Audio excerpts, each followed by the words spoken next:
be guided in that by the same mode of inquiry, crotchet, that brought us here. We were successful in tracing him to this wood, and we may be equally successful in tracing him from it. We must go into the village of Hampstead and give information about this dead body, and we will make there what inquiries we can. They were neither of them very anxious to remain in Keene Wood, after discovering how it was tenanted, and in a very short time they were mounted again, and went along the lane until they emerged upon Hampstead Heath, and so took the road to the village, where Sir Richard gave information to the authorities concerning the finding of the body of Lupin. There, too, he heard that a man answering the description of Todd had passed through the village, and refused to partake some questionable brandy at a public house on its outskirts. This man was evidently proceeding to London. Crotchet heard this information with great attention, and when he and Sir Richard Blunt were alone, he said, "I tell you what it is, sir, the country will never suit Todd." "How do you mean, Crotchet?" "I mean, sir, that in my opinion he has gone back to London again. The country, sir, ain't the sort of place for such men as he is. You may depend upon it, he only came to the little wood to get rid of Lupin, and he has gone back to try and hide in London till the row is over." "You really think so?" "I do, sir, and if we want to find him we must go too." "Well, Crotchet, of one thing I am pretty well convinced, and that is that he is not in this part of the country, for after the murder in the wood, which he will be in continual fear of being discovered, it is not likely he would stay about here, and so, as we have traced him a little on the road to London, we may as well, for all we know to the contrary, assume that he has gone there at once." "Come on then, sir," said Crotchet. "I feels what you calls a sort of oh dear me, what is it? A presentiment." "A presentiment, Crotchet." "Ah, sir, that's it. I feel that sort of thing that old Todd will try and hide himself in some old crib in London, and not at all trust to the country, where everybody is looked at for all the world as though he were a strange cat. Lord bless you, sir, if I had done anything and wanted to hide, I should go into the very thick of the people of London, and I ain't quite sure but I'd take a lodging in Bow Street." Sir Richard Blunt was himself very much of Crotchet's opinion regarding Todd's proceedings, for his experience of the movements of malefactors had taught him that they generally, after their first attempt to try to get away, hover about the spot of their crimes. And it is a strange thing that with regard to persons who have committed great crimes, there is a great similarity of action, as though the species of mind that could induce the commission of murder from example were the same in other respects in all murderers. To London, then, with what expedition they could make, Sir Richard Blunt and Crotchet went, and although they made what inquiry they could, they found no news of Todd. And now we must leave them for a while, thrown completely out in all their researches for the escaped criminal, while we once more proceed to the house in Fleet Street, where we left Todd in rather an uncomfortable situation. It will be recollected that, locked in the grasp of the officer, Todd and that individual had gone down with the chair through the opening in the floor of his shop. This was the first time that Todd had undertaken that mode of getting into the cellars of his house, and when he found the chair going, he gave himself up for lost and uttered a cry of horror. It seemed to him at that moment as if that were the species of retribution which was to come over him, death by the same dreadful means that had enabled him so often to inflict it upon others. No doubt Todd's anticipations of being dashed to destruction upon the stones below would have been correct had he gone down alone, or had there been no one already immediately beneath the trapdoor in the shop flooring. But as it was, he fell, fortunately for him, uppermost, and they both, he and the officer, fell upon the other man who had gone down only a short time previous. That saved Todd, but he was terribly shaken, and so was the officer, and it was a few moments before either of them recovered sufficiently to move a limb. The lives of those two depended upon who should recover his strength and energies first. Todd was that man. Hate is so much stronger a passion than every other, and it was under the influence of that feeling that Todd was the first of the two to recover, And the moment he did so, the yell of rage that he uttered really might have been heard in Fleet Street. It was very indiscreet of Todd, but at that moment he thought of nothing but revenge. His own safety became a secondary consideration with him. He grasped the officer by the throat. At the moment that by the feel only, for that place was in the most profound darkness, Todd felt sure that he had the officer by the throat. He knew that his triumph was certain. It would have been as vain a thing to attempt to escape the chances of destiny, as to dream of avoiding the grasp of that iron hand that now closed upon the throat of the unfortunate officer. It was just then, though, that the officer began to recover a little from the shock of his fall. It was only to recover to die. Better for him would it have been had he slept on in insensibility to the pangs that were awaiting him, but that was not to be. "Ah, wretch!" shrieked Todd, "so you thought you had me, down, down to death. Ha, ha!" The officer struggled much and dashed about his feet and arms, but all was in vain. "Ha, ha!" laughed Todd, and that hideous laugh awakened as hideous an echo in the dismal place. "Ha, ha! I have you now. Oh, but I should like to protract your death and see you die by inches.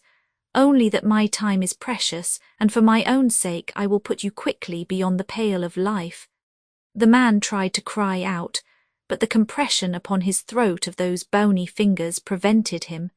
He had his hand at liberty, and he caught Todd by the head and face, and began to do him as much mischief as he could. There was for a few seconds a fierce struggle, and then Todd, keeping still, his right hand clasped about the throat of his victim, with the left laid hold of as much of his hair on the front of his head as he could, and raising his head then about 6 inches from the stone floor on which it had rested, he dashed it down again with all his might. The officer's arms fell nerveless to his sides, and he uttered a deep groan. Again Todd raised the head and dashed it down, and that time he heard a crashing sound, and he felt satisfied that he had killed the man. There was now no further use in holding the throat of the dead man, and Todd let him go. "Ha, ha," he said, "that is done, that is done. Ha, now am I once more lord and master in my own house. Once again I reign here supreme and can do what it may please me to do. Ha, this is glorious. Why, it is like old times coming back to me again. I feel as if I could open my shop in the morning and again polish off the neighbourhood. It seems as if all that had happened since last I stropped a razor above had been but a dream. The arrest, the trial, the escape, Newgate, the wood at Hampstead, all a dream, a dream." He was silent, and the excitement of the moment of triumph had passed away. "No, no," he said. "No, it is too real, much too real. Oh, it is real indeed. I am the fugitive, the haunted man without a home, without a friend. And I have this night nor any other night any place in which I may lay my head in safety. I am as one persecuted by all the world, without hope, without pity. What will now become of me?" A low groan came upon Todd's ear. He started and looked around him. He tried hard to pierce with his half-shut eyes the intense darkness, but he could not, and muttering to himself, "Not yet dead, not yet dead," he crept to an obscure corner of the cellar and opened a door that led by a ladder to the floor of the back parlour, where there was a trap door, under which the large table usually stood, and which he could open from below. In the parlour Todd got a light, and feeling then still disturbed about the groan that he had heard below, he armed himself with an iron bar that belonged to the outer door, and with this in his right hand and the light in his left, he crept back again to the cellar. A glance at the 2 men who lay there was sufficient to satisfy him that they were no more, and after then taking from them a couple of pairs of pistols and a small sum of money, he crept back again to the parlour. As he did so, he heard St. Dunstan's clock strike the hour of 4. "4," he said. "4. It will not be light for nearly 2 hours yet, and I may rest myself a while and think. Yes, it is necessary now that I should think, for I have time, a little time to do so, and much, oh, so much to think of. There's some of my own brandy, too, in the parlour, that's a comfort." The fire was still burning in the parlour grate. Todd raked the glowing embers together with the iron bar, and then he took a good draught at the brandy. It revived him most wonderfully, and he gave one of his old chuckles as he muttered, "Oh, that I could get a few whom I could name in such a position as I had yon man in the cellar a short time since. That would be well indeed. Ha, I am, after all, rather lucky, though." A sharp knock come at this moment at the outer door of the shop, and Todd sprang in alarm to his feet. Chapter 153. The silence that ensued after that knock at his door, for he had become to consider it as his again, was like the silence of the grave. The only sound that Todd heard then was the painful beating of his own heart. The guilty man was full of the most awful apprehensions. "What is it?" he said. "Who is it? Who can it be? Surely no one for me. There is no one who saw me. No, no, it cannot be. It is some accidental sound only. I begin to doubt if it were a knock at all." Oh no, it was no knock. Bang came the knock again. Todd actually started and uttered a cry of terror, and then he crouched down and crept towards the door. He might, to be sure, have made his escape from the premises with some little trouble by the way he had got into them, but he was most anxious to find out who it was that demanded admittance to the old shop in Fleet Street, with all its bad associations and character of terror, and so he crept towards the door, and just as he reached it, the knock came again. If the whole of his future hopes, we allude to the future that might be for him in this world only, for Todd had no hopes nor thoughts of another, had depended upon his preserving silence and stillness, he could not have done so, and he gave another start. "Hush, hush," he then said. "Hush, I must be very cautious now, very cautious indeed. Hush, hush." He then, in a tone of voice that he strove to make as different as possible from his ordinary tone, and which he was very successful indeed in doing, he said, "Who is there?" "It's me," said a voice in defiance of all probability or grammar. "It's only me." "Oh, what a mercy," said Todd. "Open the door. Is it you, Joe? Why didn't you come home, eh? You might have got away easy enough. I have brought you something good to eat, old fellow, and some news."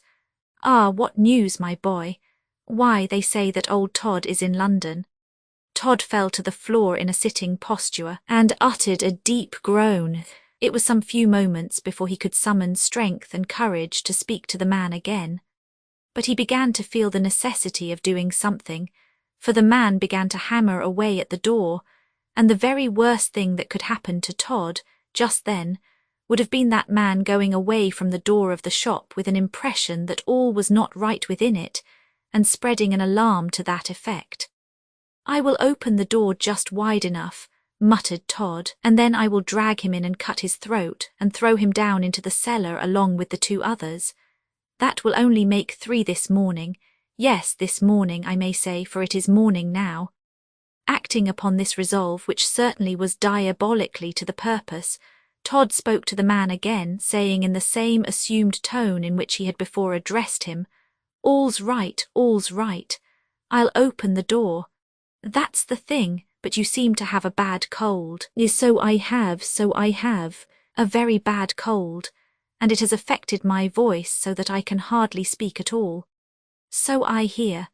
Todd slowly undid the fastenings of the door, and an infernal feeling of joy came over him at the idea of murdering this unhappy man likewise. It quite reconciled him to the danger in which he was, for he could not but know that the daylight was rapidly approaching, and that each moment increased his peril. "Yes," he muttered, "he will make 3 this morning, 3 idiots who fancy they are a match for me, but I will soon convince them of the contrary. I will soon put him out of his pains and anxieties in this world. Ha, he shall be an independent man, for he shall have no wants, and that is true independence." Todd drew the last bolt back that held the door. "Come, Joe, are you coming?" said the man. "Soon enough, my dear friend, soon enough," said Todd. "You will find me quite soon enough. Come in." Todd felt quite certain that if the man caught but the slightest glance at him, it would be sufficient to convince him that it was not Joe, and therefore he only now opened the door wide enough to let him slip into the shop, and kept himself back partially behind it, so as to be, with the exception of one arm, quite out of sight. The man hesitated. "Come in," said Todd. "Come in. Why, what's the matter with you?" said the man. "That makes you so mighty mysterious, eh? What is it, old fellow?" "Oh, nothing. Come in." The man stepped 1 foot across the threshold and put his head in at the shop door. "Come now," he said. "None of your jokes, Joe, where are you?" Todd felt that that was a critical moment, and that if he failed to take advantage of it, the least thing would give the man the alarm, and he might draw back from the door altogether, and so stop him from executing that summary proceeding against him which he, Todd, thought essential to his interests. "No, old fellow, there's no trick. Come in." "Oh, but I—" The man was drawing back his head, and Todd saw that the moment for action had come. Darting forward, he stretched out his right hand and caught the man by the throat, saying as he did so in the voice of a demon, "In, wretch, in, I say." The man's cravat came away in the hand of Todd, who rolled upon his back on the floor of the shop. The man, finding himself free from the terrific grip that had been laid upon him, fled along Fleet Street crying, "Help, help, thieves! Murder, Todd! Help, fire, murder, murder!" Todd lay upon his back with the cravat in his hand, and so utterly confounded was he by this accident that for a few moments he felt disposed to lie there and give up all further contest with that fate that never seemed weary of now persecuting him after the long course of successful iniquity he had been permitted to carry on. He heard the loud cries of the man, and he knew that even at such an early hour how those cries would soon rouse sufficient assistance to be his destruction. He yet did not like to die without a struggle. Newgate, with its lonely cells, came up before his mind's eye, and then he pictured to himself the gibbet, and with a positive yell, partly of rage and partly of fear, he rose to his feet. "What shall I do?" he said. "Dare I rush out now into Fleet Street, and by taking the other direction to that in which this man has gone, try to find safety?" A moment's thought convinced him of the great danger of that plan, and he gave it up. There remained then nothing but the mode of retreat through the church, and no longer hesitating, he took the light in his hand and dashed open the little door that communicated with the narrow stairs that would take him underneath the shop. Before descending them he paused to listen, and he heard the cries and shouts of men afar off. He found that his foes were mustering in strong force to attack him, and clenching his double fist, he swore the most horrible oaths. This was a process that seemed to have some effect upon the spirits of Todd. The swearing acted as a kind of safety valve to his passion. He descended the staircase, and when he reached the foot of it he paused again. The noise in the street was not so acute. It had sobered down to a confused murmur, and he felt that his danger was upon the increase. Shading the light with one hand, for there was a current of air blowing in the cellars and secret passages, he looked like some fiend or vampire seeking for some victim among the dead. "They come," he said. "They come. They think they have me at last. They come to drag me to death. Oh, that I had but the power of heaping destruction upon them all, of submitting them all to some wretched and lingering death. I would do it. Curses on them. How I should revel in their misery and pain." He went on a few paces past the dead bodies of the 2 men, and then he paused again, for he could distinctly hear the trampling of feet upon the pavement near to the house. And then, before he could utter a word, there come such a thundering appeal to the knocker of the outer door that he dropped his candle, and it was immediately extinguished in the start that he gave. It was quite evident that his foes were now in earnest, and they were determined he should not escape them by any fault of theirs, for the knocking was continued with a vehemence enough to beat in the door. But so long as it did continue, it was a kind of signal that his enemies were upon the outside. "I may escape them yet," he said tremblingly. "Oh yes, who shall take upon them to say that I may not escape them yet? I can find my way in the dark well, quite well. I am sufficiently familiar with this place to do so." That was true enough, but yet although Todd was, as he said, sufficiently familiar with the place to find his way through it in the dark, he could not make such good progress as when he had a lamp or a candle to guide him. He heard a loud crash above. "They have broken open the door," he said, "but yet I am safe, for I have a wonderful start of them. I am safe yet, and I am well armed too. I hold the lives of several in my hands. They will not be so fond from their love of me to throw away their lives. Ha, I shall beat them yet, I shall beat them yet. With his hands outstretched before him so that he should not run against any obstacle, he took his way through the gloomy passages that led to the vaults beneath St. Dunstan's church. The distance was not great, but his danger was, and yet such was his insatiable desire to know what was going on in his house that he paused more than once again to listen. From what he heard, he felt convinced that many persons had made their way into the shop and parlour, and he anticipated a thorough search of the house. "Let them," he said, "let them. There is nothing there now that it can interest me to keep secret, absolutely nothing. Let them search well in every room, it will give me the more time." He struggled on in the dark a little further, and then he suddenly paused. A thought had struck him. "Oh, what a glorious thing," he said. "If I could only now fire the old house, and so scorch some of those idiots, who are no doubt running from room to room full of mad delight at the opportunity to do so, and at the prospect that they may light upon me, and so share the money among them that is offered for my blood. It is a tempting thought."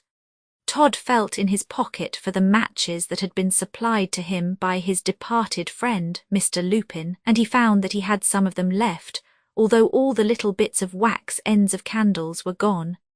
A match will do as well as a torch to set fire to a house. I will chance it, for afterwards I shall most bitterly repent not having done so. Oh yes, I will go back and chance it. I know how to do it, and if that Sir Richard Blunt, whom I yet hope to see in death, has not removed the materials I placed for the firing of the house, I can do it easily. Oh, that will be most capital. I think it will make me laugh again. Ha, ha, yes, it will make me laugh again. He stood for the space of time of about 2 minutes in deep thought, with his hands compressed upon his brow, and then he muttered, "Yes, there is no difficulty. If I can but reach the flooring of that cupboard beneath the parlour, it will do." He rapidly made up his mind to attempt this most perilous act of setting fire to his old house after all, notwithstanding it was now to his knowledge filled with his enemies, and that his returning was a matter of the greatest danger to himself. He crept back by the way he had gone, and soon reached the cellar again under his shop. That cellar run partially under the parlour likewise, and it was upon that circumstance, well known to him, that Todd based his hopes of being able, with safety to himself, to fire the old house.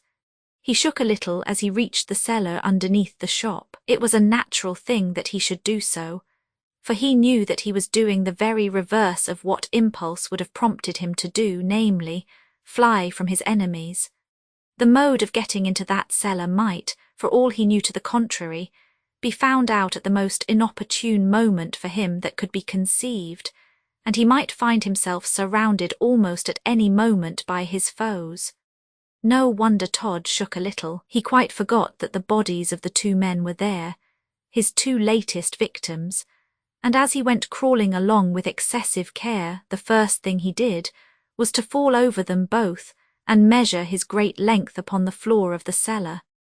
It was quite astonishing how Todd controlled his temper when he had any object in view which an ebullition of rage would have had the effect of jeopardizing in any way. At another time, his oaths upon the occasion of such a fall would have been rather of the terrific order.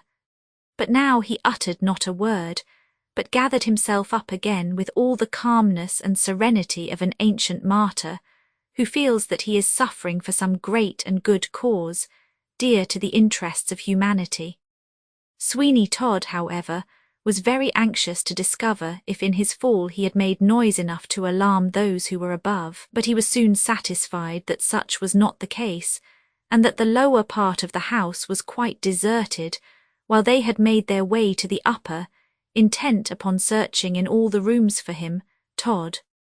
Ah, they little knew the piece of obdurate cunning that they had pitted against them there. "I shall do it, I shall do it," muttered Todd. "I shall easily do it. There is no one to prevent me.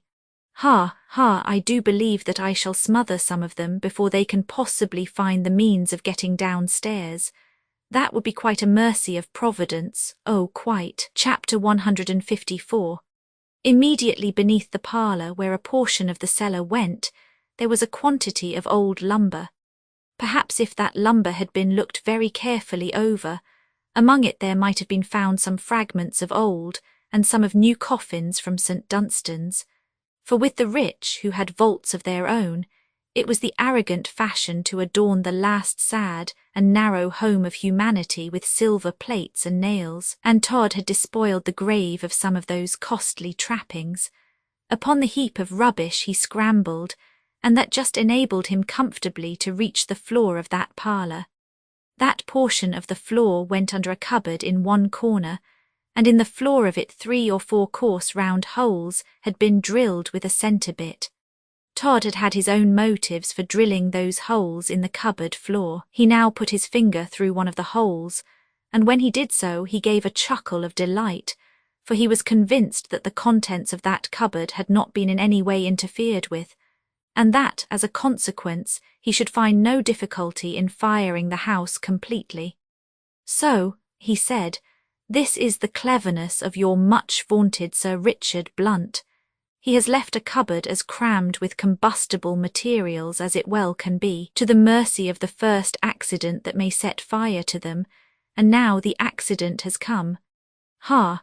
Again Todd listened attentively and was still further satisfied that all was profoundly still in the parlour, although he heard the racket and the banging of doors in the upper part of the house. "This is good," said Todd. "This is capital. All is well now. The fire will have made most excellent progress before they will discover it, and I will warrant that if once it takes a firm hold of the woodwork of this old house, it is not a trifle that will stop its roaring progress." With this, Todd ignited one of his matches and thrust it alight through one of the holes in the floor of the cupboard. A slight cracking noise ensued immediately. "That will do," said Todd, and he withdrew the match and cast it upon the ground. The crackling noise continued. He turned and fled from the place with precipitation. In the lower portion of that cupboard there was a quantity of hay, upon which oil and turpentine had been poured liberally. High up upon a shelf was a wooden bowl with 8 pounds of gunpowder in it, and Todd did not know a moment when the flames might reach it, when a terrific explosion would be sure to ensue. "It is done now," he said. "It is done, and they do not know it. More revenge, more revenge. I shall have more revenge now, and there will be more death." He knew that there was only one thing that could by any possibility prevent the gunpowder in the wooden bowl from becoming speedily ignited, and that would be in consequence of the hay being packed too close to do more than smoulder for a little time before bursting into a flame. But that it must and would do so eventually, there could be no possible doubt, and it was in that hearty conviction that Sweeney Todd now most fully gloried. And now, as he had done before, he kept his arms outstretched before him to prevent him from injuring himself against any of the walls or the abrupt turnings in the passages between his own house and old St. Dunstan's. He stooped likewise, in order that he might not strike his head against the roof in places where it was very low, and rough and rugged. Once only Todd got a little bewildered and did not well know his way, and then he ignited one of the matches, and by its small light he saw in a moment which way he was to go. "All is well," he said, and he rushed on, but yet he began to be a little surprised that he heard no noise from the house, no sound of the explosion, and inclining his ear to the ground, he stopped in one of the old vaults to listen. A low moaning sound came upon his ears like the muttering of distant thunder, and then a report as though some heavy piece of timber had fallen from a great height to the earth. He fancied that the vault in which he was shook a little, and in terror he rushed forward. The gunpowder had exploded in the cupboard, and Todd's imagination was left to revel in the thought of the mischief which it had done to the house and to all within it. In 5 minutes more, he reached the foot of the little flight of stone steps that led to the church. All was profoundly dark still, as he thought, but he had not got up above 6 of those steps when he became conscious that the light of early dawn had already found its way through the windows of the church, and was making everything within it dimly visible. Todd recoiled at this. He and daylight were decidedly not upon good terms with each other by any means, "It is morning, it is morning," he exclaimed. "What will become of me now? It is light." He staggered right back into the vaults again, and they gave himself to painful thought for a while. As he did so, he heard loud shouts in the streets, shouts that awakened echoes in the old church. And if anything could have given to Todd at such a time as that very great satisfaction, it was to hear that those shouts were all commingled with the one prevailing cry of, "Fire, fire, fire." That was a joy indeed to him. "It burns, he said, "but I am here a prisoner, I dare not go out into the daylight. But the old house with all that it contains is wrapped in flames, and that is much, much, it is now everything. Oh, that I could hear the cries of those who find themselves wrapped up in the unappeasable element and have no means of escape. They would indeed be music to my ears." This state of mental exaltation passed away very quickly, as it was sure to do, and gave place to the most lively fears for his own personal safety. For after all, that was the great thing with Todd. At least it was while any portion of his deep revenges remained yet to be accomplished. What shall I do? That was the question that he kept repeating to himself. What shall I do? He advanced now right up the steps into the body of the church. There at least he knew that he was safe for the present. And as he stood and listened, he thought that in the bustle and in the confusion that men's minds were in regarding the fire, he might emerge from the church and no one notice him, and fairly get away without observation. If he only got a few streets off, it would be sufficient, and he should be able to tell himself that he had indeed and in truth escaped.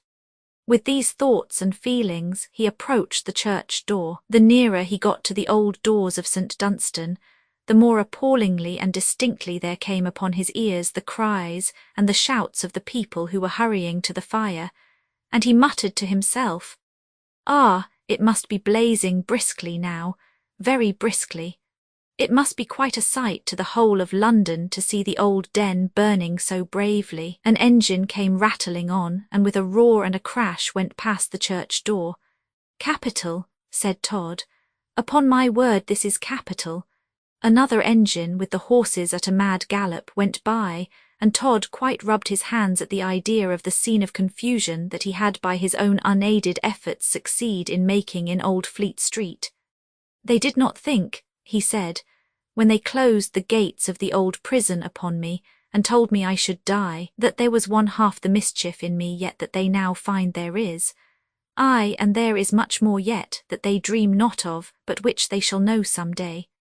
He laid his hand upon the lock of the church door. A long ray of the faint early grey light of dawn streamed through the massive keyhole, and at the moment Todd laid his hand upon the lock that ray of light vanished. It was obstructed by someone on the outside. He recoiled several steps, and then from the outside he heard a voice say, "Law bless us, yes, it's that old villain Todd's house, gentleman, in course. It's come to a bad end, like its master will come to if he hasn't. When I saw the flames and heard M.A. roaring, I said to my Mrs. Convulsions, says I, if that ain't Todd's house in a blaze." "You are right, Mr. Beadle," said a voice in reply. "Yes, gentlemen, perhaps I says it as oughtn't to say it, but I is commonly right in my way, you know, gentlemen, and so, as I says, convulsions, it's Todd's house afire." "And you think," said another voice, "we shall get a good view of it from the old church tower?" "Yes, gentlemen," replied the Beadle, whom the reader will not fail to recognise as our old acquaintance. "Yes, gentlemen, I'll warrant as you will get a capital view from the top of the old tower where I will take you. Laura mussy, how it is a roaring that fire. I knowed it was Todd's house, and I said to my Missus Convulsions, says I, that's old villainous Todd's house a fire." Todd ground his teeth together with rage as he listened to this, but he felt that if he would provide for his own safety, there was indeed now no time to lose, and he rapidly retreated into the body of the church. His first thought was to hide himself in one of the pews, but the divisions between them were not so high as to prevent a person of very moderate height indeed from looking over one of them, and there was quite light enough now for anyone in such a case to have seen him, if they had chosen to glance into the pew in which he might take shelter. The case was urgent, however, and he had not much time for thought, so being close to the pulpit he ran up its steps, opened the little door, and ensconced himself within it in a moment. There, at all events, he felt that he was hidden securely from any merely casual observation. The church door was opened almost before he could get the pulpit door shut, but he did manage to close it, and he was satisfied that he had done so without exciting the attention of those who were entering the church. Todd could, of course, from where he was here, with the greatest clearness and precision, every word that they said to each other as they walked up the aisle. Todd sets fire to his house, then hides himself in St. Dunstan's pulpit. One of the persons who were coming with the beadle to view the fire from the tower of the church went on speaking to his companions, and so, he said, I think if no one be hurt and the fire can be kept just within the limits of Todd's house, it will be no bad thing to have a place that is such a continual reminder of atrocious guilt, swept from the face of the earth. Yes, said the other, the only pity is that Sweeney Todd is not in it to go with it. Then the good thing would be complete. It would, gentlemen, said the beadle. Oh, when you comes to think of what he did and what he might have done, oh, it makes my hair stand o' end and my parochial blood curdle to think of what he might have done, gentlemen. He could not do worse than he did. Not whews, oh, how is it possible? He committed a number of murders, and if you can find me anything worse he could have done, I shall indeed be very much surprised. Gentlemen, he might have polished me off. That's what he might have done, for he has actually had me hold of by the nose. Oh, convulsions! If I had only then thought that there was a chance of his polishing off, as he used to call it, a parochial authority, I should have. What, Mr. Beadle? Flewed through the window, sir, that's what I should have done, and told the world at large what had happened. Well, certainly, that would have been something. Everything, said the other gentleman, in a tone of voice that showed how much he was inclined to enjoy a joke at the expense of the beadle. It would have been everything. But how plain you can hear the roaring of the flames now, even in this church with the door shut. You can, indeed, said the other. Ah, there dashes past another engine. Come, Mr. Beadle, the sooner we get on this tower the better. In a minute, gentlemen. But now as you is here arter the blessed old church has been shut up all night, I just ask you to say if it has the horrid smell as it used to have, which offended the holy nose of the bishop when he came to confirm the people. I smell nothing, nor I. Very good, then that's so far satisfactory. 'Cause you see, sirs, only yesterday Sir Christopher Wren and 2 gentlemen come and left in the church a pailful of chemists, for the express purpose of taking away the smell. A what? A pailful of chemists. Of chemicals you mean, I suppose, although that would be a singularly inappropriate term.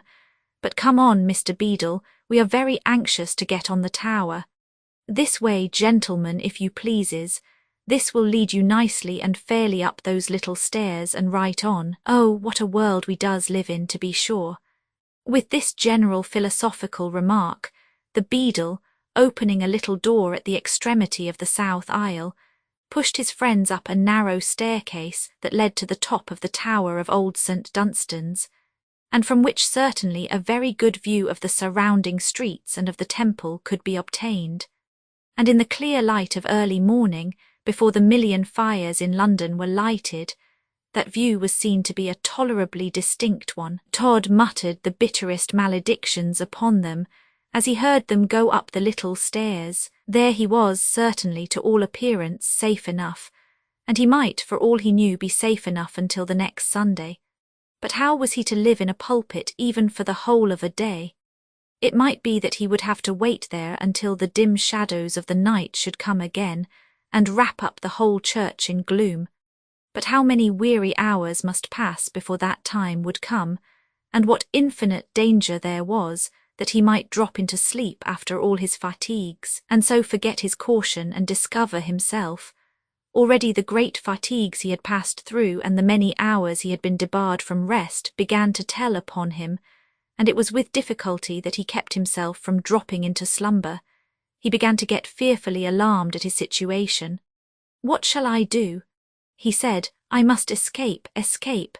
Yes, how the fire roars, I will not sleep. Oh no, no, it is done now, the old house is gone, gone. Todd fell fast asleep in the pulpit. Chapter 155. The necessities of our story force us for a short space of time to leave Sweeney Todd in the pulpit of St. Dunstan's Church, and his house in process of demolition by fire, while we take the reader back again to Chain Walk, Chelsea, where the Ingestries resided in such loving and pleasant union. The communication that Sir Richard Blunt had made to them had had the effect of disturbing the serenity of Mark Ingestry to a much greater extent than he would have liked to admit, or than he was at all likely to let Johanna know. She, too, the fair and gentle Johanna, felt an acute pang as she thought on the stern, revengeful character of Todd, and began to fancy that if he wished to work her any woe, he would take a means of doing so which would touch her much more severely than as if he aimed at her own life, by attacking that of her husband, to whom, after so many perils, she was at length so very happily united. "Oh, Mark," she said, you must promise me that you will depart at once from here. We will be gone directly, Johanna, but who have we here? Why, there is an arrival already. I will go and see who it is someone in a coach. Oh, no, no, Mark, do not go. Not go. No, you do not know, but it may be some horrible scheme of that fiend in the shape of man Todd to lure you to the door and kill you. I am full of fears, Mark, and cannot bear to let you go from my sight a moment. Oh, Johanna, this is unlike you indeed. There now, look from the window, dear, and you will soon see how little you have to fear. Why, it's your father and your mother. Do you not see them, or does your tears and your fears together blind you? A little of both, Mark, said Johanna with a faint smile. But I see that my dear father is there, and my mother too. I will fly to welcome them. They have heard of the escape of Todd, and cannot endure to have us out of their sight. As Johanna spoke, she hurried to the door to receive Mr. and Mrs. Oakley. The old man caught her in his arms as he said, "Oh, my own dear child, thank God I see you safe again." "Safe, father? Yes, my darling, you know that dreadful man. Oh, I don't know what to call. The horrid Todd," put in Mrs. Oakley as she kissed Johanna. "He has escaped, my dear, from Newgate. But of course Sir Richard Blunt has been here to tell you, as he said he would, so you know all about it." "Oh, yes, yes, come in, I am so glad you have come." "And so am I," said Mark Ingestry, making his appearance in the hall. "For here is Johanna starting at every little noise, and I do believe if a mouse were now to run across the floor, she would fancy that it was that old rascal Sweeney Todd." "Ah, but my dear boy," said Mr. Oakley, "you really don't seem to have any idea of what a dreadful man he is. You don't, indeed." "I don't care either, father, but I only wish one thing, and that is that he would be so good as to trust himself for about half a minute within arm's length of me, that's all." "Heaven forbid," cried Mrs. Oakley. "My dear son, you don't know he used to, what did he call it, Johanna? Polish people off, ma." "Ah, to be sure." "Well, it's no use talking," said Mark. "But if ever I get hold of him, I'll polish him off to some purpose. But you have just come in time for me to say a very serious thing to you, mother, indeed." "Oh, what is it?" cried Mrs. Oakley. "Don't agitate us," said old Mr. Oakley, putting on his spectacles upside down. "Don't agitate us, my boy, but tell us at once what the dreadful thing is." "Why, pa," said Johanna, "Mark did not say it was a dreadful thing he was going to say." "Well then, my dear, what is it?" "Ah, that indeed I don't know, but I would wager, yes, I would wager anything that it is something not dreadful at all." "Come, Mark, what is it? Speak out." "Then it's just this, Mark. We are going out of London, and I want you both to come with us, for I know very well if you don't that you will be as miserable as possible thinking of Johanna, and that Johanna will be in much the same state thinking of you, and that you will dream every night of Todd." The old couple looked at each other with surprise and gratification. Mr. Oakley took off his spectacles and said, "My dear boy, do you know, I was just going to say that, in fact," put in Mrs. Oakley, "we would be glad to go with you if you would let us, for Sir Richard said he would advise you both to go out of London and leave him to find out and hang Todd at his leisure, you know." Yes, that was it, said the old man. That was the very thing that brought us over here, my dears, so if you will only be so good. Come, come, said Mark. It is, you must be so good. I asked you first, you know, so you do us the favour. Is not that it, Johanna? Of course it is. You are very, very good and kind, Mark. Oh, stuff, not at all, I say what I like, that's all, and when I say that it would please me mightily to have your father and mother with us, Johanna, where we are going, I mean it from my heart, as you know well. I know you do, Mark, and poor Tobias, father, is to be with us likewise. You have heard all about poor Tobias. Oh, yes, yes. Well then, Sir Richard Blunt told us that it would be the death of the poor lad if he should be in London and hear that Todd has escaped from Newgate. So we gladly agreed to take him with us, for he, more than anyone, has suffered deeply from Todd's wickedness. Hilloa, cried Mark as he glanced from the window, if here is not another coach at the door. Oh, who is it? Said Mrs. Oakley. It's Todd, of course, come to kill us all. I hope it is, said Mark. I'll soon set you all at rest about him. But only look, if it ain't the Colonel and Arabella and Tobias. Well, if Todd wants to be down upon us all at once, now is his time certainly to do so. In a few moments the Colonel and Arabella were shown into the room, and they were quite surprised to see the Oakleys there.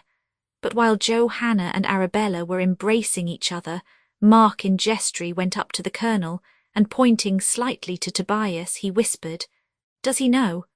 Oh, no, no, very good, but he had better, I am convinced, for it will be sure to slip out in conversation some time or another, and then the poor lad will think much more of it than as if it were told to him in a quiet manner by his friends, for he will think that there is more to conceal than there really is. I am convinced that such will be the case. Then we will take an opportunity of telling him, but not just now. I want to speak to Johanna. There she is, then. And what does he want to say to me? Said Johanna as she shook hands with the Colonel. Why, the fact is that in fact Sir Richard told me he would advise you to go out of town, and as I am pretty well aware that you set sufficient store by his advice to follow it, I think it is very likely you will go out of town. And so, dear, put in Arabella, and so, dear, in a word, we want to go with you if you think that such an arrangement will not be disagreeable to you. Now, that is the unkindest thing you have said, Arabella, for a long time. How could you suppose that it would be other than most agreeable to me to have with us such valued friends? There, I told you that, said the Colonel. Of course it will be all right, and we shall make quite a merry party, I'll be bound. So that's as good as settled, and a very satisfactory thing it is, and the sooner we all set off the better. Here's Tobias quite delighted with the idea of his little excursion. Ah, yes, said Tobias, and it is so kind and good of you, Colonel, and of all of you, but you know I leave my heart in London still, let me go where I may. Never mind, Tobias, said Johanna. I feel quite sure that you will find it in good keeping when you do come back again. So now we will make preparations at once for departure, and I hope we shall be quite delighted with where we are going. It is one of the pleasantest places, they tell me, on the coast, and will in time be a place of great importance. Well, said the Colonel with a laugh, it's quite a pleasant thing to hear that it is on the coast, for that is something towards a knowledge of where it is. Ah, my dear, by the by, said Mrs. Oakley, I should like to know where you really intend to take us all, to the little fishing village of Brighthelmstone, for it is nothing more. But then it lies pleasantly between the hills, and you can see the channel opening fairly before you, and there is an air upon the downs that is full of life and joy. You will be sure to like it, mother, and so will you, father, and you, Colonel, and you, my dear Arabella. You don't mention me, said Mark. Oh, that is because you know you are of no sort of consequence at all. You are nobody. Thank you. Well now, my dears, said Mrs. Oakley, don't begin to quarrel now, I beg of you, for that is the worst thing you can do. And so long as we get out of the way of having all our throats cut by that horrid Todd, I don't care where I go to or how many inconveniences I put up with, so long as it is a great way off. And I do hope that Sir Richard will soon catch him again, and regularly hang him, as he deserves, the wretch that I do." A complete silence followed the utterance of the indiscreet speech of Mrs. Oakley's, which, if it did not at once open the eyes of poor Tobias to the real reason of the sudden journey, nothing would. All eyes were bent upon the lad, and rising from the seat which Johanna had made him take, he looked about him with dismay. "Oh, tell me, someone," he then said, "what does it all really mean? Believe me, my kind and dear friends, that I shall suffer less from the truth than as if I were left to make myself mad by thought. Oh, tell me all." "You shall know all," said the Colonel.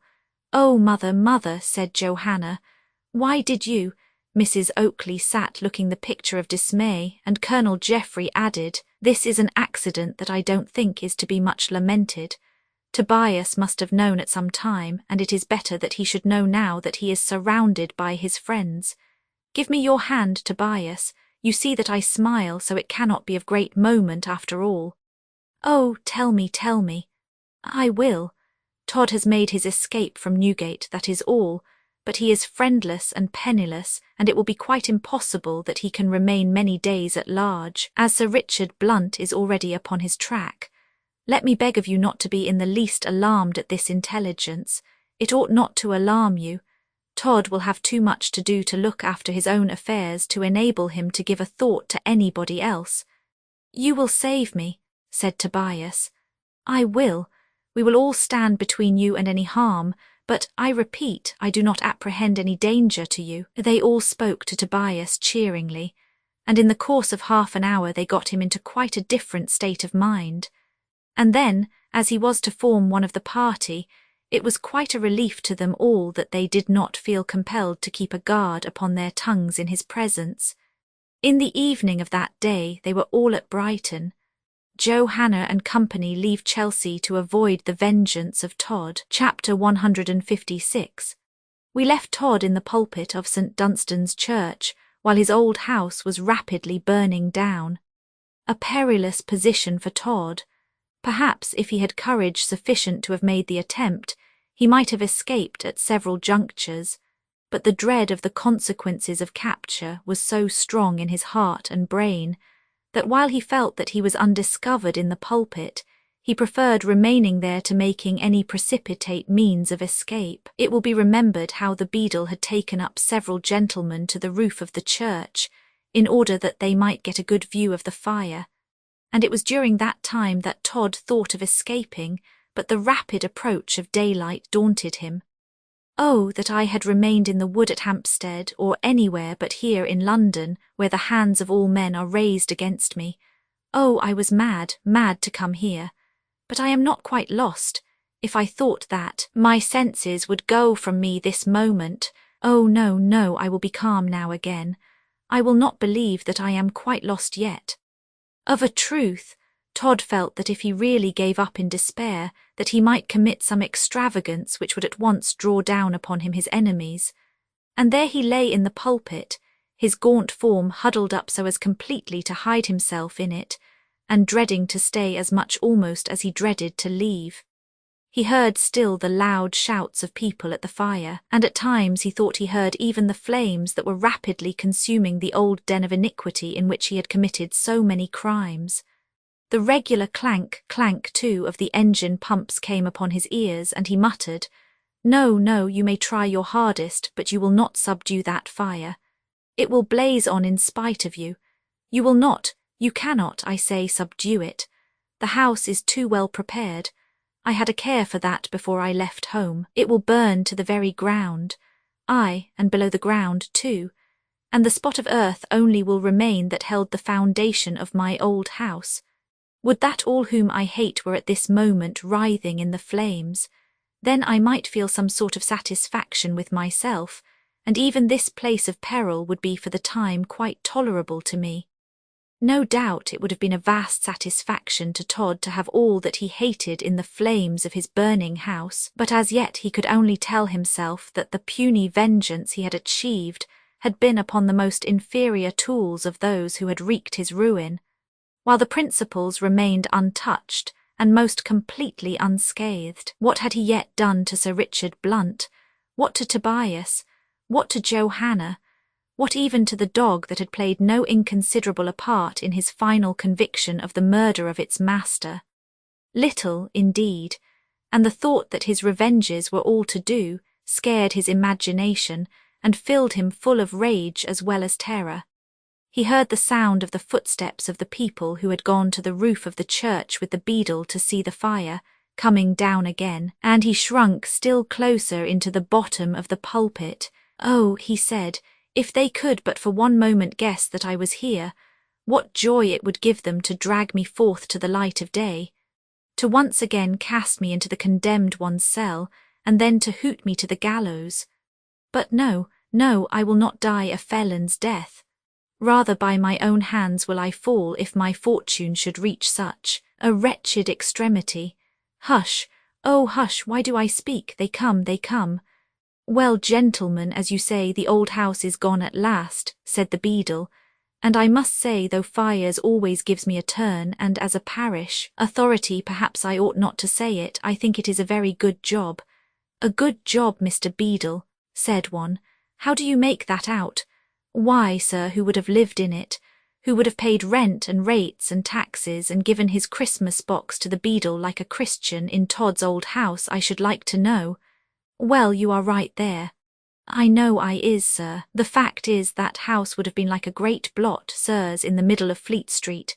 No one would have taken it for love or money, and it a very good thing as it's gone at last." "You reason the matter very well, Mr. Beadle," said another, "and I for a certainty subscribe to your opinion that it is a good thing it is gone at last, and I only hope that its late owner will soon be in the hands of justice. Somebody is trying the door of the church."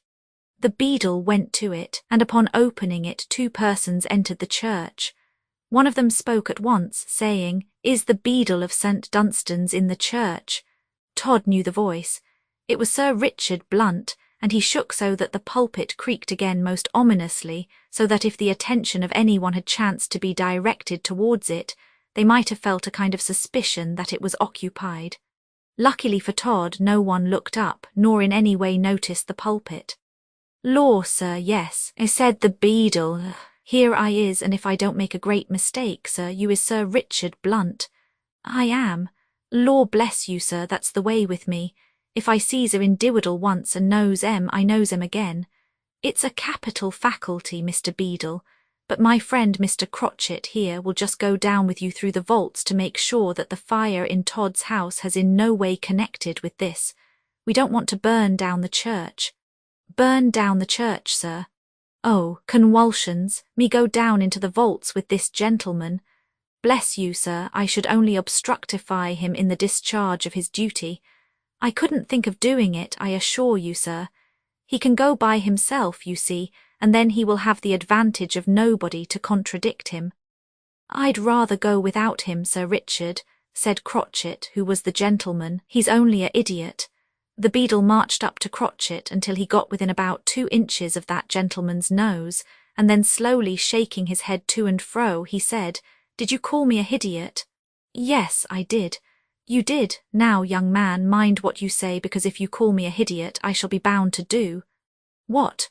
"Nothing at all. I see you are rather a low fellow, so I shall treat you with the same contempt as I did the very common person that pulled my nose last week. Silent contempt. That's how I serve people. I despise you accordingly." "Very good," said Crotchet. "That's by far the safestest way, old fella, so now I'll go down into the vaults." "No news of Todd yet, Sir Richard," said one of the gentlemen, walking up to the magistrate. "Oh, Sir Christopher Wren, I beg your pardon," said the magistrate. "I did not see you at the moment. I am sorry to say that although we have some news of Todd, we have not yet been able to catch him. But we must have him. England is not so very large a place after all, and I don't think he has any means of getting away from it. The sooner the rascal expiates his crimes upon the scaffold, the better. I never before heard of a criminal in whose whole career there was nothing found that could excite the faintest feeling of compassion." "He is a desperate bad fellow indeed," said Sir Richard Blunt, "but I hope that he will not long trouble society. I have determined to give up all other pursuits until I take him, and I have a carte blanche from the Secretary of State to go to any expense, and to do what I please in the way of capturing him." Todd's heart sunk within him at these words. Had they come from anyone else, he would not have heeded them much, but from him they were of fearful import. "Oh, that I could kill that man," he muttered, "then I should know some peace. But while he lives and while I live, we are like two planets in one orbit and cannot long exist together." "I wish you every success," said Sir Christopher Wren. "I am obliged to you, Sir Christopher. The fact is that Todd left his house pretty full of combustibles, and my men were unwise enough, contrary to my positive orders, to let them be there, and I am afraid that he may have contrived some mode of blowing up the church by a train or some other equally diabolical means, as he had such free and unrestrained access to it for so long." "What?" cried the beadle. "What did you say, Sir Richard?"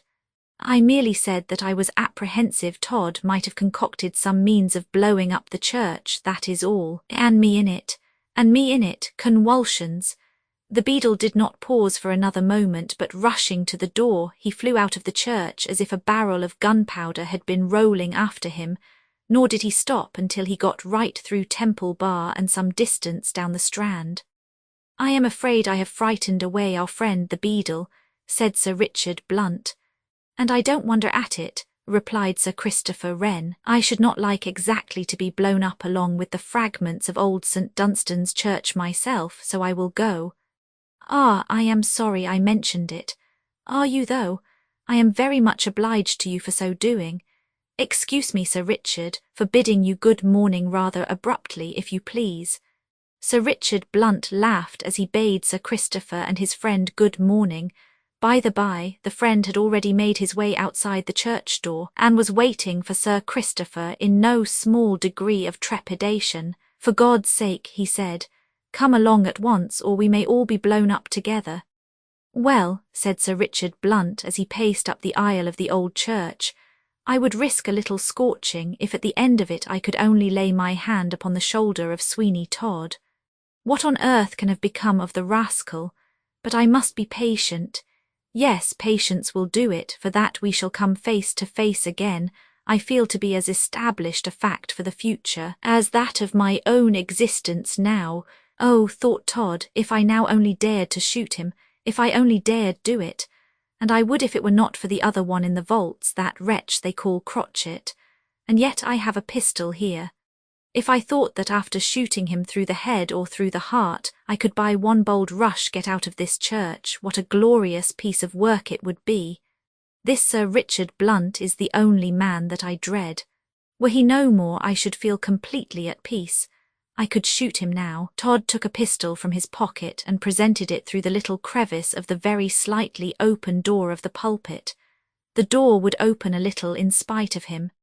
"Yes, oh yes, I could shoot him now, but the report of the pistol would perhaps bring that other villain they call Crotchet from the vaults, and then who shall say what would happen? And yet I have another pistol and could shoot him too. Oh, how glorious if I could take the lives of both these men. It would indeed be a good work." The magistrate paced to and fro waiting for Crotchet, and little suspecting that Todd was so near to him, and with a pistol aimed at him. If he had only guessed as much, he would have freely risked the shot, and would soon have been in the pulpit along with Todd. But it was not to be. Sir Richard Blunt had not any supernatural power by which he could tell of the proximity of Todd from no evidence of that fact at all. "Yes," said Todd suddenly, "I will shoot him. I will risk all and shoot him now. If I die for it, I shall have at least had a great and glorious revenge. I will shoot him now when he turns and walks up the aisle again." Todd felt calm and pleased now that he had actually made up his mind to shoot Sir Richard. He projected the barrel of the pistol about an inch or so through the crevice caused by the spring of the door, and he calmly waited for the opportunity of sending its deadly contents into the heart of the magistrate. The aisle down which Sir Richard had slowly paced was rather a long one, and he had walked down it some half-dozen times in deep thought and waiting for Crotchet. There was no reason on earth why he should not come up it again, and so expose himself to the deadly aim of Todd. He did commence the walk up it. If he had taken 20 steps he would have been a dead man, but chance or providence, it is not for us to say which, had it otherwise. After going about 10 paces, he turned abruptly to the left and made his way down a long narrow passage between the pews to the opening that led down to the vaults, where Crotchet was pursuing his inquiries. Todd was foiled. He drew back with a deep sigh. "He is saved," he said. "He is saved, it is not to be." Quite unconscious of the serious danger he had so narrowly escaped, Sir Richard went to the mouth of the opening to the vaults and called out, "Crotchet, Crotchet." "Here you is, sir," replied Crotchet. "I was just coming, it's all right. The old wagabone hasn't done nothing, sir, to spread the fire out of his own blessed premises, as I can see. The church isn't in danger, sir, I take it." "Very good, Crotchet, then we need not remain here any longer. I cannot, for the life of me, think what has become of our man that we left in Todd's house. In all the riot and racket of the fire, no one seems to be at all aware of what has become of him. Is he a steady sort of a man, Crotchet?" "Why, yes, Sir Richard, he is. But if the truth must be told, he has got the fault of many. He is fond of the—" Here Crotchet went through expressively the pantomime of placing a glass to his lips and draining it off, after which he rubbed his stomach as much as to say, "Isn't it nice? I understand, Crotchet, he drinks." "Rather, Sir Richard." "Ah, that is the case of all, or of nearly all, men in his class of life. I should not wonder now at all if he has not been taking a glass of something, in consequence of feeling lonely, and so set fire to the old house." Chapter 157. "Oh," groaned Todd to himself. "Oh, if I had but shot the villain before the other one came up from the vaults, and all would have been well. But I cannot shoot them both at once. It is not often that I lose anything by procrastination, but I have now. Oh, yes, I have now. It is maddening. It is quite maddening. And I could find in my own heart almost to turn this pistol against my own life, only that I hope yet to live a little while for vengeance." A smart tap came against the church door. "Open the door, Crotchet," said Sir Richard. "We are alone in the church now, for the beadle was too careful of himself to remain after he found that there was some little danger." "Oh, sir," said Crotchet with an expression of disgust in his face, "beadles is humbug, sir, and this beadle of St. Dunstan's is the very worst of beadles. Didn't you notice, sir, what an old humbug he was before, when we was a-coming here on the hunt about Todd, and that beautiful creature, Mrs. Lovett? Then, sir, we found out what sort of a beadle that was. I rather think I despises beadles, sir, I does, your worship." Tap came the knock at the church door again. "You forget, Crotchet," said Sir Richard, pointing to the door. "Law, your worship, so I did. I begs his blessed pardon whosoever it is. Come in. There's nobody but the right sort here, whoever it is. Hilloa, it's our friend Green." "Ah, Green, are you looking for me?" said Sir Richard. "I was, sir. Then you have news. What is it?" "Todd is in the neighbourhood, sir, or was an hour or two ago, I am well assured." "Todd?" "Yes, sir, he was in his own house. A man came to the door of it to see the person minding it, and the door was opened a little way, and Todd tried to pull him in and would have pulled him in, but his neckcloth gave way, and then the fire broke out directly after. The man has been in too great a fright till just a little while ago to venture into the street again. You have seen him?" "I have, sir. Bring him here, Green." Green immediately left the church, and Mr. Crotchet set up a long and melancholy whistle. "In my heart I thought this might be," said Sir Richard, "and yet having no evidence to justify the suggestion of my fancy, I did not like to nurse the idea. Todd in this neighbourhood, Todd in his own house. Oh, what a chance!" "Your worship," said Crotchet, shaking his head and speaking slowly with an appearance of great wisdom. "Your worship, it's mostly always the case.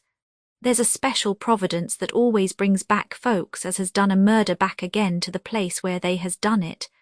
And the next time I'm on the lay for a cove as has done a slaughtering job, I shall sit myself down, your worship, in the room where he did it and wait for him.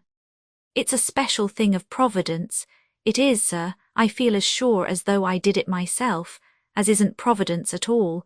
but just crotchet, and no sort of mistake. You are right, crotchet, as far as examples go. We will only just listen to what this man that Green has gone for has got to say, and then we will be off and do our best.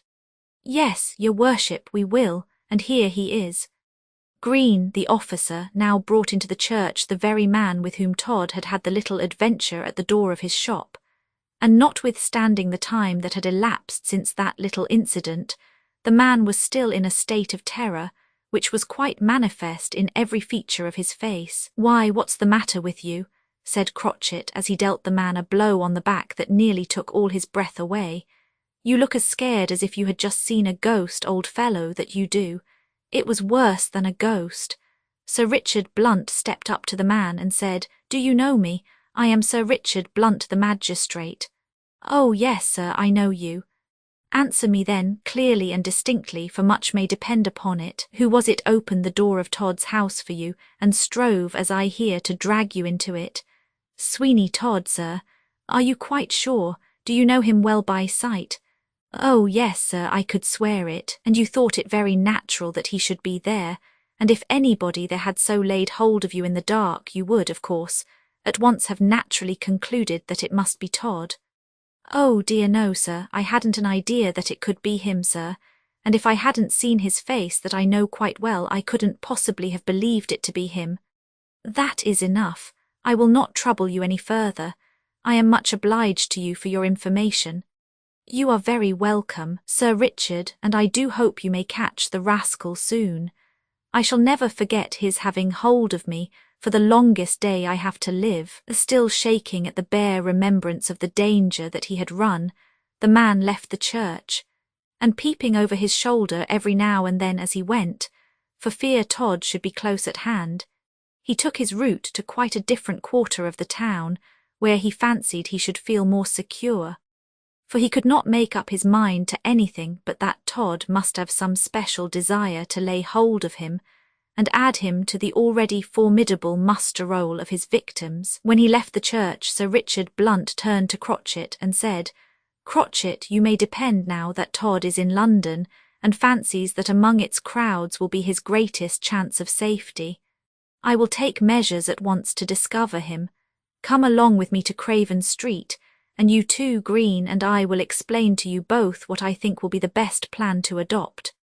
"All's right, sir. We'll have him," said Crotchet. "I think we shall," said Green, "for large as London is, I rather think we know how to search it as well as most folks. I attend you, sir, and I will run any risk in the world to take the scoundrel prisoner." "And so will I," said Crotchet. "I know you both well," said Sir Richard, "and I cannot desire to be aided by better men than you both are. Come on. I will not speak further of any plans or projects except in my own office, where I know that there are no spies or eavesdroppers." "This blessed church is pretty safe," said Crotchet. "It ain't very likely that anybody is on the listening lay in it. It would be rather cold work, I take it. But howsomedever, there's nothing like being on the right side of the hedge, and in one's own crib, that one knows all the ins and all the outs of after all." They both followed Sir Richard Blunt from the church, and Todd felt that he was once again alone within that sacred edifice, the very atmosphere of which was profaned by the presence of such a wretch, so loaded with crimes as he was. "Gone," said Todd, looking up put of the pulpit, and may all, we cannot repeat the maledictions of Todd. They were additionally awful spoken in such a building, and from such a place in that building.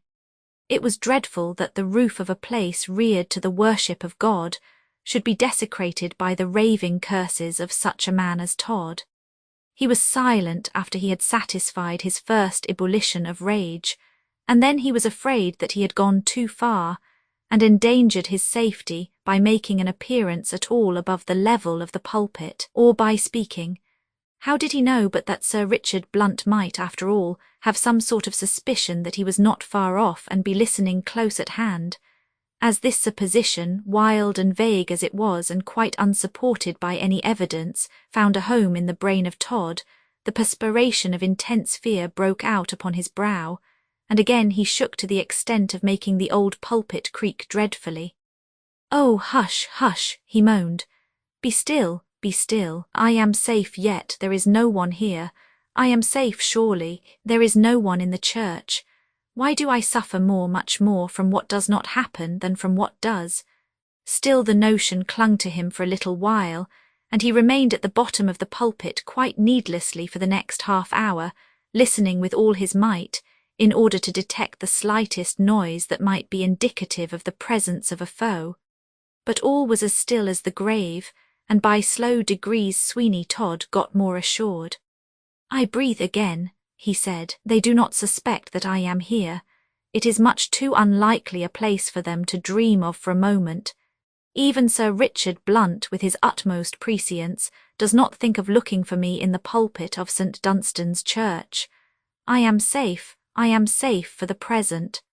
He agreed with this feeling that he was quite alone in the church, and he was right. He looked over the edge of the pulpit. How still and solemn the place looked. The morning had advanced quite sufficiently now to shed a dim light into the church, and the noise in the street contingent upon the fire had nearly passed away. The fact was that the firemen had, after making a few efforts and finding them of no use, let Todd's house burn to the ground, and turned all their efforts towards saving the edifices on either side. In that object they were successful, so that the conflagration was over, and nothing remained but the frail wall of Todd's house. And so the clank of the engine pumps no longer sounded in his ears, but he could yet be certain that there was a great crowd in Fleet Street, for he heard the hum of voices, and occasionally the trouble that ensued when a vehicle tried to force its way through the dense mass of people that blocked up the thoroughfare, which at the best of times was none of the clearest. "Is there a chance now of escape?" said Todd. "If I could only make up my mind to it. I do not forget that I am disguised. I ought not to forget that. Who will know me? And yet that man knew me, that man that I missed killing at the old place. Yes, he knew me. He said he could swear to me. Confound him. I wish I could have sworn to his dead body. I wonder if they have left the church door open, or rather only upon the latch. I will descend from here, and make a bold attempt." He opened the pulpit door, and had got about 3 steps down the little ornamental flight of winding stairs that led from the pulpit to the body of the building, when the church door was suddenly opened, and he fled back with a precipitation that made some noise, when he might have done so in perfect quietness, for it was not very likely that anyone would have looked up to the pulpit immediately upon their entrance to the building. A glance towards the door convinced Mr. Todd that it was the beadle. "Oh dear, I thought I heard something," said the beadle as he closed the door after him. "But I suppose it was only fancy after all. Now they say that all the fire is out, and that it is quite impossible for the church to be blowed up. I suppose I may come in without any danger. Lord bless us, that Sir Richard Blunt, I do believe, would think no more of blowing up a beadle than he would of eating a penny bun. That's my opinion of him. Curses on your head," muttered Todd. "Bless me, what a world we live in," said the beadle. "Wretch, beast," muttered Todd. "What does he want here at this time of day?" "Yes, tomorrow's Sunday," said the beadle, as if pursuing a train of thought that had found a home in his brain. "How the weeks do run round, to be sure, and one Sunday comes after another at such a rate that it seems as if there was weeks and weeks and weeks of without any of the other days at all. I wish I hadn't to come here." Todd uttered faintly some dreadful imprecations, and the beadle continued talking to himself to keep his courage up, as was evident from his nervous and fidgety manner. "Ah, dear me, convulsions. I tried to persuade my wife to come and dust the communion table and the pulpit cushions for tomorrow, but she politely declined. She needn't have thrown the bellows at my head, though, for all that. Dust the pulpit cushions, thought Todd. The wretch is coming up here. I shall have to cut his throat and leave him at the bottom of the pulpit for the parson to tread upon the first thing he does tomorrow, upon coming up here to preach. As Todd spoke, he took a clasped knife out of his pocket and opened it with his teeth. "Oh yes, my old friend, I shall, I see, be under the painful necessity of cutting your throat, that I shall, and I shall not hesitate about it at all. Yes, added the beadle, I mean to say that to throw the bellows at the man is like adding insult to injury, for it is blowing him up in a kind of way that's anything but agreeable. Law, how cold and rum the church does feel. Rum? Why did I say rum and put myself in mind of it? Oh, don't I like it rather? If I only now had a glass of real fine old Jamaica rum at this moment, I'd be as happy as a bishop. Oh, I'll rum you, growled Todd. The beadle turned round 3 times as though he were going to begin a game at blind man's bluff, and then he said, I thought I heard something. Oh dear, how shivery I do get to be sure when I'm alone in the church. I'll just get through the dusting job as quick as I can, and no mistake. Amen, amen, I'm a miserable sinner, amen. Chapter 158. Todd had heard all this with anger and impatience rankling at his heart.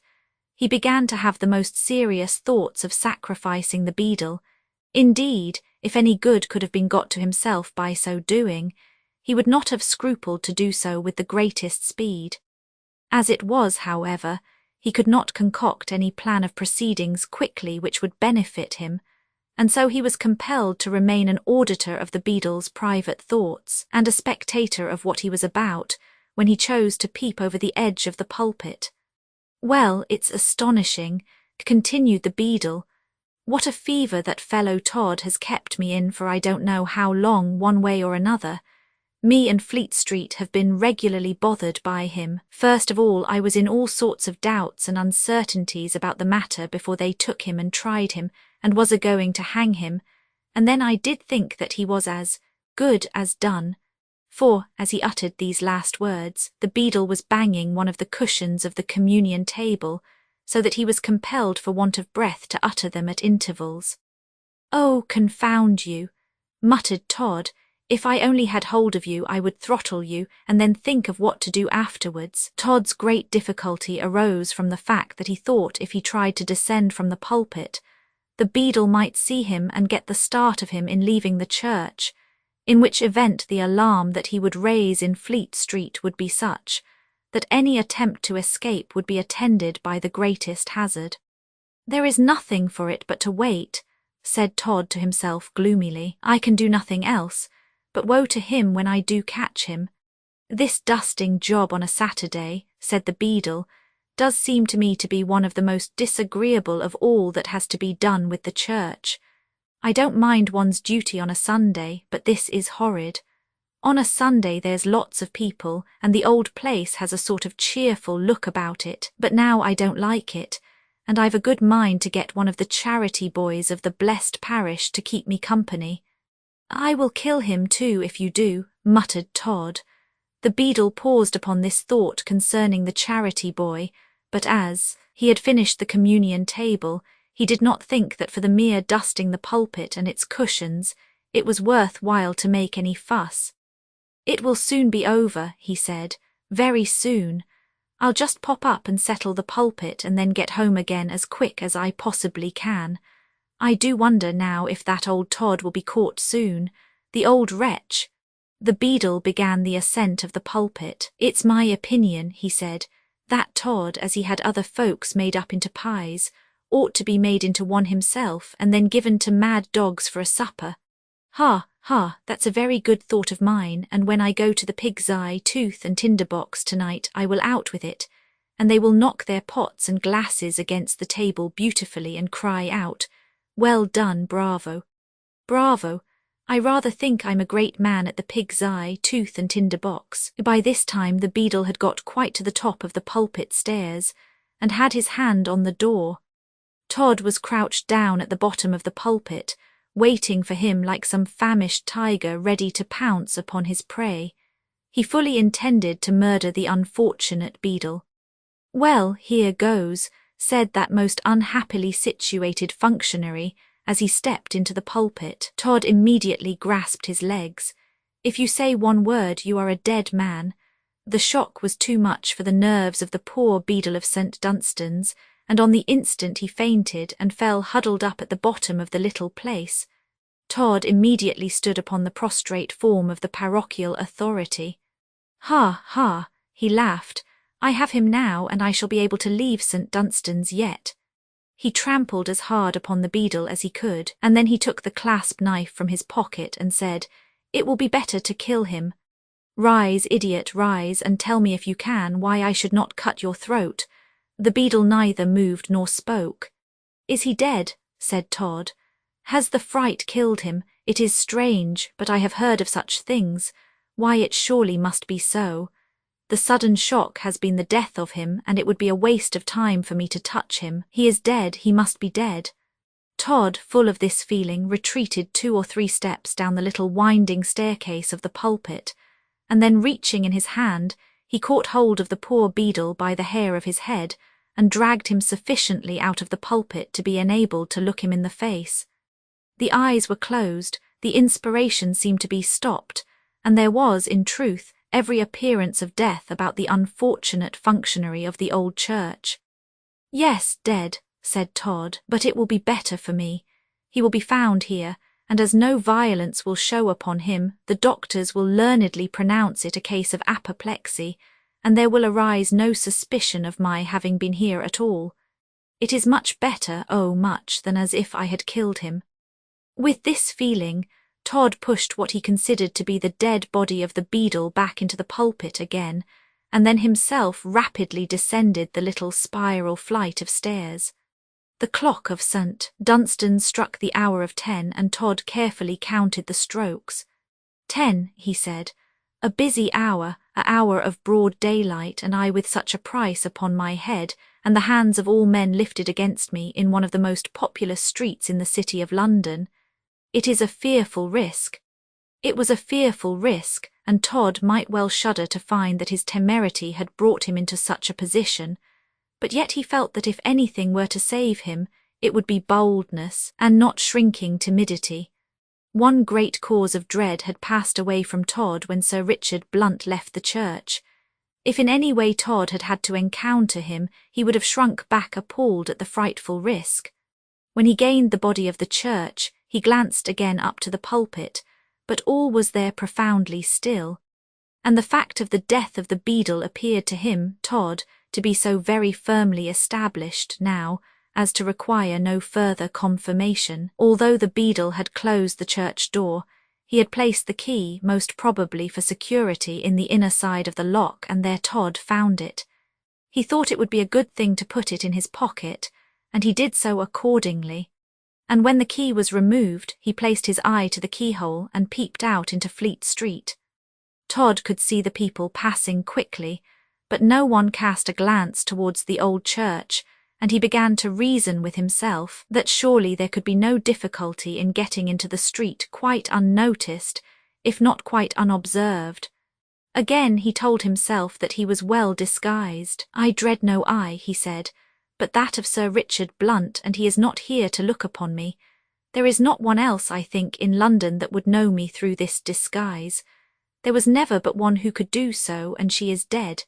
Yes, Mrs. Lovett might have known me, but she is no more, so I will venture. Yes, I will venture now." His heart failed him a little as he placed his hand upon the lock of the church door. It well might do so, for the risk he run, or was about to run, was truly fearful. He was on the point of sallying out among a population, the whole of whom were familiar with his name, and to whom he was as a being accursed, who would upon the slightest hint of identity be gladly hunted to the death. Truly, Todd might well hesitate, but yet to hesitate was perhaps to be lost. How could he tell now one moment from another when someone might come to the church door? And then he would be in a worse position than before. Yes, he felt that he must make the attempt to leave, whether that attempt should involve him in destruction or not, for to stay were far worse. He opened the door and coolly closed it again, and marched into Fleet Street. We say he did this coolly, but it were better to say that he acted a coolness that he was far from feeling. A very tempest of terror was at his heart. His brain for a moment or two felt like a volcano, and he reeled as he felt himself in the broad open light of day in Fleet Street among the throng of the population, and yet in that throng was in truth his greatest safety. "Ain't you well, sir?" said a man. Todd started and placed his hand upon the knife that he had handy in his pocket, and then he thought that after all it might only be a civil inquiry, and he replied, "Oh, yes, thank you, sir, but I am old." "I beg your pardon, sir." The man passed on. "Oh, curse you, I should like to settle you," said Todd to himself as he passed through Temple Bar. But what a relief it was to pass through Temple Bar at all, to leave that now frightfully dangerous Fleet Street behind him. Oh yes, that was a relief indeed, and Todd felt as if some heavy weight had been taken off his heart upon the moment that he set foot in the Strand. "Am I safe?" he muttered. "Am I safe? Oh no, no, do not let me be too confident." He was superstitiously afraid of pluming himself upon the fact of having got so far in safety, lest at the moment that he did so, malignant destiny might be revenged upon him, by bringing in his way someone who might know him, even though his capital disguise. So he went on tremblingly. Todd did not like large open thoroughfares now, and yet perhaps if he had set to work reasoning upon the subject, he would have come to the conclusion that they were quite as safe, if not a few degrees safer for him, than by streets.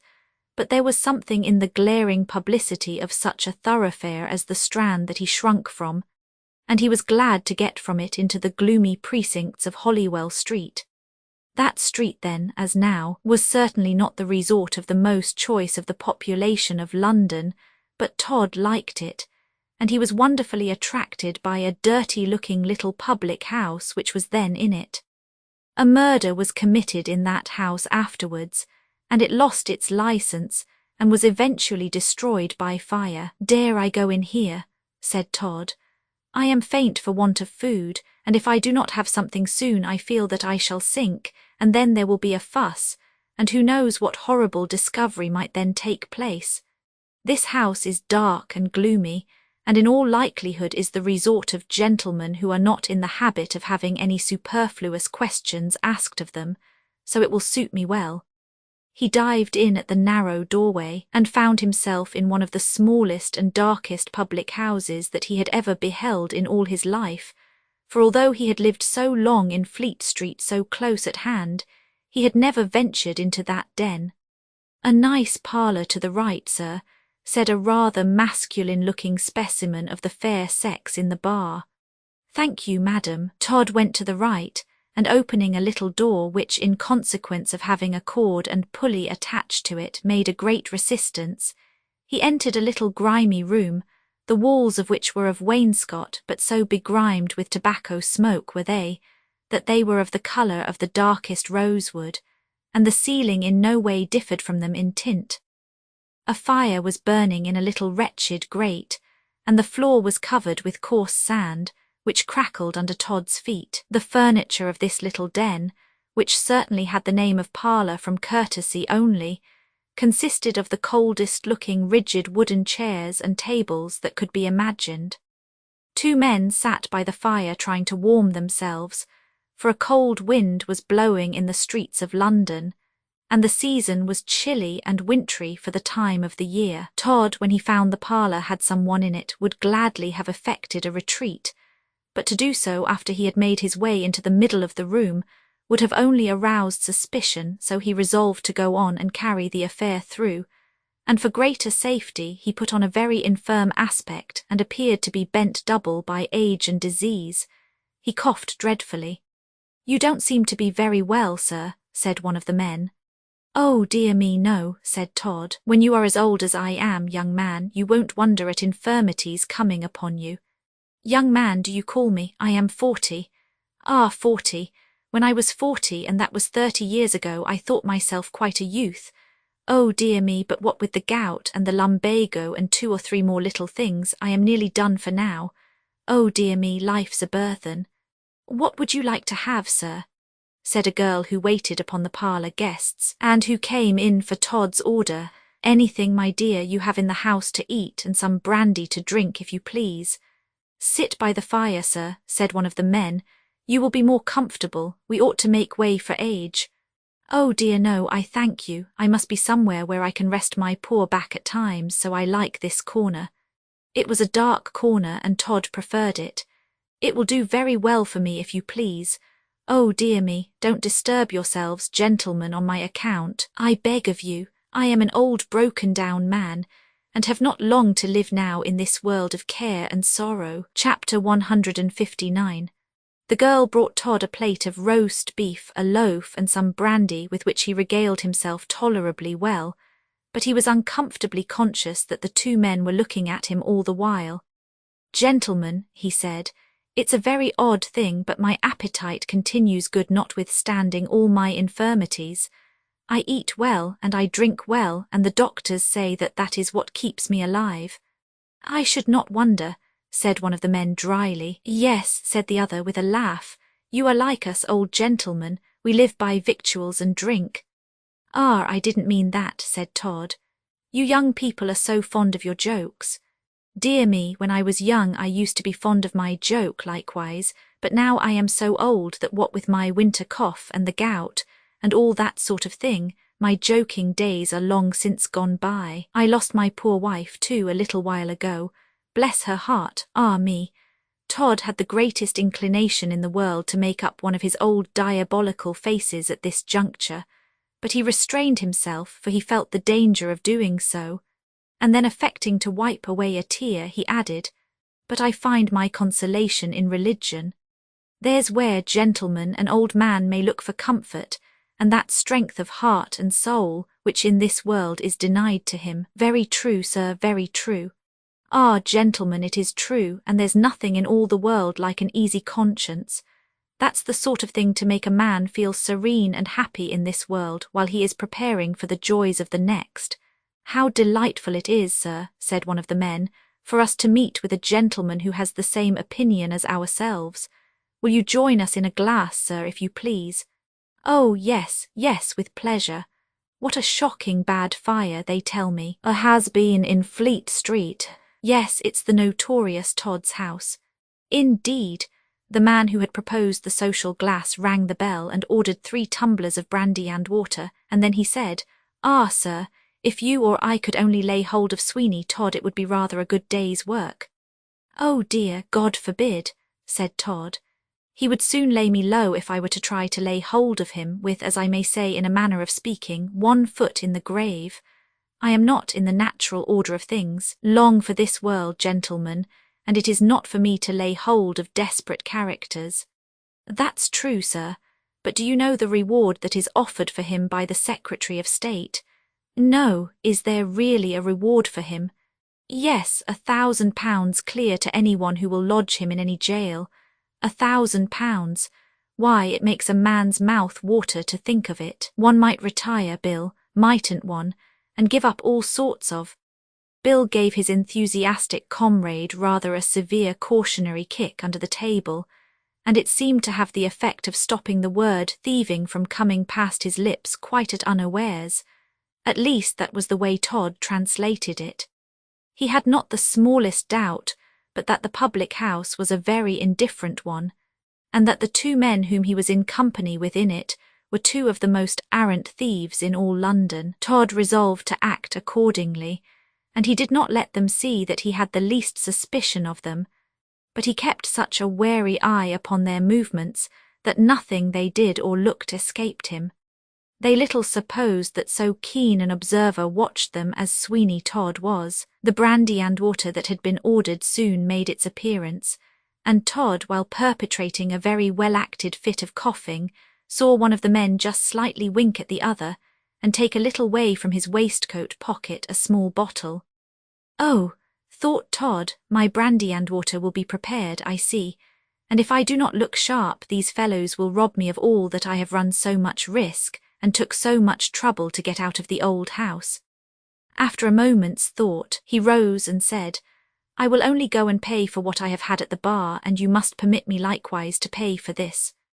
"Oh, no, no." "Oh, yes, but I will, I will. I dare say that I have the most money after all, for I have been very careful in my time and saved a trifle, so you must permit me." The 2 thieves were so delighted at getting rid of him for a few moments that although they declared it was too bad, they let him go. The moment he was gone, one said to the other with a grin, "Bill, put a good dose into the old chap's glass. He has got a rare gold watch in his pocket, and there's a ring on his finger that if it isn't a diamond, it's as near like one as ever I heard of. Give him a good dose." Well, but you know that even a few drops will settle him. Never mind that. It's all right enough, pour it in. They put enough of some deadly drug into the glass of brandy and water that stood next to where Todd had been sitting to kill a horse, and then he returned and sat down with a groan as he said, "It's quite a funny thing. There's a man at the bar inquiring for somebody, and he's got a red waistcoat on." "A red waistcoat?" cried both of the thieves, jumping up. "Did you say a red waistcoat?" "Why, yes, and I think he is what they call a Bow Street thingamy. Lord bless my old brain. What do they call them? A runner. Ah, to be sure, a Bow Street runner, to be sure." Both the thieves bundled out of the parlour in a moment, and Todd was not idle while they were gone. The first thing he did was to decant his own brandy and water, which had been drugged, into an empty glass. Then he filled his glass with the contents of one of the thieves' glasses. After that, he half filled that glass with the drugged spirit, and filled it up from the other thief's glass, and that again he filled up with the drugged spirit. By this means, each of them had half from the glass they had, as they thought, so very cleverly drugged for him to drink from, and as they had not scrupled to put in an overdose, it may be fairly presumed that there was in each of their glasses quite enough to make them very uncomfortable. They both returned. "There's nobody there now," said one. "Are you sure you saw him, sir? We can't see anyone. Didn't I tell you he was going away when I saw him? It was only the latch of the door catching his top coat that made me see his red waistcoat, and it was a wonder then that I saw it, for I am not very noticeable in those things. Oh dear, how bad my cough is. Take some of your brandy and water, sir," said one of the thieves as he winked at the other. "It will do you good, sir." "Not a doubt of it," said the other. "Do you think so? Well, well, perhaps it may. Here's my friendship to both of you, gentlemen, and I hope we shall none of us repent of this happy meeting. I am much pleased, gentlemen, to see you both, and hope the brandy and water will do us all a world of good.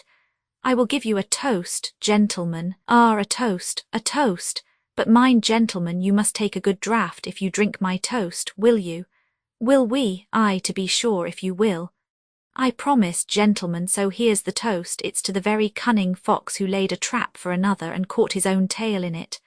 "What a droll toast," said the two thieves. They paused a moment, but as they saw their new friend drink at least one half of his brandy and water in honour of the toast, they did the same thing, and looked at each other quite contented and pleased as possible that the drugged spirit at the very first pull had been so freely partaken of, for they had found by experience the victims they would have made perceived a disagreeable taste and would not drink twice.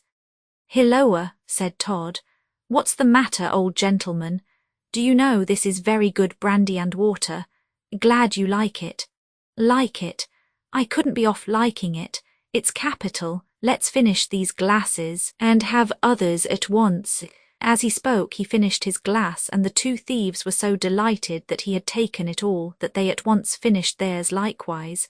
And then they looked at him, and then at each other, until one said to the other as he made a wry face, "I say, Bill, I don't much like my glass. How did yours taste, old fellow?" "Very queer." "How strange," said Todd. "Mine was beautiful. I hope, gentlemen, you have not made a mistake and put anything out of the way in your own glasses instead of mine." "Oh dear, oh, I am going, Bill. And so am I. Oh, murder. My head is going round and round like a humming top as big as St. Paul's. And so is mine."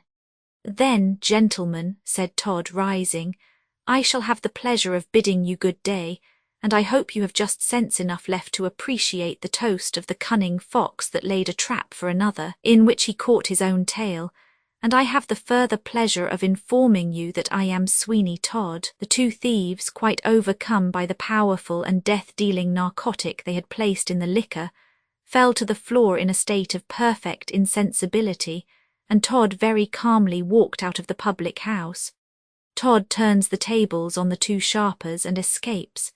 "This will not do," he said when he reached the west end of Holywell Street. "I must not run such risks as this. I must now be off, but where to? That is the question. Out of London, of course. The river, I think. Aye, the river. That will be the best." I will house myself until night, and then I will hire a boat and go to Gravesend.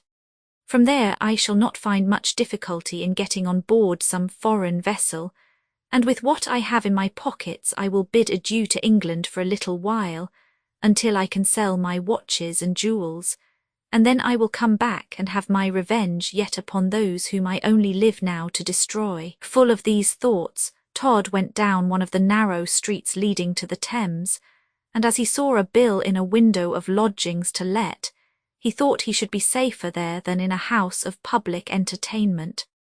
He resolved upon taking a lodging for a week at any cost, and then leaving it in the evening after he should have had some rest at it, which he might do for the remainder of the day, provided the people would take him in, which he had very little doubt of them doing, as he did not intend to object to their terms, and he did intend to pay in advance. Todd knocked at the door. It was answered by a woman of the true landlady species, who, upon hearing that it was the lodging Todd was after, was all smiles and sweetness immediately. "I have come up from the country, madam," said Todd, "and my luggage is at an inn in Gracechurch Street. I intend to send for it in the morning, and as I am weary, if you can accommodate me with a lodging, as I have some business to transact for my son the deacon in London, I shall be much obliged." "Oh dear, yes, sir. Walk in, we have every accommodation. The drawing-room floor, sir, at 3 guineas and a few extras." "That will just do," said Todd. "Will you be so good as to show me the rooms, madam?" Todd saw the rooms and of course admired them very much, and then he said in the blandest manner, "I think the rooms very cheap, madam, and will take them at once if you please. The reference I will give you is to the principal of Magdalen College, Oxford, the Reverend Peter Sly, madam. My own name is Bones, and my son is the Reverend Archdeacon Bones. I will pay you now a week in advance, and all I have to beg of you is that you do yourself justice as to charges. I will lie down and rest for a few hours, if you please, madam." "Oh dear, sir. Yes, certainly, Mr. Bones. There shall be no noise to disturb you, and anything you want, if you will be so good as to ring for, I will supply you with the greatest pleasure." "Thank you, madam." Thus then was it that Todd secured himself what appeared to be a wonderfully safe asylum until night. He got into the bed with all his clothes on, for he did not know how sudden the emergency might be that might induce him to rise, and he soon fell into a deep sleep, for he had undergone the greatest fatigues of late. Chapter 160. We left the poor beadle in anything but a pleasant situation in the pulpit of St. Dunstan's Church. Now it so happened that the beadle was particularly wanted at home, and as he did not make his appearance, his wife repaired to the church to search for him, but it was locked by Todd, who had swung the door shut after him, and as he had taken the key with him, she could not make her way into the sacred edifice. As she stood at the door, however, she distinctly heard deep groans issuing from someone within the church, and in a state of great alarm, she ran off to one of the churchwardens, who had a duplicate key, and related what she had heard. The churchwarden, not being one of the most valorous of men, rather, upon the whole, declined to go into the church with no other escort than the beadle's wife, and as he, too, upon listening at the keyhole, heard the groans distinctly, he called upon the passers-by to assist, and got together quickly enough about 20 people to go into the church with him. "Gentlemen," he said, "I don't know what it is, but there's groans, and in these horrid times when, for all we know, Sweeney Todd is about the neighbourhood, one can't be too cautious." "Certainly," said everybody. "Then, gentlemen, if we all go in together when I open the door, it will be the very best plan." This was duly agreed to, and the churchwarden with a trembling hand turned his key in the lock and opened the door. He then stepped aside and let all the crowd go in first, thinking that, as he was a man in office, the parish could not afford to lose him, in case anything serious should happen. "Well, gentlemen," he cried, "what is it?" "Nothing," said everybody.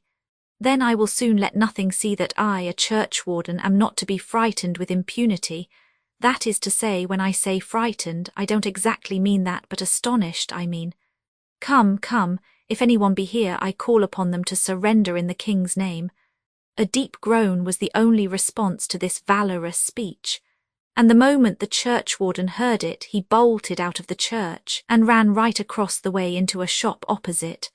For a moment or two, this precipitate retreat of the churchwarden had something contagious in it, and the whole of the men who had been induced to stop and go into the church with him were inclined to retreat likewise. But curiosity detained some 3 or 4 of them, and that gave courage to the others. "What was it?" said one. "A groan," said another, "and it came from the pulpit."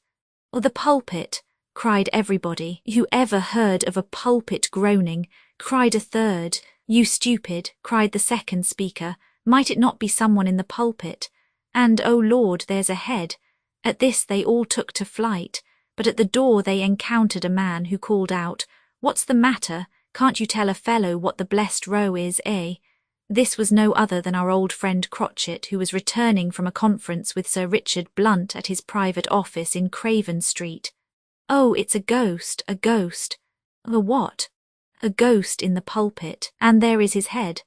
"You don't say so," said Crotchet as he peered into the church, and shading his eyes with his hand, saw the beadle's head just peeping over the side of the pulpit in a most mysterious kind of way. "I'll soon have him out, ghost or no ghost. Courage is as contagious as fear, especially when somebody else volunteers to run all the risk."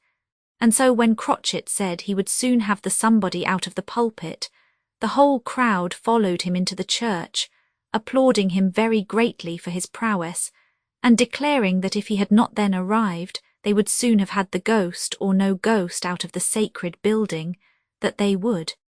But they kept within a few paces of the door for all that, so that they might be ready for a rush into Fleet Street if Mr. Crotchet should be overcome in the adventure. That was only prudent, but Crotchet was not exactly the man to be overcome in any adventure, and with an utter oblivion of all fear, he marched right into the middle of the church and commenced the ascent of the pulpit stairs. "Come, come," said Crotchet. "This won't do, Mr. Ghost, if you please, just let me get hold of you, that's all." "Oh," groaned the beadle, "oh, yer is remarkably bad, is yer. But that sort of thing won't answer, by no means. Where is yer?" Crotchet opened the pulpit door, and reaching in his hand, he caught hold of the beadle by the leg and fairly dragged him out on to the little spiral stairs, down which he let him roll with a great many bumps, until he landed in the body of the church all over bruises. "Why, goodness gracious," cried the beadle's wife, "it's my wretch of a husband after all." The beadle had just strength to assume a sitting posture, and then he cried, "Murder, murder, murder," until Mr. Crotchet, seizing a cushion from a pew, held it up before his mouth to the imminent danger of choking him, and said, "Hold your row. If you wants to be murdered, can't you get it done quietly without alarming of all the parish? If you has got anything to say, say it, and if you has got nothing, keep it to yourself, stupid." "Todd," gasped the beadle, the moment the pew cushion was withdrawn from his mouth. "Todd, Sweeney Todd." "What?" cried Crotchet. "Here. He has been here, and I'm a dead man. No, I'm a beadle. Oh, murder, murder." "Don't begin that again. Be quiet, will you? If you have got anything to say about Todd, say it, for I'm the very man of all the world as wants to hear it. Speak up, and don't wink. Oh, I've seen him. He's been here. I came to dust the bellowses, you see, after my wife had thrown the pulpit at my head for asking her to come with me."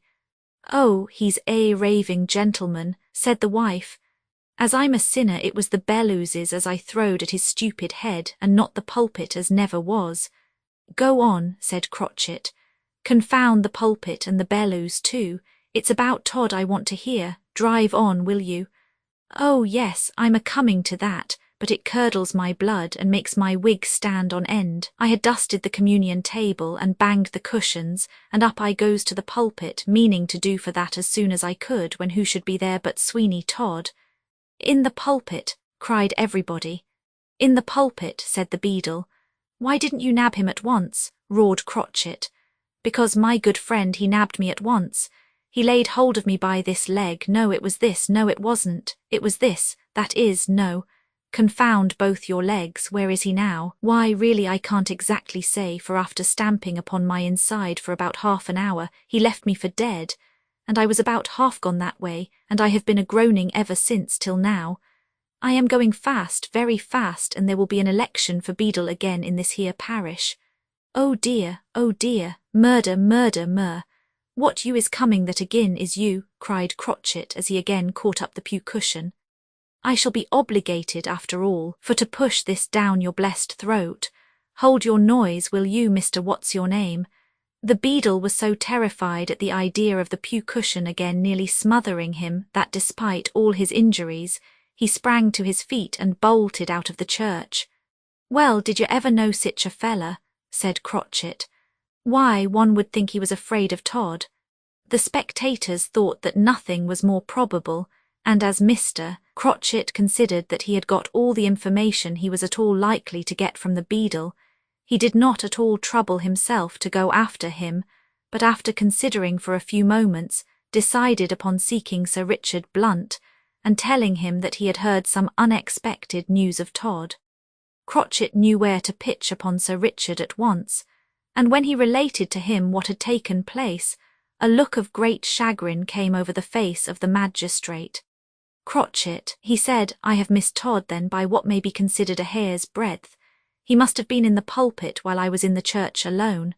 Oh, that I could but for a moment have guessed as much. You, if you recollect, Crotchet, were in the vaults, and I was waiting for you. To be sure, Sir Richard. And so the rascal was almost within arm's length, and yet escaped me. Sir Richard Blunt paced to and fro in an agony of impatience and regret. To be so near apprehending Todd, and yet to miss him, was truly terrific. Law, sir, said Crotchet, what's the use of fretting and pining about it? That won't bring it back, sir, I can tell you. After all, sir, you can't do better than grin and bear it, you know, which is the out-and-outest policy on all these here occasions, you know, your worship. I wish as I'd a-knowed he'd been in the church as much as you do, but you don't see me a-cussin' and a-knocking my own head about it nohow. You are right, Crotchet, but in good truth it is most desperately provoking. You will proceed as I have directed you, and I will run down to Norfolk Street River, for fear Todd should try to escape us that way. You will be so good, Crotchet, as to be as vigilant as possible. You know how to find me if you want me. Rather, sir. At this moment, and just as Crotchet was upon the point of leaving the room, an officer brought in a little slip of paper to Sir Richard Blunt, upon which was the word Ben. Ben, Ben, said Sir Richard. Who is Ben? Oh, I think I know. Pray show him in at once. It is my friend the Beefeater from the Tower. Easy does it, said Ben, popping his head in at the door of the room. Easy does it. So it does, Ben. Come in, I am glad to see you. You can go, Crotchet. Pray be seated, Ben, and tell me how I can serve you in any way, my good friend, and you may be assured that I shall have exceeding pleasure in doing so if I possibly can in any way. Lord bless you, said Ben, I hardly knows. There's ups and downs in this here world, and ins and outs. Not a doubt of it, Ben, and retreats within retreats, Sir Richard, and foxes, and laughing hyenas, as you can't conciliate no how if you wollop 'em till you can't wollop 'em no more. Precisely, Ben. If I were a hyena, I don't exactly think, do you know, that such a process would conciliate me. Oh dear, yes, it's the only way. But what I've come about, Sir Richard, is what I calls a delicate affair. Oh dear, yes, I tries to take it easy, but I can't. What, Ben? I'm in love, oh. Well, Ben, there is no great wonder in that. I have been in love myself, and I believe very few indeed escape the soft impeachment. I hope your love is prosperous, Ben. Thank you kindly, Sir Richard, thank you. But you see, I thought you might tell me if there was any vice or natural kicking running in the family, and that's why I comed here. I tell you, Ben, why I don't even know the name of the family. Yes, you does, Sir Richard. The young woman as I fell in love with is Miss Julia Hardman, and her father is one of those chaps as nabs the bad uns for you, you know, Sir Richard. One of my officers. To be sure he is. Does he reside in Norfolk Street, Strand? Does he? Aye, he does. And that's how I came to know the little morsel of a cretur as has made for the first time an impression upon my heart. Oh, Ben, Ben, little could anybody think as you was a marrying sort of person, and here you is in love with Miss Julia. It does seem to me a little extraordinary, Ben, for I must confess I have heard you say some rather severe things against the married state. I have, and if it hadn't a been for all the marrying set out with those two girls, Johanna and Arabella, I never should have got sich a idea in my head. Howsomedever, there it is, and there it is likely to remain. It's a aggravation, but there it is. And how did you get acquainted with Julia Hardman? Oh dear, there's a public house at the corner of her street, and after I had been to cousin Oakley's, I used to go there at times and get a drain of something, you see, and then she used to come tripping in with a mug for the family beer, you see. And once it rained, so I took her up and carried her home beer and all, and that was how we got acquainted, you see, Sir Richard. It's a very natural way too, Ben. All I can say is that I know her father to be a very worthy man indeed, and I believe the daughter is a good and virtuous girl. You don't say so? Then as there's no vice and kicking, I do believe I shall have to marry her out of hand. Chapter 161. After this little explanatory conversation between Ben and Sir Richard Blunt, the reader will probably guess that Todd's evil fortune had actually carried him to that very house in Norfolk Street, Strand, occupied by the Hardman family, to which he, Sir Richard, talked of going to give instructions to his officer, and in which resided the identical Julia that Ben had carried home, beer and all, in the shower, and to whom his large heart had become so deeply attached. Todd could hardly have fairly expected to be waylaid by such a conjunction of events, and certainly when he laid himself down so comfortably and easily in the bed at the lodging-house for the luxury of a few hours' sleep, for which, if sleep he could, he had paid the moderate price of 3 guineas, he little dreamt that his enemies were rallying, as it were, around that house, and that in a short time their voices would be actually within his hearing. Truly it seemed as though there were henceforth to be no peace in this world for Todd, although by circumstances little short of absolutely miraculous, he did continue to avoid absolute capture, near as he was to it at times. The great fatigue he had undergone, combined with the little refreshment he had taken at the public house in Holywell Street, induced a feeling of sleep in Todd's frame, and after he had lain in the bed at the lodging-house for about a quarter of an hour, and found the house perfectly still, and that the bed was very comfortable, he pulled the clothes nearly right over his face and fell fast asleep. Nothing but sheer fatigue could have given Todd so unbroken a repose as he now enjoyed. It was for an hour or more quite undisturbed by any images calculated to give him uneasiness, and then he began, for there was some noise in the house, to dream that he was hunted through the streets of London by an infuriate mob, and by one of those changes incidental to dreams, when the reason sleeps and imagination ascends the mental throne. He thought that the heads of all the mob were armed with horns, like those of cattle, and that they come raging after him with a determination to toss him.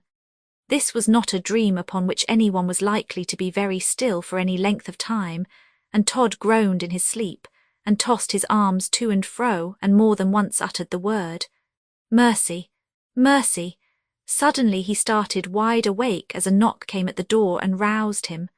Todd blessed that knock at the moment, for by waking him it had rescued him from the dream of terrors that had been vexing his brain. He sat up in bed, and for a moment or two could hardly collect his scattered senses sufficiently to assure himself that it was all a dream, and that he was in the lodging-house in Norfolk Street.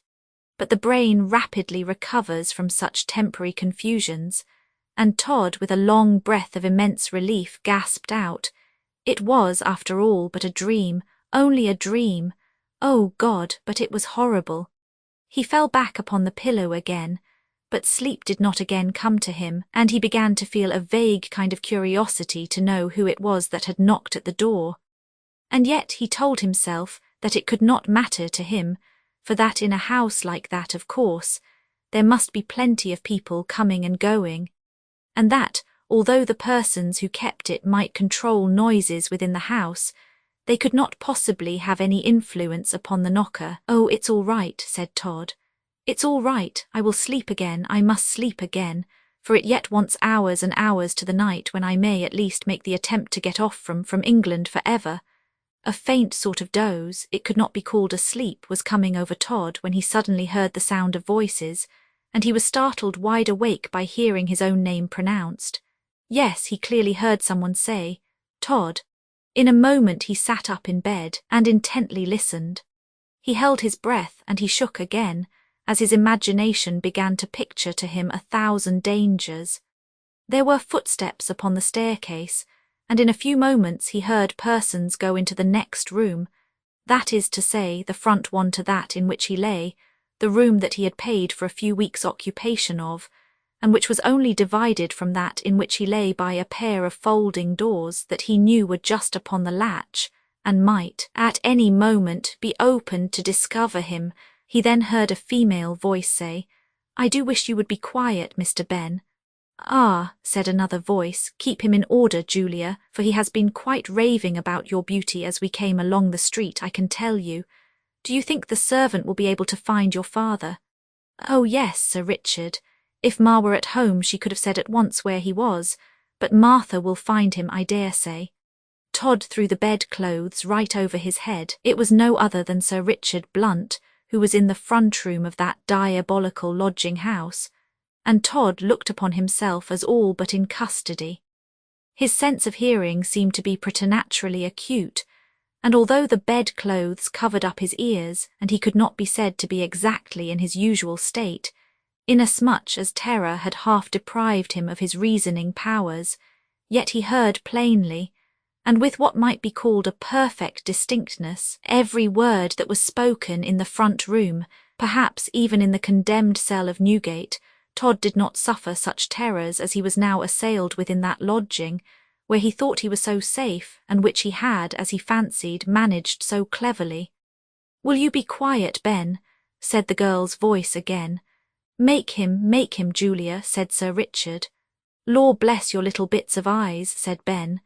"Do now come and sit in my lap, and I'll tell you such a lively story of how the leopard we have got at the Tower lost a bit off the end of his tail."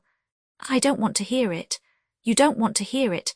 Come, my lambkin of a Julia, when shall we be married? Oh, do name the day your Ben will be done for life. I want it over." "Well, I'm sure," said Julia, "if you think you will be done for, you had better not think of it any more, Mr. Benjamin." "It won't bear thinking of, my dear. It's like a cold bath in January. You had better shut your eyes and tumble in." "Upon my word, Ben," said Sir Richard, laughing, "you are anything but gallant, and if I were Julia I would not have you." "Not have me? Lord, yes, she'll have me. Only look at me." "Ah," said Julia, "you think, because you are a great monster of a fellow, that anybody would have you. But I can tell you that a husband half your size would be just as well, and I only wonder, after you have made all the neighbours laugh at me, that I have a word to say to such a mountain of a man. That I do, you wretch." "Laugh," cried Ben. "Why, my duck, what do they laugh at? I should like to catch them laughing." "Why, you know, you wretch, that day it rained as if cats and dogs were coming down. You took me up as if I had been a baby, you did, and carried me home, and me with a jug of porter in my right hand, and the change out of a shilling in my left, so that I could not help myself a bit, and all the street laughing. Oh, I hate you." "She hates me," said Ben. "Oh, but she don't mean it, Ben," said Sir Richard. "Do you think she doesn't, sir?" "I am sure of it. Do you now, Julia?" "Yes, Sir Richard, indeed I do really now, for he is quite a horrid monster, and I only wonder they don't put him in one of the cages at the Tower along with the other wild beasts and make a show of him. That's all that he is fit for." "Oh, you aggravating darling," said Ben, making a dart at Julia, and catching her up in his arms as you would some little child. "How can you go on so to your Ben?" "Murder," cried Julia. "Oh, if you are going to have a fight for it," said Sir Richard, "I will go and wait downstairs, Julia." Bang came a knock at the street door. "Oh, Ben, there's Ma or Pa," said Julia. "Let me down directly. Do, Ben, oh, pray do, let me down, Ben. Do you love your Ben? Anything you like, only let me down." "Very good. There you is then, agin on your little mites of feet. Law bless you, Sir Richard, that girl loves the very ground as I walks on, she does, and she has comed over me with her fascinations in such a way as never was known. Ain't she a nice sleek and shiny with a capital mane, but you should see her at feeding time, Sir Richard, how nice she does it, quite delicate and pretty, and you should see her. The door of the room opened, and Hardman, the officer, made his appearance. Your humble servant, Sir Richard. I hope I have not kept you waiting long. I was only in the neighbourhood. No, Hardman, thank you, it's all right. I have not been here above a quarter of an hour. I am glad of that, sir. How do you do, Mr. Ben? Pretty well, said Ben. Only a little hungry and thirsty, that's all. But don't trouble yourself about that, Mr. Hardman. I always do get hungry when I look at Julia. I hope, Mr. Ben, that don't mean that you will dine off her some day when you are married. Oh, law, no. Bless her heart, no. She loves me more and more, Mr. Hardman.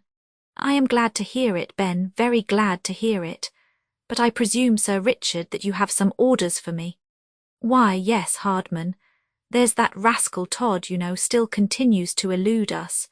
What I want you to do is to take charge entirely on the river, and to make what arrangements you like at the various quays and landing places, and with all the watermen, so that he shall not have a chance of escaping in that way. Is certainly, sir, I will set about it directly.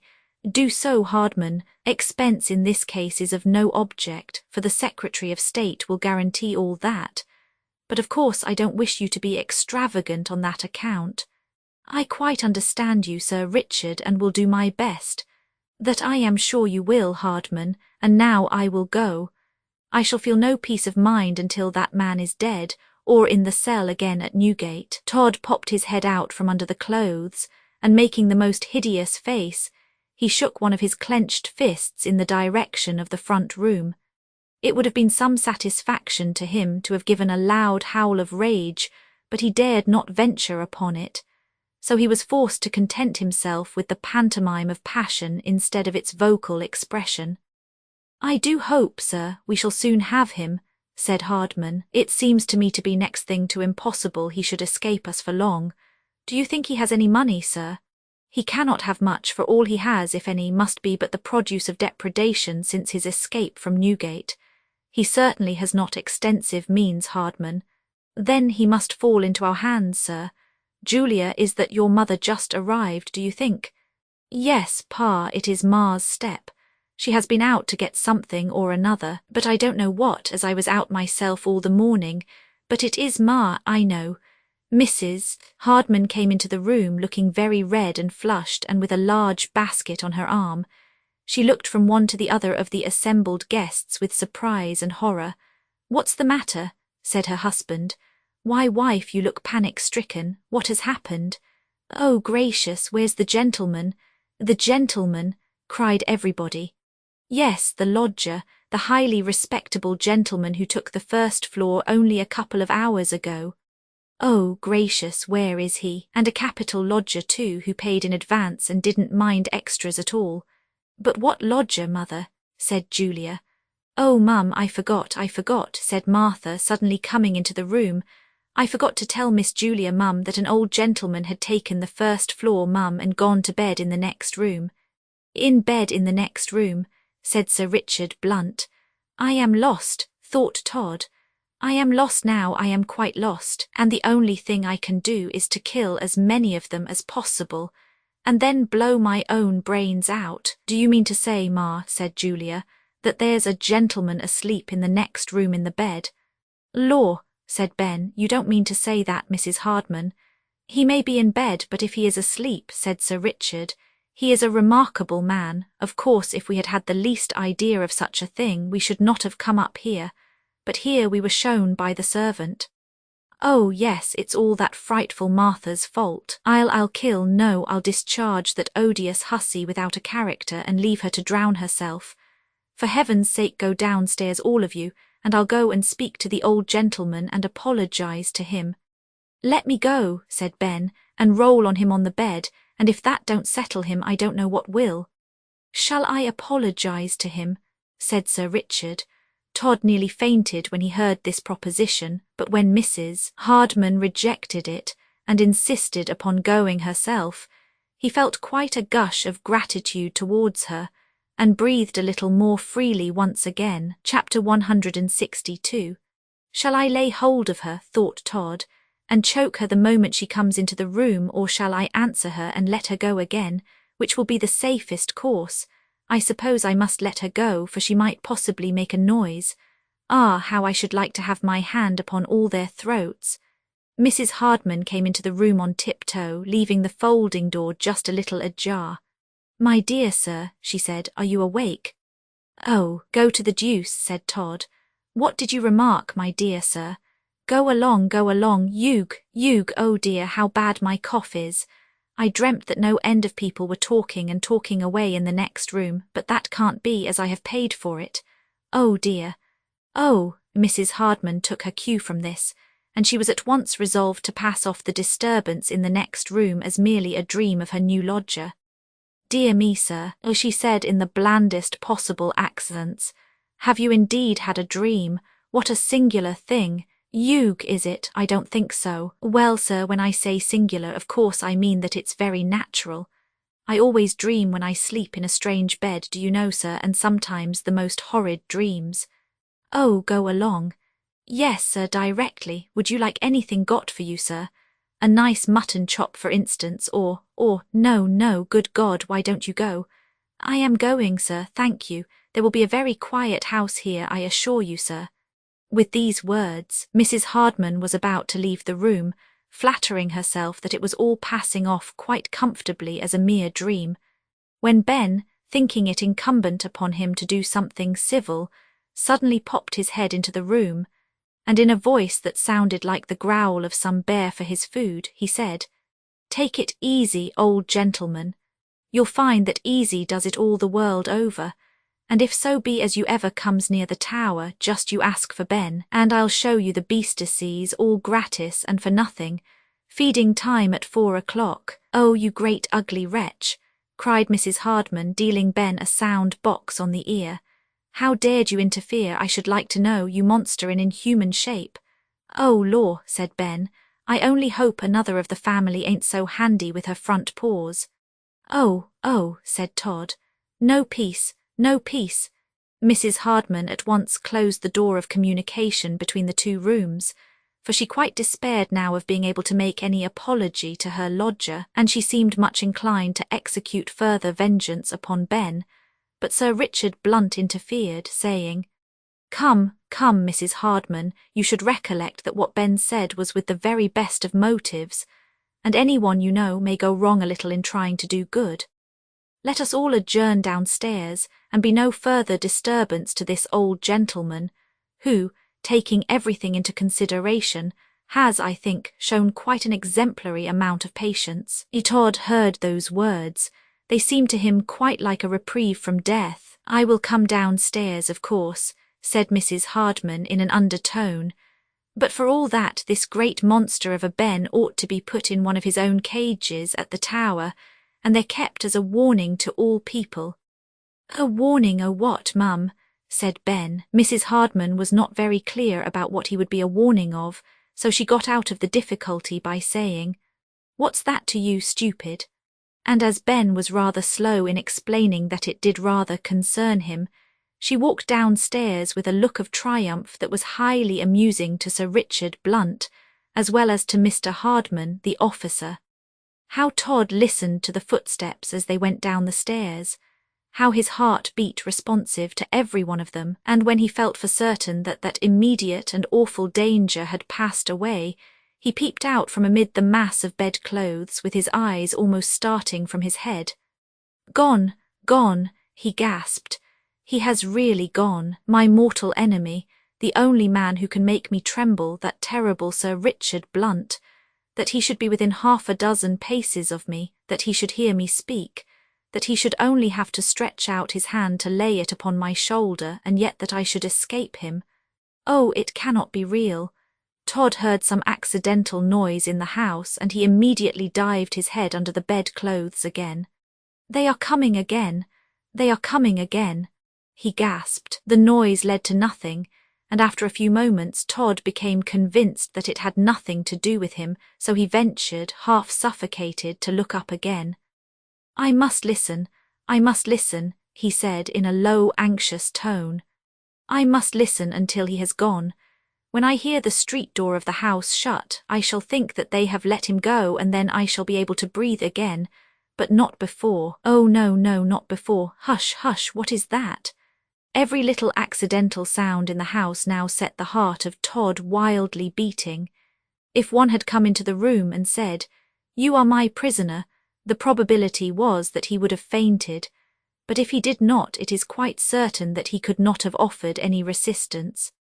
A child might have captured him then, during the accession of terror that had come over him in that house, whither he had slunk purposely for safety and for secrecy. At length he heard a noise of voices in the passage, and then the street door was opened.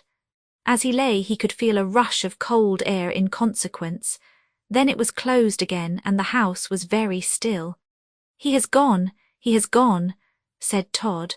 The manner in which Todd pronounced these few words it would be impossible to describe. No shivering wretch reprieved upon the scaffold with the rope round his neck could feel a greater relief than did Todd, when he found that the door of that house was really closed upon Sir Richard Blunt.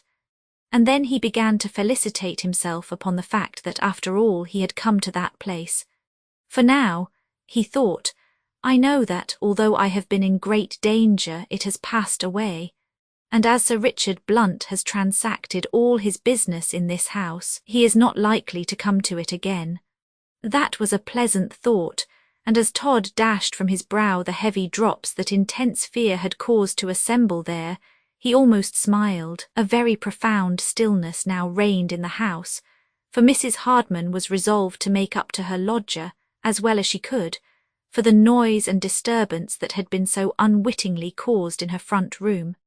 She had made Ben go away, and as her husband had likewise gone in pursuance of the orders of Sir Richard Blunt, to take measures lest Todd should make an escape by the Thames, the place remained as calm and still as if no one were in it but herself. Todd closed his eyes, and wearied nature sought relief in sleep. Even Sweeney Todd, with more than 20 mortal murders on his conscience, slept calmly for no less than 6 hours of that, to him, most eventful day. Twice during this long sleep of her lodgers had Mrs. Hardman stolen into the front room to listen, and been quite satisfied by the regular breathing that, at all events, her lodger was not dead, and she kept herself upon the alert to attend to him whenever he should awake from that deep sleep. The long shadows of the houses on the other side of the street had fallen upon the windows of the Hardmans' abode, and a slight fog began to make itself perceptible in London when Todd awoke. "Help, help, oh God, where am I?" he cried. He sprang half out of the bed, and then the full tide of recollection came back to him, and he fully comprehended his situation in a moment. "Hush, hush, hush," he said, and he listened most intently to hear if his sudden exclamation had attracted any attention. He heard a footstep on the stairs. "Hush, hush," he said again. "Hush, who is it? I must be very careful now." "Oh, very." The footstep paused at his door, and then he heard it in the next room, and Mrs. Hardman, advancing to the folding doors, said in the blandest of accents, "Are you awake, sir, if you please?" Todd at once assumed the tone in which he had formerly addressed her, and replied, "Yes, madam, yes, I am awake, and how do you feel now, sir, if you please?" "Oh, a great deal better, ma'am, a great deal better. Indeed, I feel quite refreshed. I will come out directly, my dear madam. Pray have the goodness to take this guinea. I shall want a cup of tea at times, and I think I could take a cup now, my dear madam. You can get it out of that and keep the change, you know, till I want something else." "Oh, really, sir," said Mrs. Hardman, as she put her hand through a small opening of one of the folding doors and took the guinea. "It is quite delightful to have so pleasant a lodger as yourself. Oh, quite. I will get the tea directly, my dear sir, and pray make yourself quite at home, if you please." "Yes, ma'am, I will. Do, sir. I should be really unhappy now if I did not think you were comfortable." "Oh, it's all right, ma'am. Oh dear, I do think my cough has been better since I have been here." "How delightful to hear you say that," exclaimed Mrs. Hardman, speaking in quite a tremulous voice of sympathetic emotion. "I will get the tea directly, sir." She left the room, and as she went down the stairs she said to herself, "What a pearl of a lodger, to be sure! He pays for everything over and over again. I should not now in the least wonder but the dear old gentleman will quite forget the change out of this guinea. If he does, it is not for me to vex him by putting him in mind of it. I know well that old people never like it to be supposed that their memory fails them, so if he says nothing about it, I am sure I shall not. Oh dear no, wretch," muttered Todd as he crept out of the back room into the front. "Wretch, I find that money will purchase anything in this house, but am I surprised at that? Oh no, no, will not money purchase anything in this great world? Of course it will. Why then should this house be an exception to the rule so general? No, no, it is no exception, and I may be very safe for a few guineas well spent, and they are well spent indeed, oh so well." Todd then, as he flung himself into the depths of an easy chair that was really easy for a wonder, considering that it was in a lodging house, began to arrange in his own mind his course of proceeding for the night. Let me think," he muttered. "I am now very much refreshed indeed and feel quite strong and well and equal to any emergency. That sleep has done me a world of good, and it is strange, too, that it has been the calmest and the quietest sleep I have enjoyed for many a month. I hope it is not prophetic of some coming evil." He shuddered at the thought. Todd was each day, each hour, becoming more and more superstitious. "No, no, I will not think that. I will not be so mad as to disarm myself of my courage by thinking that for a moment. I will take my tea here and then I will sally forth, telling this woman that I will soon return, and then, after a dose of brandy, I will hire a boat and take to the river. What is that?" The wind with a sudden gust came dashing against the windows, giving them such a shake that it seemed as if it were intent upon getting into the room to buffet Todd. He immediately rose, and going to the window, he placed his hideous face close to one of the panes and looked out. The sky was getting very black, and huge clouds were careering about it. The wind was evidently rising, and there was every appearance of its being most squally and tempestuous. Todd bit his lips with vexation. "Always something," he said, "always something to annoy me, and to cross me, always, always. The tea, sir, if you please." Todd turned round so suddenly that he almost upset the servant with the tea equipage. "Oh, very well, that will do, you are the servant of the house. If you please, sir." "Ah, you will then have to attend upon me while I am here, my dear, I presume." "Yes, sir, if you please." Very good, you are a very nice young woman, and there's half a guinea for you." "Hugh, I shall give you that sum every week while I stay here, you know." "Law, sir, will you?" Yes, you can go now. Is the tea all right?" "Oh dear, yes, sir, you are very good indeed. Mrs. said as you was a very good lodger, which I know to mean as you didn't be particular about your money, and now I sees you ain't. Thank you, sir, for me. I'll get up in the night if you want anythink." Chapter 163. The servant was so profuse in her acknowledgments for the half-guinea that she seemed as if she would never get out of the room, and Todd had to say, There, that will do. Now leave me, my good girl, that will do," before she, with a curtsy at every step, withdrew. "Well," she said as she went downstairs, "if I tell Mrs. of this, I'm a Prussian. Oh dear, I keeps it to myself and says nothing to nobody, excepting to my Thomas as is in the Horse Guards. He is a nice fellow, and out o' this I'll make him a present of a most elegant watch ribbon that he can put a bullet at the end of and let it hang out of his fob all as if he had a real watch in his pocket." "Humph," said Todd. "I have bought her good opinion cheap. It was well worth 10 and 6pence not to have the servant watching me with, for all I know to the contrary, eyes of suspicion. Well worth it." It was not very often that Todd indulged himself with a cup of tea. Something stronger was commonly more congenial to his appetite. But upon this occasion, after his long sleep, the tea had upon him a most refreshing effect, and he took it with real pleasure. Mrs. Hardman, in consideration of the guinea she had received beforehand, had done him justice as far as the quality of the tea was concerned, and he had it good. "Well," he said after his third cup, "I did not think that there was so much virtue in a cup of tea after all. but of a surety I feel wonderfully refreshed at it. How the wind blows! The wind did indeed blow, for all the while that Todd was taking his tea it banged and buffeted against the window at such a rate, that it was really quite a fearful thing to listen to it. A couple of candles had been lighted and brought into the room, but the gale without soon laid hold of their little flames, and tossed them about so, that they gave but a dim and sepulchral kind of light. Todd rose again and went to the window. Again he placed his face close to the pane of glass, and shading his eyes with his hands, he looked out. A dashing rain was falling. They say that when the rain comes the wind moderates, he muttered, but I see no signs of that yet. It is almost a gale already. At that moment there came such a gust of wind howling down the street that Todd mechanically withdrew his head, as though it were some tangible enemy come to seek him. Always something to foil me here, he said.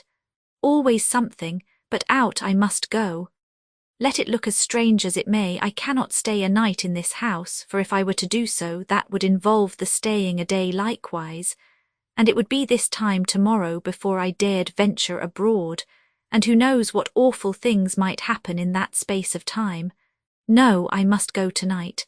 I must go tonight. He could not help feeling that his going out while the weather was in such a state would excite a great amount of wonder in the house, but that was a minor event in comparison to what might possibly ensue from remaining, so he put on his hat. Tap-tap came against the panel of his door. Todd muttered an awful oath and then said, "Come in." Mrs. Hardman entered the room.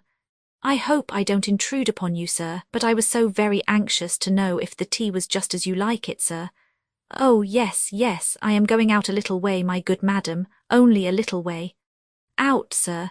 Yes, and why not? Why not? Oh dear me, how bad my cough is to be sure tonight. Ugh, goodness gracious, my dear sir, you will not think of venturing out tonight. Oh, sir, why not, madam? The wind, sir, the rain, sir, and the wind and the rain together, sir. Oh dear, it isn't a night to turn out a dog in, not that I like dogs, but I beg, sir, you won't think of it. Only listen, sir, how it does blow, to be sure." "Madam," said Todd, putting on a solemn look, "I must go, it is my duty to go." "Your duty, sir?" "Yes, whenever the wind blows and the rain comes down, I put a quantity of small change in my pocket, and I go out to see what objects of distress in the streets I can relieve. It is then that I feel myself called upon in the sacred name of heavenly charity to see to the wants of my poorer fellow creatures. It is then that I can find many a one whom I can make happy and comfortable for a brief space, at all events. And that's the way that I am always, you see, madam, with a bad cold." "Generous man," said Mrs. Hardman, wiping her eyes with the corner of her apron. "Not at all, madam, not at all. It is one's duty and nothing else. I feel bound to do it, but I shall want a little something for supper. A nice boiled chicken, if you please, and you will be so good as to get it for me, madam. Take this guinea, if you please, and we can talk about the change, you know, when I want anything else, my good madam." "My word," thought Mrs. Hardman, "he is a wonderful lodger, for he forgets all about his change. I feel that it would only vex the poor old gentleman to remind him of it, and that I do not feel justified in doing. Ahem. Yes, sir, oh, certainly I will get the finest chicken, sir, that can be had. Do so, madam, do so, now I'm going. Oh, Lord, there's a gust of wind. I like it, I like it. And there's a dash of rain, so much the better. Delightful, delightful, my dear madam. I shall find plenty of poor objects to relieve tonight. Under gateways I shall find them, crouching upon doorsteps, and shivering on spots where a little shelter can be found from the inclemency of the weather. This is my time to try and do a little good with that superfluous wealth which Providence has given me." Mrs. Hardman made no further opposition to the benevolent intentions of a lodger who continually forgot his change, and Todd fairly left the house. Little did the landlady think, while she was grasping at the guineas, that there was a reward of £1,000 for the apprehension of her lodger, and that it would every penny piece of it have been duly paid to her at the Treasury, if she could but have managed to lock him in a room until the officers of justice could be sent for, to pounce upon him and load him with irons, and take him off to prison. But poor Mrs. Hardman had really no idea of how near she was to fortune, and when the street door closed upon Todd, she little suspected that she shut out such a sum as £1,000 sterling along with him. "That is managed so far," said Todd, as he shrank and cowed before the storm-laden gale that dashed in his face the rain as he reached the corner of the street. There Todd paused, for a new fear came across him. It was that no waterman would venture upon the river with him on such a night, and yet after reasoning with himself a little time, he said, "Watermen are human, and they love gold as much as anyone else. After all, it only resolves itself into a question of how much I will pay." Full of this idea, which in its way was a tolerably just one, he sneaked down the Strand until he got right to Charing Cross. He had thought of going down one of the quiet streets near that place, and taking a boat there, but now he considered that he would have a much better chance by going as far as Westminster Bridge, and accordingly, despite the rain and the wind, he made his way along Whitehall and reached the bridge. A few watermen were lounging about at the head of the stairs. They had little enough expectation of getting a fare at such a time and upon such a day. One of them, however, seeing Todd pause, went up to him and spoke. "You didn't want a boat, did you, sir?" "Why, yes," said Todd, "I did, but I suppose you are all afraid to earn a couple of guineas." "A couple of guineas?" "Yes, or 3 for the matter of that. One more or less don't matter to me, but it may to you." "Indeed it does, sir. You are right enough there. But where do you want to go to, sir? Up or down?" "To Greenwich." Todd thought if he mentioned Gravesend he might frighten the man at once. "Greenwich, phew." The waterman perpetrated a long whistle, and then, shaking his head, he said, "I'm very much afraid, sir, that it isn't a question of guineas that will settle that, but I will speak to my mate. Halloa, Jack. Jack, I say, old boy, where are you?" "Here you are," said an old weather-beaten man coming up the steps. "I've only been making the little craft fast. What is the row now, Harry, eh?" "No row, old mate, but this here gentleman offers a matter of 3 guineas for a cruise to Greenwich."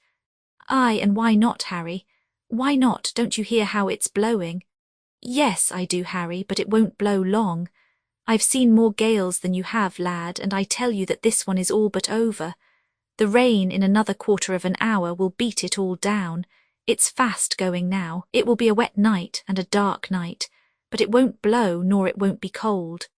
"If you say as much as that, Jack," said the younger waterman, "I will swear to it." The old man smiled as he added, "Ah, dear me, yes, and so you may, Harry. I haven't been so long out of doors that I don't know the fancies of the weather. I can tell you a'most what it's a-going to do beforehand better than it knows itself. There, don't you hear how it's coming in puffs now, the wind, and each one is a bit fainter nor the one as comed afore it. Lord bless you, it's nothing. We shall get a wet jacket, that's all, and if so be, sir, as you really do want a cruise down to Greenwich, come on, and Harry and me will soon manage it for you." These words were very satisfactory to Todd.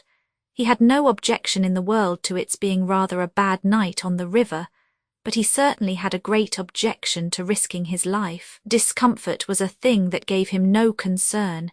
He knew well that that would pass away. "If you are willing," he said, "let us then start at once, and I will not hold you to your bargain if the weather should happen to turn very bad.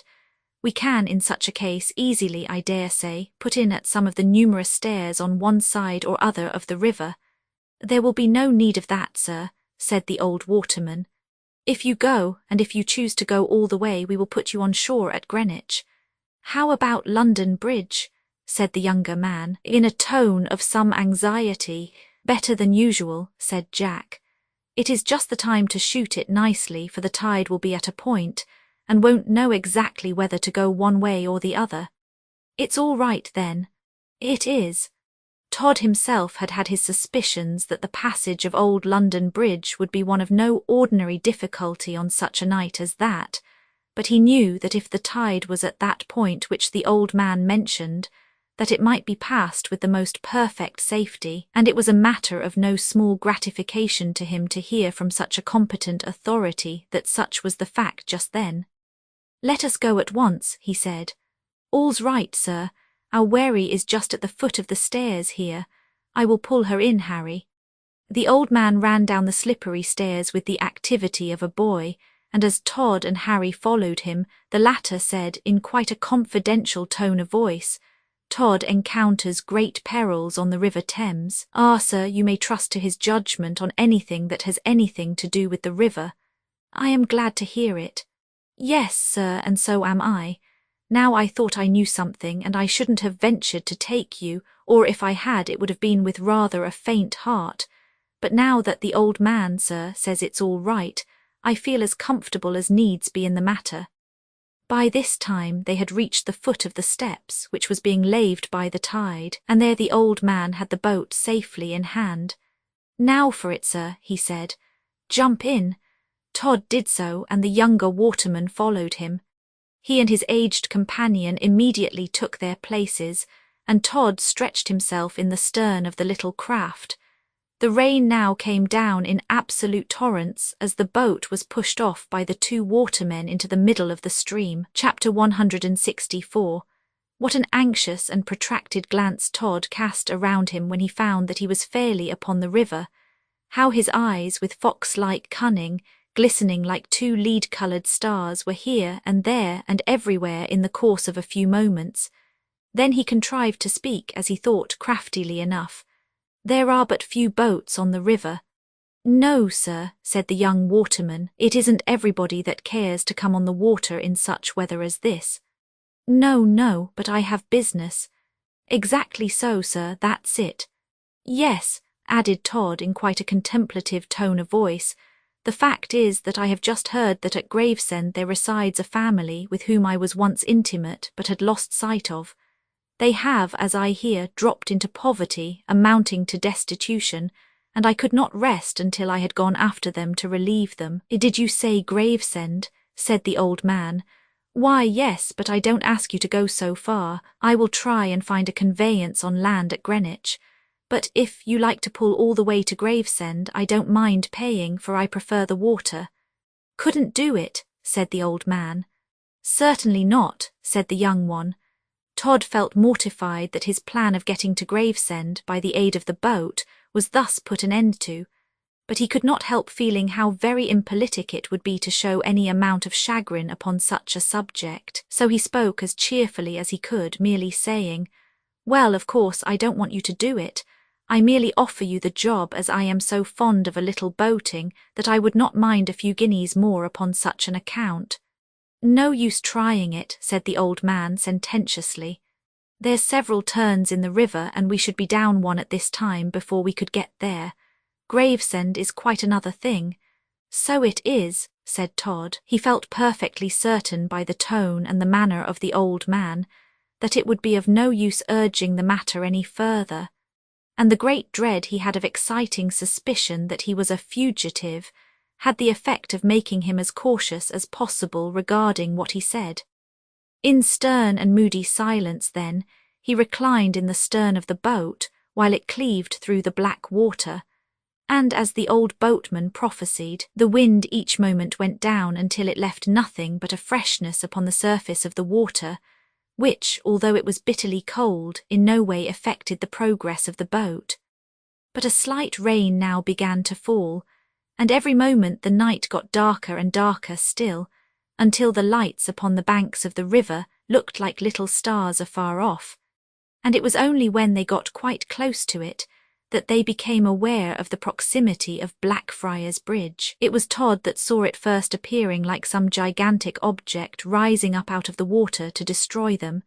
He could not resist uttering an exclamation of terror, and then he added, "What is it? Oh, what is it?" What?" said the young waterman, shipping his oars and looking rather terrified. The old man gave his head a slight jerk as he said, "I fancy it's Blackfriars." "Oh, yes, said Todd with a feeling of great relief.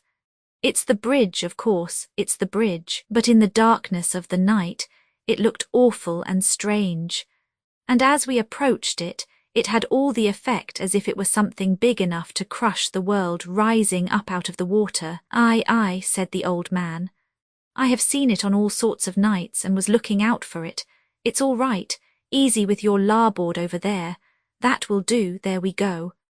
The boat shot under one of the arches of the old bridge, and for a moment the effect was like going into some deep and horrible cavern, the lower part of which was a sea of ink.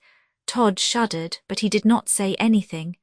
He thought that after his affected raptures at sailing, that if he made any sort of remark indicative of his terrors at the passage of the bridge, they would sound rather inconsistent. It was quite a relief when they had shot through the dim and dusky arch, and emerged again upon the broad open water, and owing to the terrible darkness that was beneath that arch, the night upon the river after they had passed through it did not seem to be nearly so black as it had been before, thus showing that, after all, most of our sensations are those of comparison, even including those dependent upon the physical changes of nature. "This is cheering," said Todd. "It is lighter now upon the river. Don't you think it is?"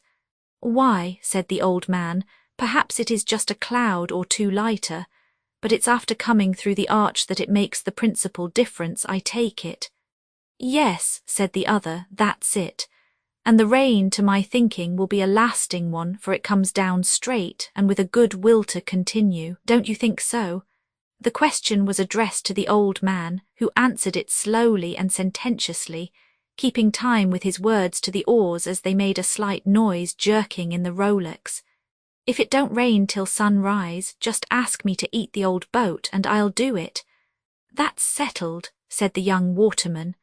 The weather, in so far as rain or not rain was concerned, was not to Todd a matter of much concern, so long as there was no stormy aspect of the elements to prevent him from speeding upon his journey. He, upon the whole, rather liked the darkness and the rain, as it probably acted as a better shield for his escape, and he rather chuckled than not on the idea that the rain would last. Besides, it was evident that as it fell, it smoothed the surface of the river, so that the oars dipped clear into the stream and the boat shot on the better. "Well, well," he said, "we can but get wet, that's all," said the old man, "and I hold it to be quite a folly to make a fuss about that. If you sit still, the rain will, of course, soak into your clothes, but if you go on sitting still, it will in time give you up as a bad job and begin to run out again. So you have nothing, you see, to do but take it easy and think of something else all the while." "That is very true, my friend," said Todd in a kind and conciliatory tone, "but you get wet through in the process. Just so, pull away." The younger man for the last 5 minutes had glanced several times through one of his hands along the line of the surface of the river, and the injunction to pull away was probably on account of his having been a little amiss in that particular. The old man had spoken the words rather sharply than otherwise. "Yes, yes," said the other, "I'll pull away, but there's another craft upon the river in spite of the rain, and they are pulling away with a vengeance rather. Look, they are in our wake. It's no use me looking, you know that well enough. I ain't quite so good with my eyes as I was a matter of 20 years ago. I suppose it's the police craft. Of late, you know, they have taken to cutting along at all times." "Yes, it's them." Todd stooped in the boat until his eyes went right along the line of the water's edge, and there he saw coming on swiftly a biggish, bulky object, and as the oars broke the water, he could see that there were 5 or 6 of them on each side. It looked altogether like some great fish striking through the water with a number of strange-looking fins. The coward heart of Todd smote him, as well it might, when he saw this sight. For a moment or two he sat bewildered, and he thought that he should faint in the stern of the boat, and then that nothing in the world could save him from capture, if that were in reality the police boat. It was, perhaps, only the rain falling upon his face that revived him, as it came upon him with its cold, refreshed splash. To be sure, he was well armed for one individual, but what could he do against some dozen of men? Suppose that he did shoot 2 or 3 of them, that would be but a poor recompense for his capture by the others. He was bewildered to know what to do. He spoke in a low, anxious tone. "Are you, from your knowledge of the river, quite sure that that is a police boat?" "Ah, to be sure." "Do you, then, think likewise that that is upon our track? Answer me that. Answer it fairly." "Our track," said the old man as he almost ceased rowing. Hilloa, there's something more in this affair than meets the eye. It won't exactly pay us to be overhauled by the police after a chase. Who and what are you, my friend? If you are afraid of the police boat, we are not, and you ain't quite the sort of customer to suit us exactly, I should say. I have both their lives, thought Todd, as in the dark he felt for his pistols. I have both their lives, and if they show any disposition to give me up, they shall not live another 5 minutes. I will shoot them both, cast their bodies into the river, and land myself at the first stairs I come to. Listen to me, he said in a mild tone of voice. It would only tire you, and besides it would take too long to tell why I have a fear of the police. But I have such a fear. I assure you that I am quite innocent of what they accuse me, but until I can get from Hamburg the only witness who can prove my innocence, I do not want to fall into the hands of my enemies. I implore you not to sacrifice me. Humph, said the old man, what have you done? Nothing, nothing, as heaven is my witness. But what do they say you have done? Said the young waterman. Aye, said the other, that's the question. Why, they say that I was wrong in helping a poor lad who certainly had done some wrong thing to escape from the country, but then it would have broken his poor mother's heart if they had hanged him. It was for forgery only, and it was all owing to bad company he did it. Alas, I did not think it a crime to aid the poor boy to get away. What good would his death have done to anyone? Was that all? Yes, that was all. But it appears in law, you see, a very serious offence to aid and abet, as they call it, a felon. Poor boy, poor mother, oh, hang it, we won't give you up to the bloodhounds of the law for that, said the old man. But hark you, sir, it's out of the question that we too should be able to hold our way against the police galley with 6 young fresh rowers. So all we can do is to put you ashore somewhere, and then you can shift for yourself the best way you may. I don't see what else we can do for you. Nor I, said the young waterman, and in a few moments it will be best to do that. Is there a stairs close at hand? Not one, said the old man. It's a done thing. We can't land you except in the water, if that can be called landing you at all. I don't know what to be at. Oh, save me, said Todd. But how can we? Yes, said the young waterman, there's one way of managing that I think will do it, and do it well too. Oh, how can I thank you? Don't mention it. Suppose we put him on to the first craft we come alongside of in the river. That is moored and has got no one on board.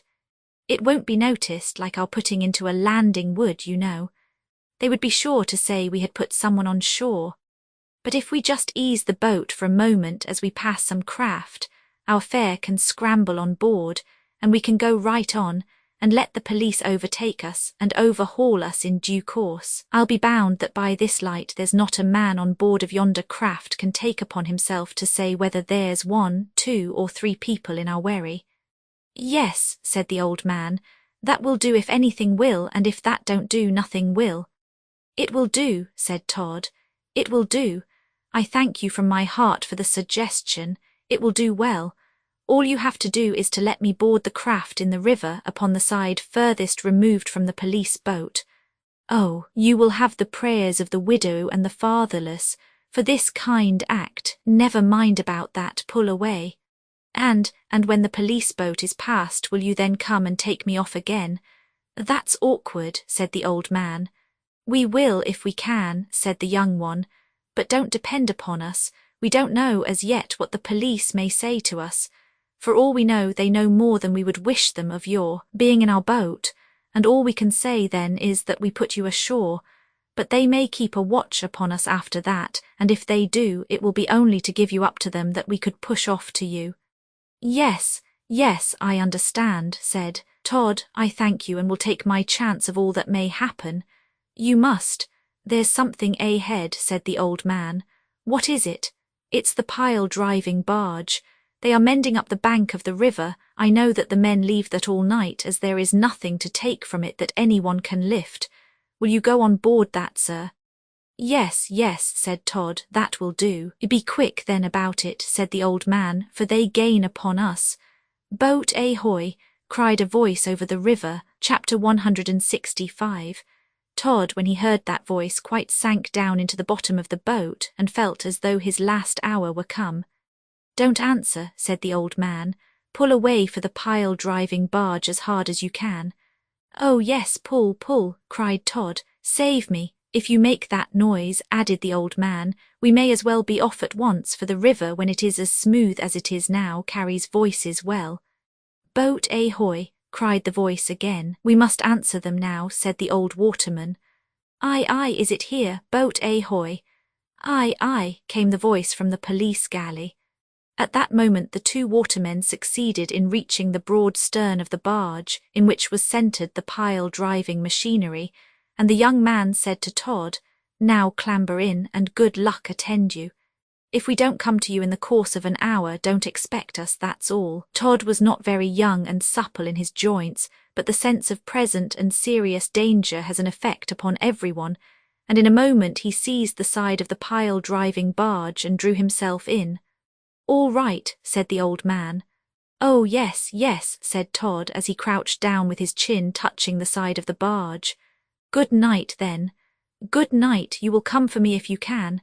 "Yes, but don't expect us." "Pull now as hard as you can, and get out into the stream." "Pull, pull." By the strenuous united exertions of the two men, the boat shot along at good speed, and soon got to a considerable distance from the barge in which Todd had taken refuge. It was then that the police galley hoisted a strong light that shed a bright glare through the rain and over the surface of the river. "Am I saved?" said Todd. "Am I saved, or am I not?" He sank quite down into the body of the barge. There was a sort of platform over one half of it, and upon that platform he felt the mass of iron, weighing about a couple of hundredweight or more, which was used for driving piles into the bed of the river, and which, when liberated from a height and allowed to fall upon the end of the pile, comes with a most tremendous force. That piece of metal so used is called the monkey.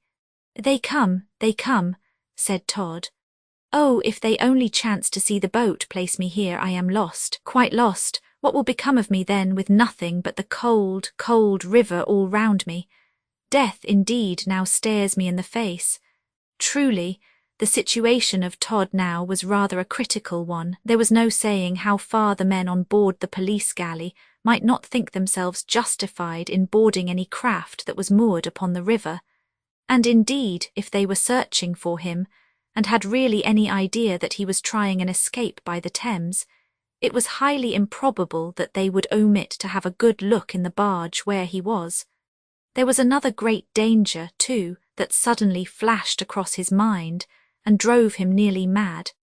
If the police, when they overtake the wherry, he thought, should mention who it is they are in pursuit of, may not the two watermen at once, upon finding that their sympathy has been excited for me, declare where I am, and even aid in my apprehension? This idea, either because it was the last one that came into his head, or because it really was the one that seemed most full of real dangers, clung to him with desperation, and more than once the thought of ending all his miseries by a plunge into the river crossed his mind. But it is not such men as Sweeney Todd who commit suicide. They come, was all he could now say. The light from the police was, by the aid of a revolving reflector, capable of being cast pretty strongly in any direction that those who had the care and control of it chose, and for a moment it rested upon the barge where Todd was. He felt as if, at that moment, he could have crept right through the bottom of the barge and taken refuge in the Thames. The broad beam of light was then shifted off the barge on to the little wherry, which was at rest upon the water waiting for the approach of the police galley.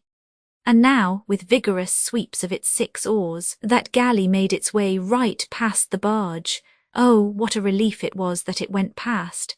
It did not follow that all danger was gone because the police barge had gone past, but it was a sufficient proof that the glare of light they had sent in that direction by the aid of the reflector had not had the effect of discovering him to them. "That is something," muttered Todd.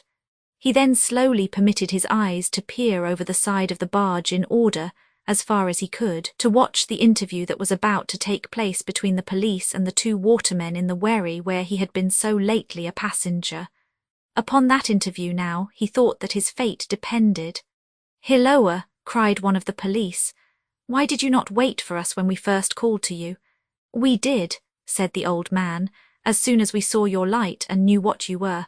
But there are so many jokes played off upon the river that if we were to rest stores to everybody who call, 'Boat ahoy,' we should have enough to do. Who are you? A couple of registered watermen. Here we are. You can overhaul us at once if you like.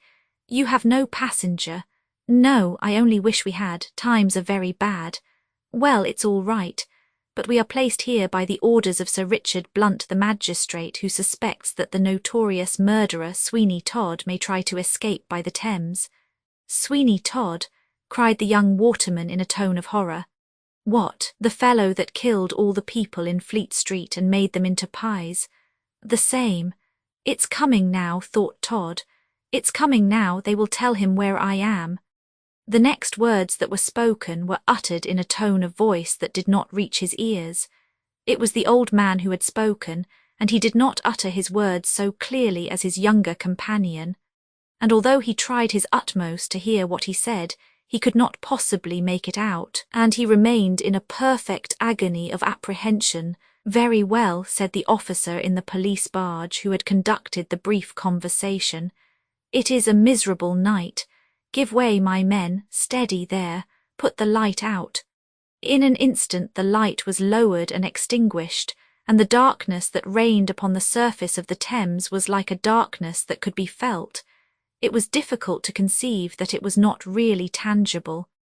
"Are they coming back?" That was the question that Todd asked of himself as he grasped to steady himself the heavy piece of iron that belonged to the pile-driving machine. He listened most intently until it was positively painful to do so, and he began to fancy all sorts of strange noises in the air and from the water.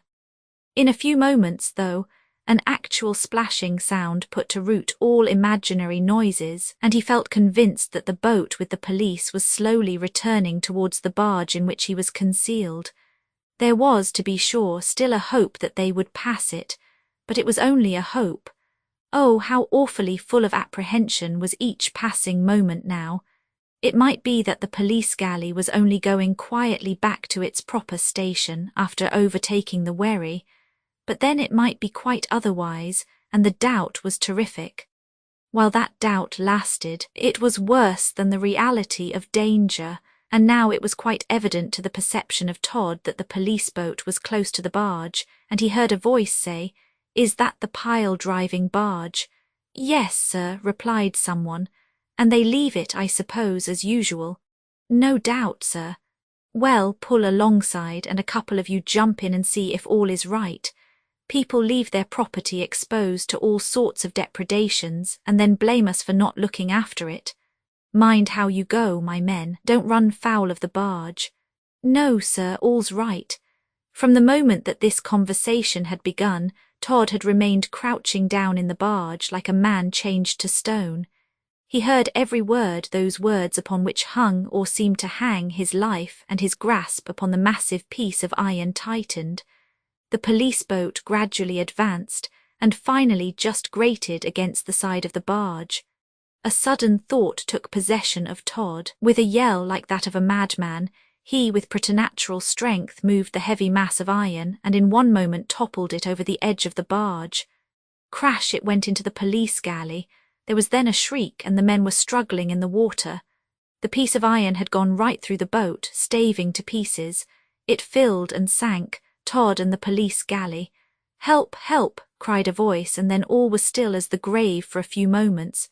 "It is done," said Todd. "Help, mercy," said a voice again, and a dark figure rose up by the side of the barge, clinging to it. Todd drew one of his pistols. He levelled it at the head of the figure. He was upon the point of pulling the trigger when it struck him that the flash and the report might be seen and heard from the shore. The pistol was heavily mounted with brass at the butt end of it. "Down," said Todd. "Down." He struck the clambering, half-drowned man upon the head, and with a shriek he fell backwards into the water and disappeared. In another moment Todd felt a pair of arms twining round him, and a voice cried, "Murderer, I have you now. You cannot shake me off." Todd made an effort, but in truth those wet and clinging arms held to him like fate. "Fool," he said, You will find drowning the easiest death for you to meet.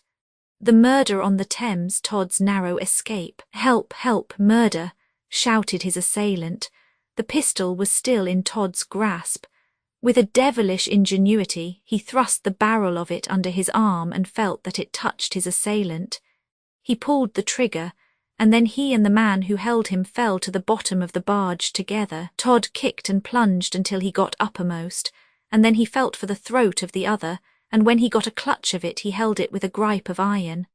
"Fool," he said, "did you think that one driven to such desperation as I am would be conquered so easily?" There was no reply.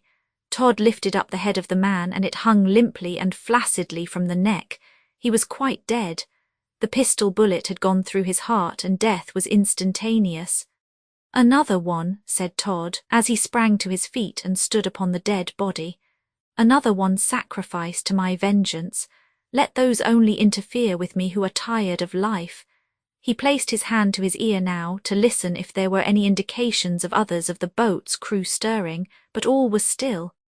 No sound, save the lazy ripple of the tide past the old barge on which he was, met his ears. "It is over," he said. "It is quite over now. That one great danger is past now." The rain began to fall quicker and splashed upon the half-deck of the barge. Todd felt that he was thoroughly wet through, but all minor ills he could now laugh at, that he had escaped the one great peril of capture.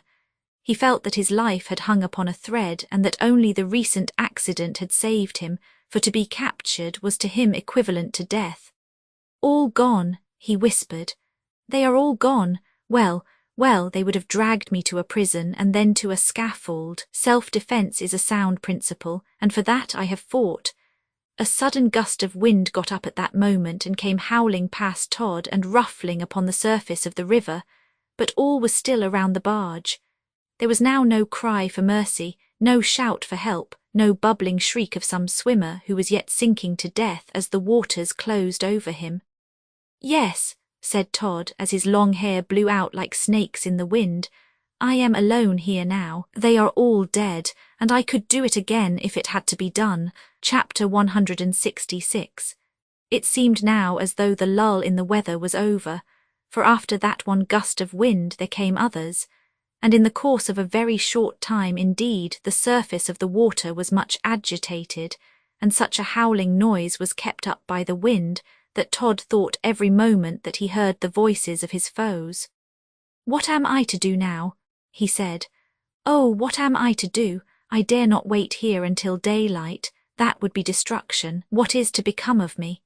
He came round the sides of the barge with the hope that some wherry had been moored to it, but he found that that hope was a fallacious one indeed. There was the gloomy-looking vessel moored far out in the stream, with him as its only passenger. Anyone without Todd's load of guilt upon his soul, and upon better terms with human nature, could soon have got assistance, for the distance from the shore was by no means so great, but that his voice must have been heard had he chosen to exert it.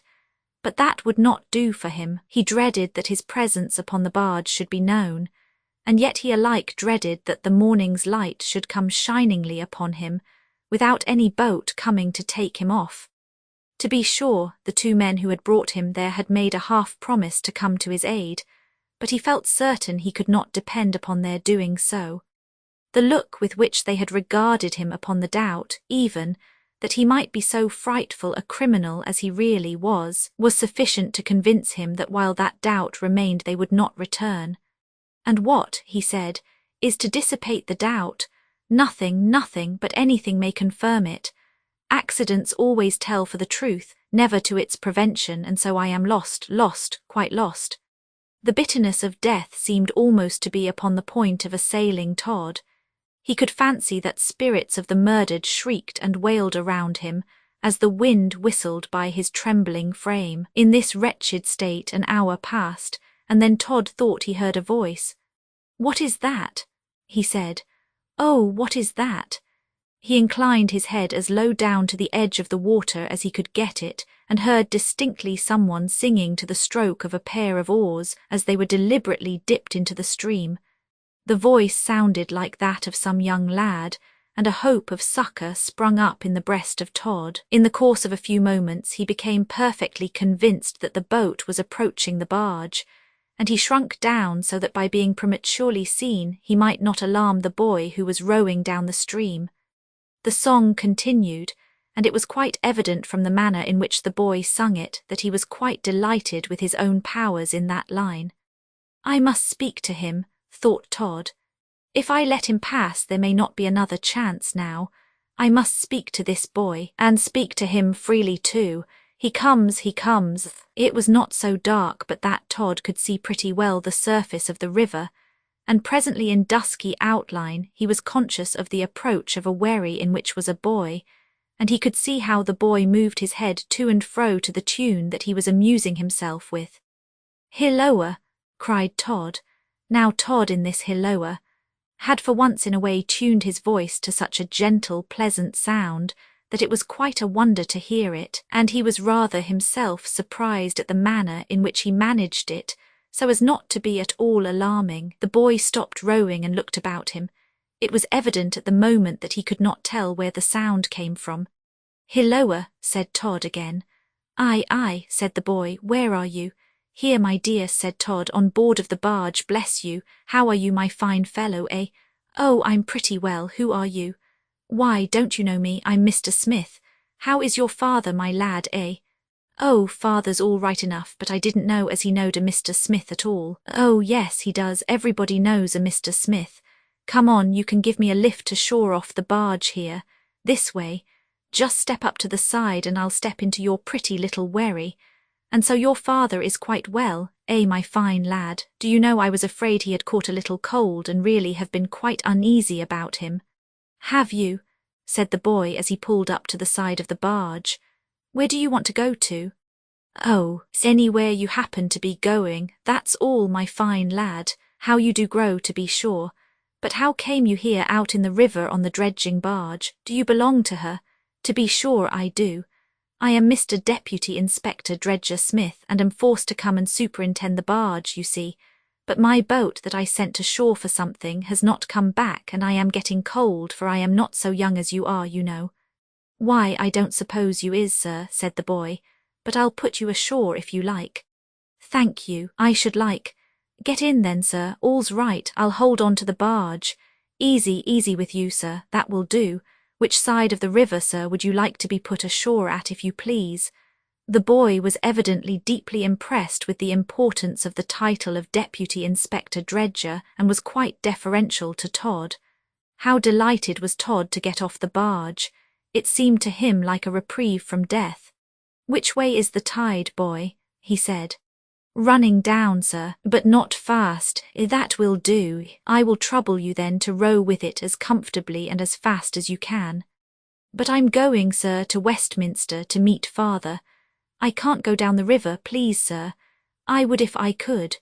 I said I would put you on shore on either side you like, and that's a waste of time, for the tide is getting fuller every minute, and it will be a hard pull against it as it is. I can't go down the river, so don't ask me, sir. Indeed I can't. Indeed? No, sir. If I put you ashore you will find lots of watermen who will be glad enough of the job. What's your name? Bill White, sir. Todd compels Bill White to assist his escape from the Thames police. Very well, Bill White. I dare say you have ears at your age, and guess that to have one's brains blown out is not one of the most agreeable things in the world, and perhaps you know a pistol when you see one. This that I take from my pocket and hold at your head is carefully loaded, and if you don't pull away at once with the tide down the river, I will scatter your brains into the river and throw your lifeless carcass after them. Do you understand that, Mr. Bill White? Todd uttered these words in such a tone of fiendish malignity, and glared into the eyes of the poor boy so, that he nearly drove him out of his wits, and it was as much as his trembling hands could do to hold the oars. For the space of about half a minute he could only glare at Todd with his eyes and mouth as wide open as they could be. Speak, devil's whelp, cried Todd. Why do you not answer me? Murder, cried the boy. Todd caught him by the throat, and if the oars had not been well up in the rowlocks they must have gone overboard. Another such cry, said Todd, and it is the last you shall have the opportunity of making in this world. Oh, no, no, but I say yes. Listen to me. If you row me as I direct you, I will not only do you no harm, but I will pay you well. If you still obstinately refuse, I will murder you, and murder your father likewise, upon the first opportunity. I will row you down the river, sir. Oh, yes, I will do it. Indeed I will, sir. Very well, take your oars and pull away. The boy was in such a state of trembling that although it was quite evident he did his best to obey Todd, it was with the greatest difficulty that he could pull a stroke, and it took him some minutes to get the boat's head round to the tide. Be careful, said Todd. If I see you willing, I make any allowance for you, but if I fancy for a moment that there is any idea of not obeying me, I will kill you. I am obeying you, sir. Very well. Now listen attentively to what I am about further to say to you, Bill White. You can pull away while you listen. We are going now very well with the stream. Yes, sir. We shall, no doubt, pass many wherries, and you may think it a very good thing to call out for help, and to say that I threatened to murder you, and all that sort of thing, but so soon as you do, you die.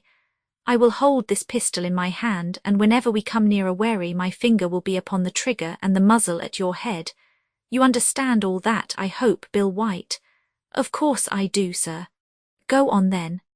Todd reclined back in the stern of the boat and kept his eyes fixed upon the boy, down whose cheeks the tears rolled in abundance as he pulled down the stream. Having the tide fully in its favour, the wherry with very little labour made great way.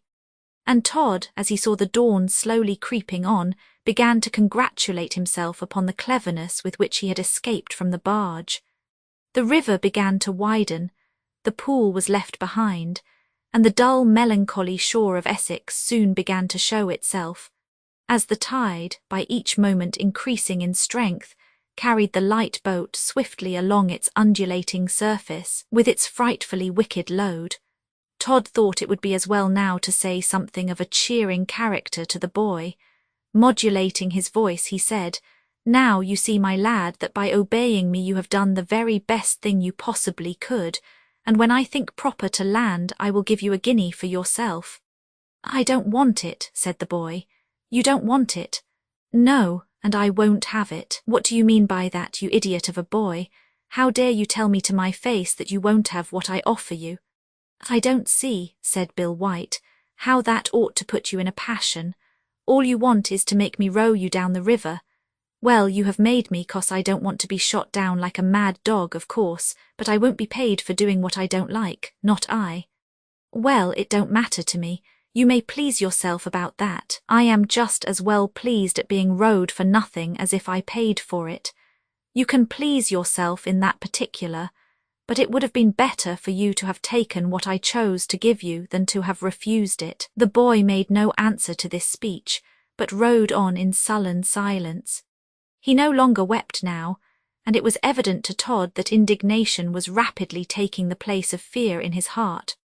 Todd even began to debate with himself whether it would not be better to throw him into the river and take the oars himself, and trust to his own skill to conduct the boat with the stream to Gravesend, than was the risk of any sudden act of the boy's that might bring danger upon him. It would have been but a poor satisfaction to Todd to have shot the boy at the moment possibly of his calling for help, when the sight of such an act would be sufficient to ensure his capture, without people troubling themselves about what he had done or not done before.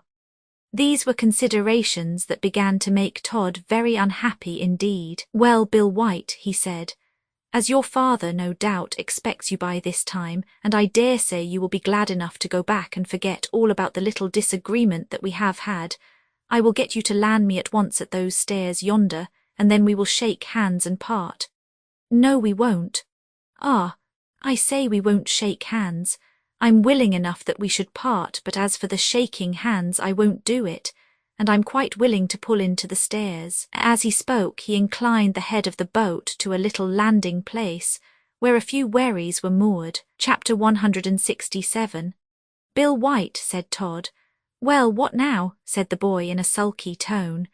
Todd pointed to the pistol and merely uttered the one word, "Remember," And then, with a horrible misgiving at his heart, he let the lad pull into the landing place. Some half-dozen lazy-looking fellows were smoking their pipes upon the dirty beach, and Todd, concealing the pistol within his capacious cuff, sprang on the shore. He turned and looked at the boy, who slowly pushed off and gained the deep water again. He is afraid, thought Todd. He is afraid and will be too glad to get away and say nothing. Bill White's actions were now not a little curious, and they soon attracted the observation of all the idlers on the beach and put Todd in a perfect agony of apprehension. When the boy was about half a dozen boats' length from the shore, he shipped one of his oars, and then, with his disengaged hand, he lifted from the bottom of the boat an old saucepan, which he held up in an odd, dodging kind of way before his face, with an evident idea that if Todd fired the pistol at him, he could interrupt the bullet in that way. Then, in a loud, clear voice, he cried, "Hilloa, don't have anything to do with that Mr. Smith. He has been threatening to shoot me, and he has got a pistol in his hand. He's a bad un, he is. Take him up, that's the best thing you can do. He's well nigh as bad as old Todd, the murderer of Fleet Street, that they can't catch. Take him up, I advises you. Blaze away, old curmudgeon." Todd's rage was excessive, but he thought that the best plan would be to try to laugh the thing over, and with a hideous affectation of mirth he cried out, "Goodbye, Bill, goodbye. Remember me to your father, and tell him all the joke." "It wasn't a joke," said Bill White. "Ha, ha," laughed Todd. "Well, well, I forgive you, Bill, I forgive you. Mind you take my message to your aunt, and tell her I shall be at the chapel on Wednesday." "Oh, go to the deuce with you," said Bill, as he put down the saucepan upon finding that his late fare was not disposed to carry his threat of shooting him into effect. "You are an old rogue, that you are, and I dare say you have done something that it would be well worth while to take you up for." With this, Bill began vigorously to pull away against the stream, puffing and blowing, and looking as indignant as he possibly could. Todd turned with a sigh to the men at the little landing, and affecting to wipe a tear from his left eye, he said, "You would not believe, gentlemen, that that boy could say such things to his poor old uncle, and yet you wouldn't believe if I were to tell you the pounds that boy has cost me and his poor aunt. He don't behave well to either of us, but we are as fond of him as possible. It's in our natures to love him, and we can't help it." "Law," said one of the men. "You looks tender-hearted," said another. The others all laughed at this, and Todd thought it was as well to seem as if he thought that some very capital joke was going on, so he laughed too. "I was thinking," he said when the merriment had a little subsided, "I was thinking of going right on to Gravesend. What do you say to taking me now, a couple of you? There's the tide nicely with you all the way, and I am always a liberal enough paymaster." "What will you give?" said one with a voice like a cracked trumpet with a bad cold. "Why, name your price, and I shall not say no to it." "What shall we take the G-man for, Bill?" said this man to another who was smoking a short pipe. "A rum un," was the reply of Bill. "Don't be a hass. I didn't go for to ask you what sort of individual he was, but what we'd take him to Gravesend for." "Oh, that's the caper, is it?" "Yes, it is, idiot." "Well, 15 bob and a tanner." "Will that do, sir?" said the other to Todd, who thought that it would look bad to acquiesce too readily in the amount, so he said, "I will give the 15 shillings. "Very good. We won't go to loggerheads about the tanner, so come along, sir, and we'll soon get you to Gravesend, with this tide running all the way there, as comfortably as it can, all of a purpose." Todd was well enough pleased to find that these two men owned the longest and strongest-looking wherry that was at the landing place. He ensconced himself snugly enough in the stern of the boat, and they put aside their pipes, and soon pushed off into the middle of the stream. Once more, thought Todd, once more I am on the road to escape, and all may yet be well. The two men now set to work with the oars in earnest. They felt that as they were paid by the job, the best way was to get it over as quickly as possible, and, aided by the tide, it was perfectly astonishing what progress they made down the river. Todd every now and then cast a long and anxious glance behind him, and presently he saw a boat shooting along by the aid of 6 rowers, at great speed, and evidently turning into the little landing place from where he had just come. His eyesight was either sharpened by the morning light or fancy deceived him, for he thought he saw the boy, Bill White, seated in the stern of the boat. Todd was in an agony. He knew not whether to attract the attention of the two watermen to the large boat with all its rowers, so that he might get an opinion from them concerning it or not. And then again he thought that at the moment there would be a good chance of working upon the cupidity of the men if any real danger should befall him of capture. "I say, Bill," said one. "Well, say it. There's one of the police officers gone into the old stairs. There's something afloat this here morning." "Ah, they are always at some manoeuvre or another. Pull away. It ain't no business of our'n." Todd could almost have hugged the man for the sentiment he uttered, and how he longed to echo those two words, "pull away." But he was afraid to do so lest, by any seemingly undue anxiety just then for speed upon his part, he should provoke the idea that the police boat was as interesting to him as it really was. Poor, wretched, guilty Todd surely suffered 100 times the pangs of death during his progress down the river, and now he sat in the stern of the boat looking as pale as death itself. "You don't seem very well," said one of the men. "Oh, yes, yes, I am quite well, I thank you." "Well, I'm glad to hear it, for you look just as if you had been buried a month and then dug up again." "Ha, ha," laughed Todd. What a hideous attempt at a laugh it was. "That is very good." "Oh, law, do you laugh that way when you are at home? 'Cause if you do, I should expect the roof to tumble in with fright, I should." "How funny you are," said Todd. "Pull away." He did venture to say, "Pull away." And the men did pull with right goodwill, so that the landing place and the long police boat that was at it looked just like two specks by the riverside. And indeed it would have been a long pull and a strong one to catch Todd's wherry. The murderer breathed a little more freely. "How far have we got to go now?" he said. "Oh, a matter of 9 miles yet." "And how long will it take you?" "About 1 hour and a quarter, with the tide running at such a pace as it is. There's some wind too, and what there is all with us, so we cut along favourably." "What are they doing away yonder, Bill?" "Where?" said Bill. "Right in our wake there. Oh, they are getting up a sail. I'll be hanged if they ain't, and pulling away besides. Why, what a hurry they must be in, to be sure, to get down the river. I never knew them do that before." Todd looked along the surface of the water, and he saw the police boat coming along at such a rate that the spray was tossed up in the air before her prow in millions of white particles.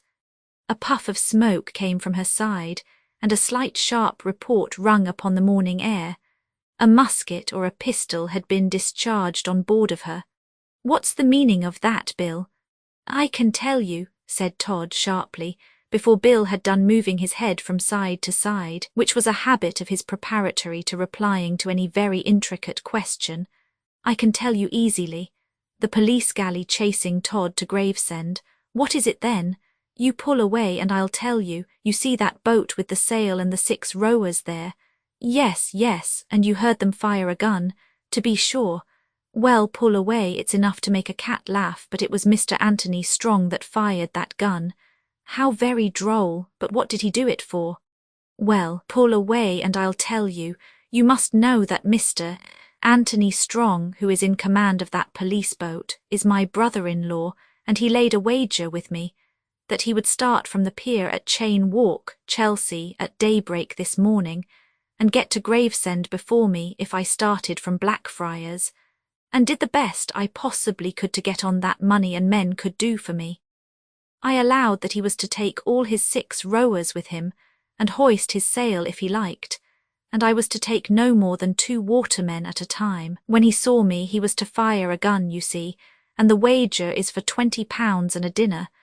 I should like to win it, and so if you can fairly beat him with the start you have, which is above a mile." "It's above 2, said Bill, "water's deceiving." "Well, I'm glad to hear it, and I was going to say I would stand 5 guineas. "You will, old fellow." "I will, and to convince you of it, here they are, and I will place them in your hands at once. So now I do hope that you will pull away like devils." "Won't we? If Mr. Anthony Strong, with all his sail and his 6 hands, catches us on this side of Gravesend, I'll give him leave to skin me and eat me at the dinner that he would win.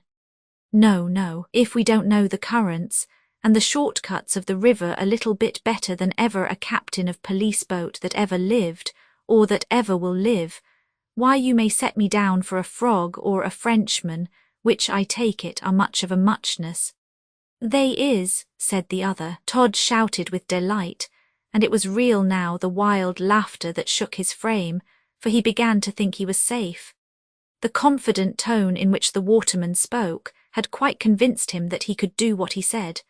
With a perfect confidence in the power of his two watermen, he looked at the police wherry without any alarm, and the foam that it dashed up as it came bounding on did not seem to fall coldly upon his breast, as it had seemed to do before. 2 miles, he said, that's a long start. In a stern chase, said Bill, it's half of the blessed world to get over is them 2 miles. Yes, yes, exactly, and I shall beat Mr. Anthony Strong, I feel now. You see, my little nephew, Bill White, gave me the first start from Blackfriars, but I knew I could not depend upon him all the way, so there's another gun. Hal-ha, Mr. Strong, it won't do. Well, said Bill, with a look of what he, no doubt, thought was great cleverness, if I didn't know as this was a bit of fun between Mr. Anthony Strong and you, sir, I should have said that them guns was for us to lie to. That's just what he wants, cried Todd. Does he? Yes, he thinks that he will frighten whoever is rowing into a dead stop when they find a police galley firing guns, but I think he is mistaken in this matter, my friends. Rather, said Dick, as he bent his back to the oars and pulled away like a giant. How the boat shot through the water, and yet to Todd's apprehension the police galley gained upon him. Of course, he told himself that it must gain with its sail and 6 rowers, but the question was how much it would gain in the 7 or 8 miles they had got to go. With what a feverish action Todd licked his lips. Chapter 168. Oh, quicker, quicker, cried Todd. That would be difficult, said Bill, but I rather think as we is a-doing of it something out of the common way. Bang went another gun from the pursuing boat, and this time there certainly was the greatest possible hint given by the police galley that it was in earnest, for a bullet struck the water not above a couple of boats' length from Todd's wherry. Well, said Bill, that may be firing, but I'll be hanged if it is at all pleasant. Oh, heed it not, said Todd, heed it not. They would have such a laugh at both me and you if by any means they could frighten you into stopping and so giving me up. No, I mean giving up the wager. What am I saying? I tell you what it is, said Bill. To my mind this is a very odd sort of wager, and if you have no sort of objection to it, sir, we will just pull to the next stairs and put you ashore. If you don't like that, why, I rather think you must be content to lose your wager. You will desert me. Oh, no, no, surely you will not and cannot. You have but to name your price and you shall have it. No, that won't do, you must land now.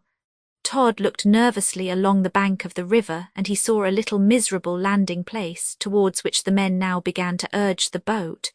He thought then that if he could get anything like a start of his pursuers on the shore, all might yet be well.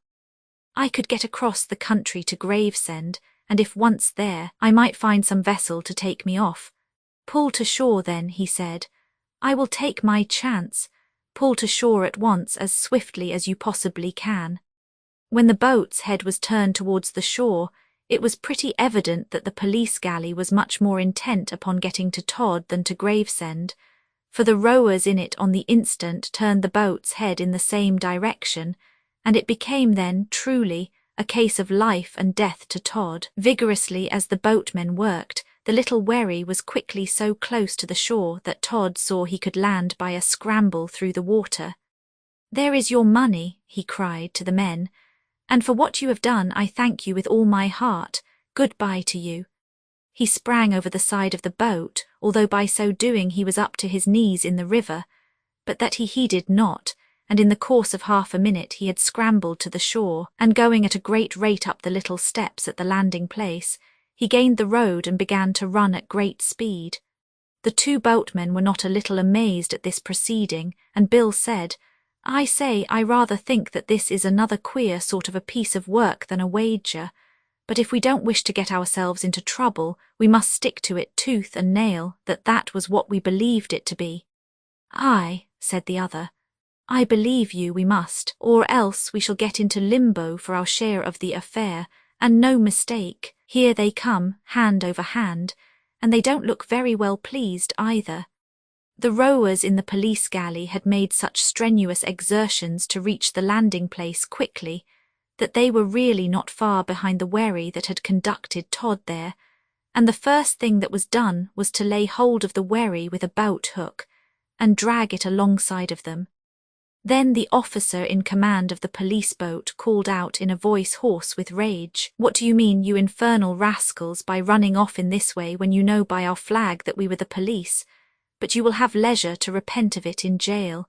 Clap handcuffs upon them both, my men." "Why, what have we done?" said Bill. "You will win your wager yet, I should say, if you look sharp about it." "Wager? What wager? What do you mean?" "Why, the gentleman told us that he had a wager with you about who was to get to Gravesend first, and he was to take what means he could, and you were to cut along in the galley, and there was to be quite a grand dinner on the strength of it." "Oh, nonsense, nonsense." "Well, that's what he told me, and that's why we pulled away so for. But if so be as it ain't, we are sorry enough, for why should we get into trouble about a man we never saw before and ain't likely to see again? This excuse won't serve you. But who is he, and what's he done? For all we know to the contrary, he is the infamous Todd, the murderer. What, the fellow that made the people into pies? Oh, if we had only had half a quarter of an idea of that. But hold, I saw the way he went. It was along that chalky bit of road. If you really want to nab him, why do you waste time here talking to us? Come on shore and I will go with you, and we will soon have him now, if that will do any good." The officer saw at once that this was the only mode of proceeding that promised him the least chance of capturing the fugitive, whether he were Todd or not. For after all, the persons in the police galley had nothing like positive evidence that it was Todd of whom they were in pursuit. A couple of officers were left in the charge of the boats, and the whole of the remainder of them landed along with Bill, and ran up the steps to the road along which Todd had been seen to run. They did not know, however, what a wily, cunning personage they had to deal with when Todd found himself in such comparatively close quarters with the enemy. He felt perfectly sure that to continue scampering along the high road was not the most likely way to escape. If he were to succeed in eluding his foes, he felt that it must be by finesse, and not by speed. With this idea, he did not go along the road for a greater distance than sufficed to bring him to a hedge, across which he then instantly made his way, and then turning, he crouched down and crept back towards the other direction. On the side of the hedge where he was now, there was not a very pleasant kind of field drain, but Todd's circumstances did not permit of his being very particular, and getting right down into the drain, he crept along, stooping so low that only a portion of his head and back were visible above it. This was certainly the most likely way to baffle his pursuers, who were not very likely to think that he had so rapidly doubled upon them. Knowing now that his destination was Gravesend, they would in all probability run along the road after him, or if they took to the fields it would still be with the idea that he was ahead of them.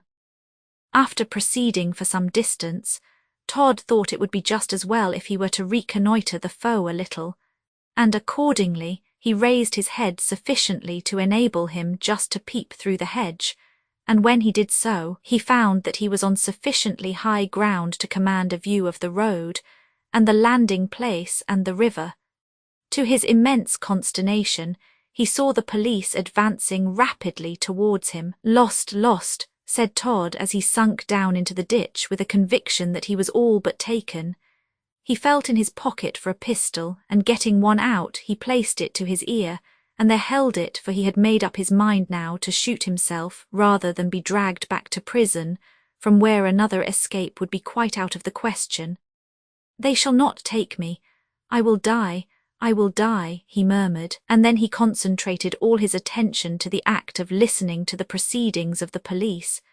They came on in a straggling kind of way from the landing place, and the principal officer cried out, You, Jenkins, get up the first tree you come to and take a long look about you. The country is flat enough, and he will find it no easy matter to hide from us, I should say. Oh, it's all right, sir, said another voice. We have him as safe as if he were lying at the bottom of our boat with the darbies on him, and as far as I can judge of him, sir, I should say it is Todd. I hope so, said the officer. It will not be a bad morning's work for you all, my lads, if it is.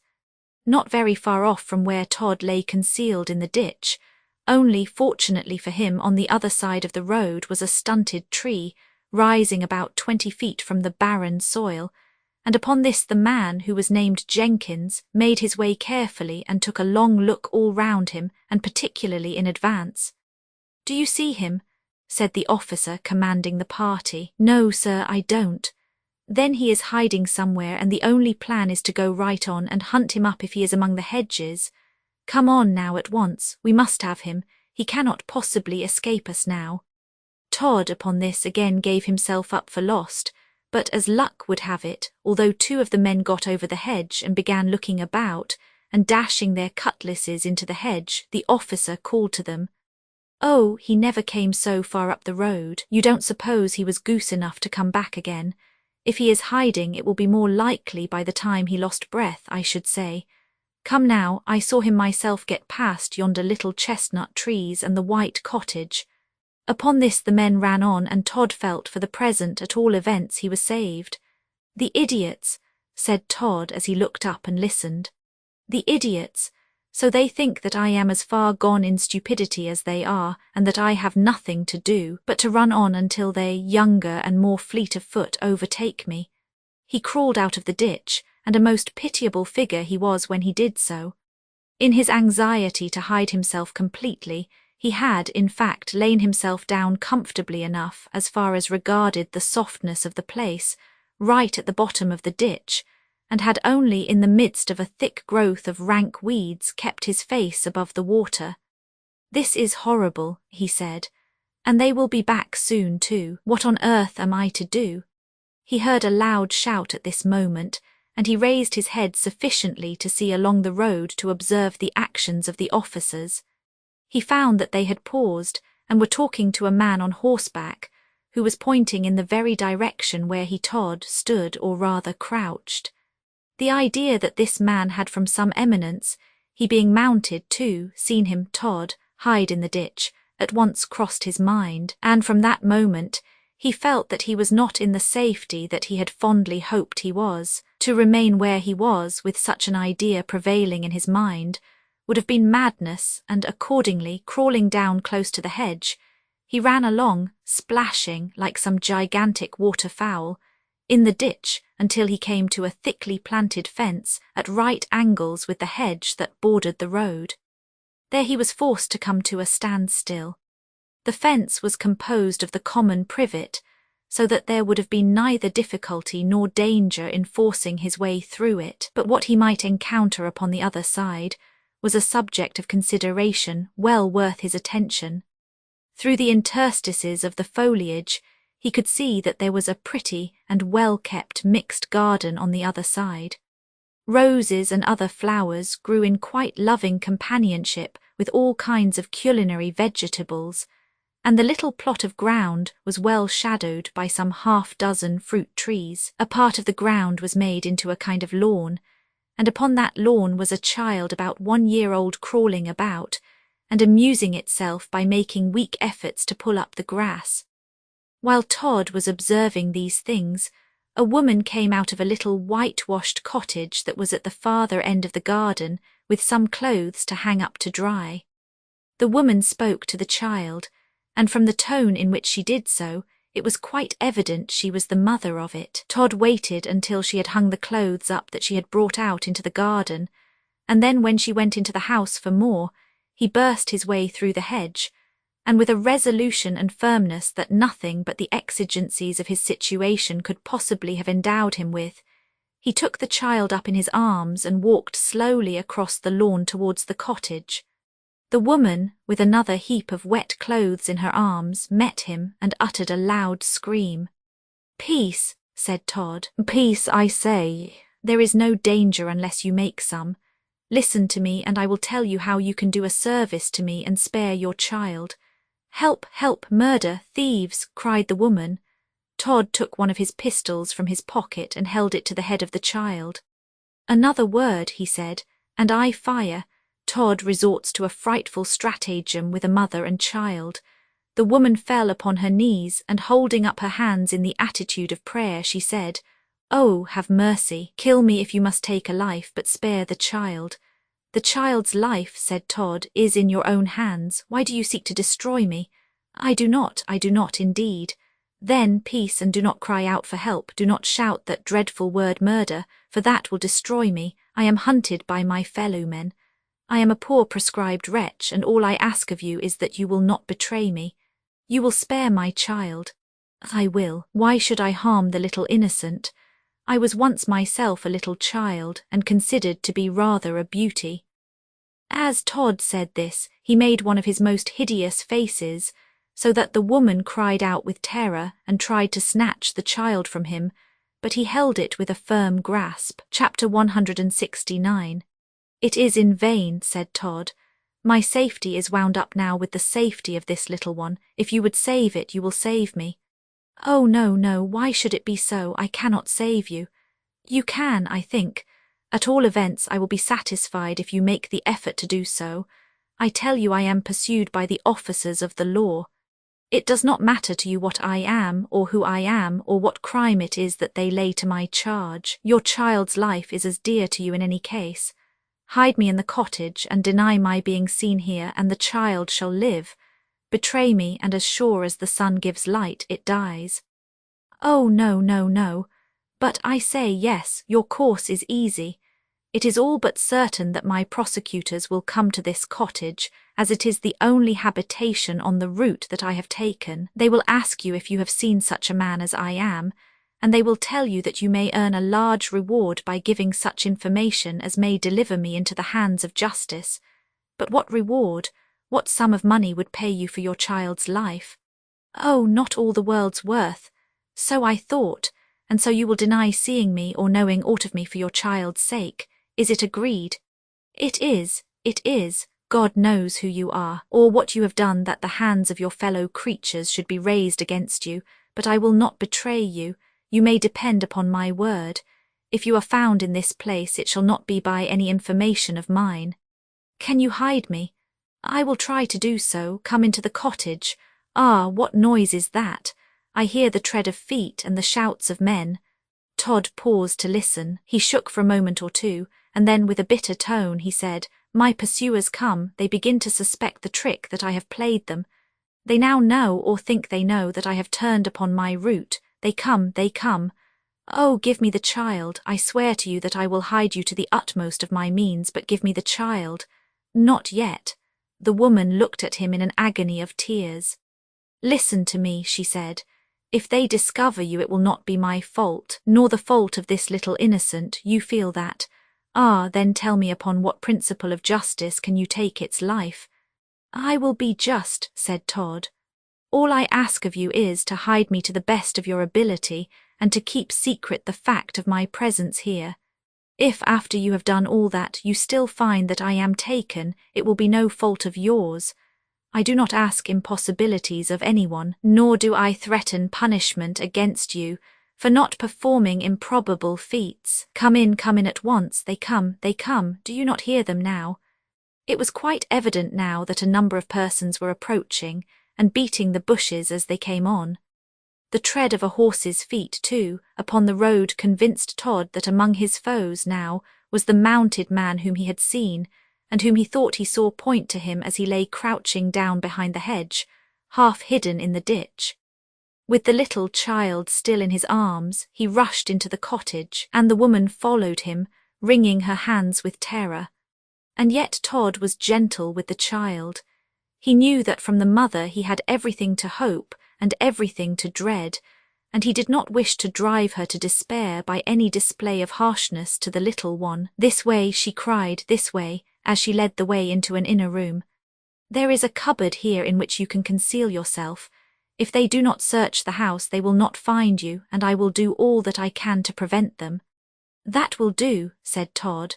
But remember, I will have the child near me so that upon the least symptom of treachery from you, I can put it to death. And I shall not, under any circumstances, at all scruple so to do. Where is this cupboard that you speak of? It is here, it is here. Ah, that will do. Todd now cast his eyes around the room and perceived a little cot that at night was devoted to the slumbers of the child.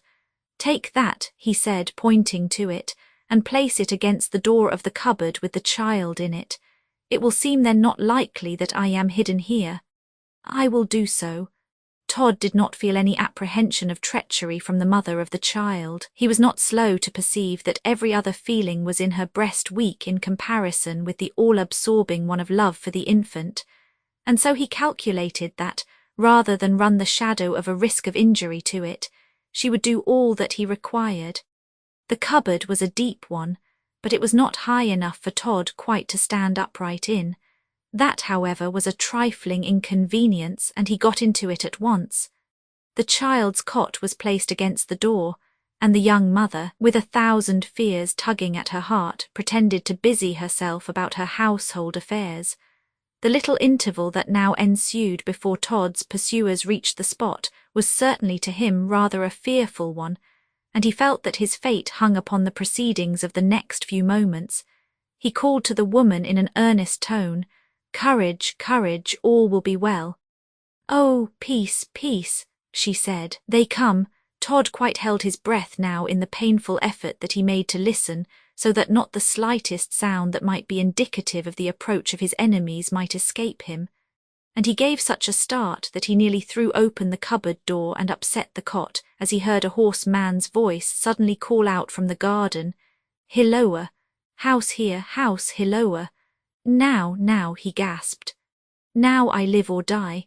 Upon the next few moments hangs my fate." The cold dew of intense fear stood upon his brow, and his sense of hearing appeared to be getting preternaturally acute. Not a word that was said escaped him, although it was right away in the garden that this, to him, fearfully interesting conversation took place. "What is the matter?" he heard the woman say, and then the rough voice replied to her, "We are the police, my good woman, and we are in search of a man who is hidden somewhere about this neighbourhood. Has anyone come into your place, or have you seen a tall man pass the cottage?" "No," said the woman. Todd breathed a little more freely. "It's very odd," said another voice, "for he must be about this spot, that is quite clear, as he was dodging about the field at the back of here and hiding in the hedge. We must have passed him." "Well, he can't get away," said a third. "But after all, he may be lying down somewhere in the garden, for all we know to the contrary." "I don't think it," said the woman. At this moment the child began to cry violently. "Oh, confound you for a brat," said Todd. "I wish it was only safe to throttle you." "Is that your child?"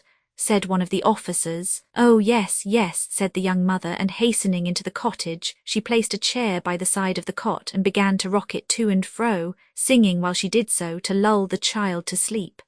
"She will keep her word," thought Todd. "I feel confident that she will keep her word now with me." "You look all round the garden while I take a peep about the house," said the principal officer. "Oh, I am lost," moaned Todd. "I am surely lost now. If the house should be searched well, so obvious a place of concealment as a cupboard will not escape them. All is lost now indeed."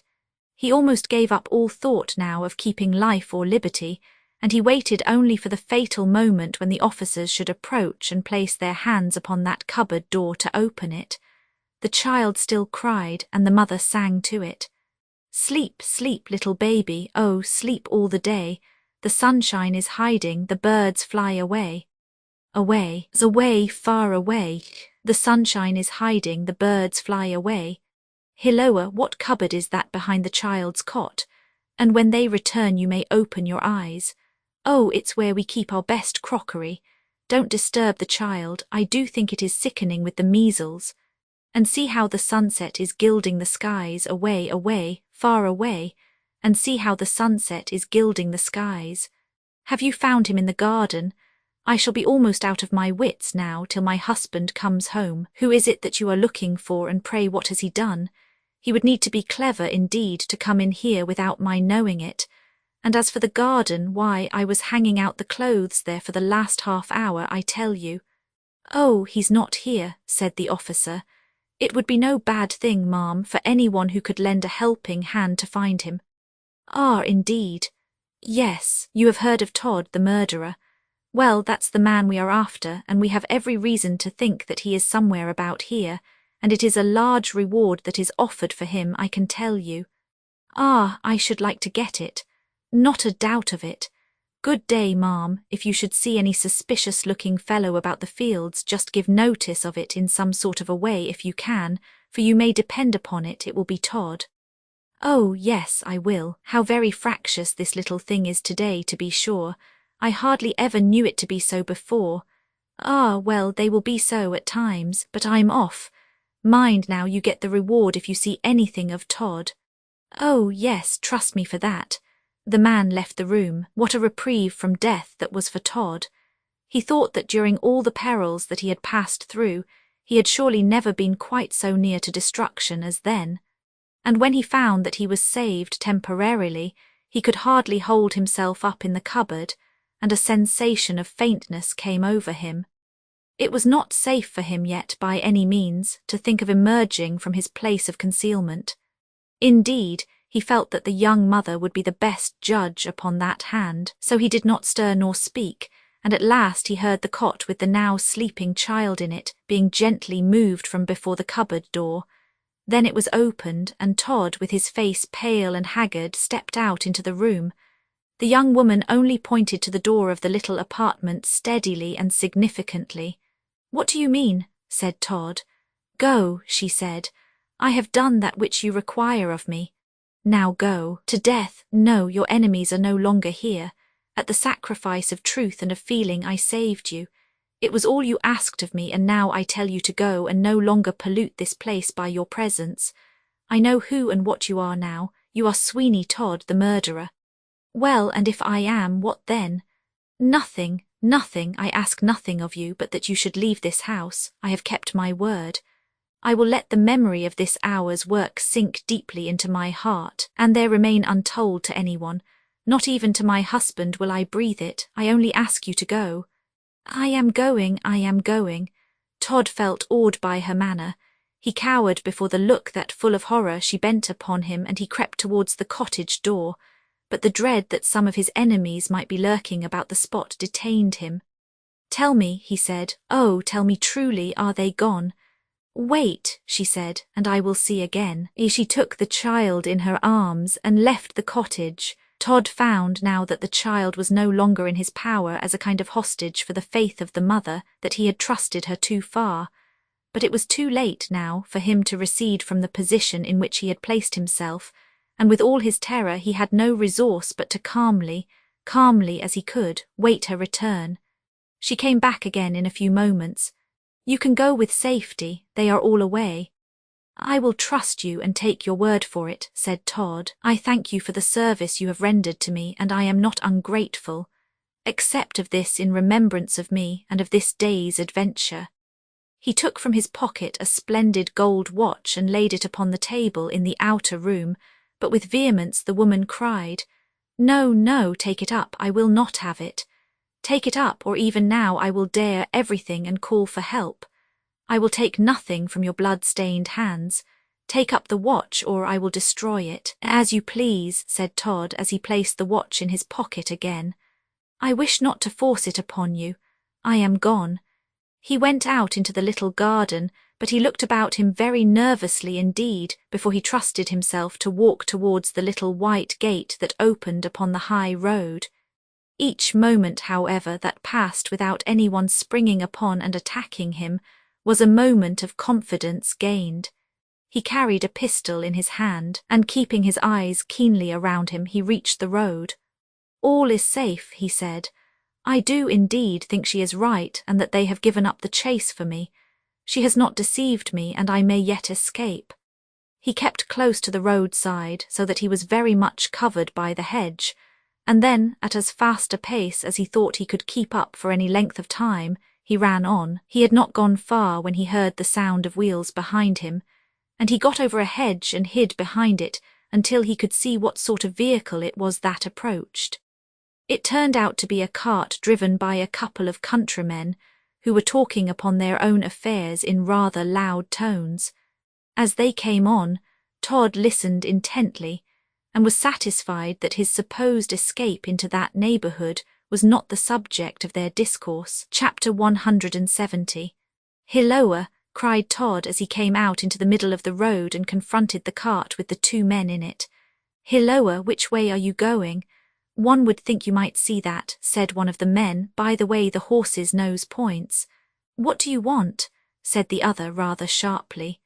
"Not to intrude upon you at all if you don't like it," replied Todd, "but I am going to Gravesend, and if you will help me on a part of the way, I will pay you well for it. I thought it would be good for my constitution to walk, but I find I am older than I thought I was." "What will you give?" said one of the men in a dubious tone of voice. "Name your price," said Todd, "and I will give it. I know you will not be unreasonable with me." "Will you give half a guinea?" said the other. "Yes, for I am foot-weary." "Jump up, then, and we will soon take you to Gravesend. You ain't many miles off from it now by the near cuts that we know. Come on." Todd managed to scramble into the cart, and the man who was driving gave the horse an impulse forward, and away they went at a good pace. Todd began to feel a little easier in his mind now, for the quick motion of the cart in the direction that he wished to go in was most satisfactory to him. He felt quite delighted in a little time when one of the men pointing ahead cried out, "There's the first houses in Gravesend if you really want to go there." "Really?" said Todd. "Indeed I do. Can you tell me what vessels are off the port?" "Perhaps we can and perhaps we can't, old fellow, but we will have some talk about that soon." Ha, ha! There was something so peculiar in the laugh of the man that Todd began to wonder into what hands he had fallen. They every now and then, too, gave to each other a very significant look, as though there was some secret between them which they would not converse of before him. All this began to make Todd very uneasy indeed, and the little amount of felicitation which he had been giving to himself so short a time before rapidly subsided. "Am I a prisoner?" These were the words that occurred to him, but he had no ready means of answering the question. All he could do was to keep upon his guard, and to tell the truth, well armed and desperate as he was, Todd was no very despicable match for any two men. Suddenly the man who was driving turned the horse's head down a deep declivity that led towards the river, to the right of the road. The country they were in was all of chalk, and this narrow road, or rather lane at right angles with the high road, was evidently a cutting through the chalk foundation, for the sake of a ready passage from the side of the Thames to the high road. A more picturesque spot could not well have been conceived. The small amount of loam upon the surface of the chalk bore a brilliant vegetation, and upon the tall rugged sides of the deep cutting, wherever a small portion of earth had lodged, tall weeds had grown up, while on each side of the lane, close to the base of the chalky heights, there was a mass of weeds and tall creeping plants, and here and there a young tree, which lent a beautifully verdant aspect to the place. Every step that the horse now went conducted the cart and its occupants deeper and deeper into the cutting, until at last the sky overhead looked only like a thin streak of light, and the gloom of a premature twilight was about the place. "Halt!" cried the man who was not driving, and the horse was stopped in the gloomiest portion of the lane.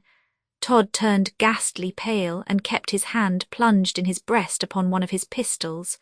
"What have you come down here for?" he said. "Why do you come to a stop in such a place as this?" "We will soon let you know," said the man who had not been driving, knitting his brows. "No doubt you thought you had nailed us nicely, my fine fellow." "Nailed you?" "Yes, you need not put on such an innocent look, I can tell you. We are pretty good judges in these matters, and it's quite sufficient for me to tell you that we know you." "Know me?" "Yes, to be sure. Did you think we were taken in by any such nonsense as your being tired and so on? No, we know you, I say, and this hour is your last. You have placed yourself in our power, and we will take good care of you now. There is a well in this lane which keeps secrets capitally." Todd drew his pistol and held it against the breast of this man.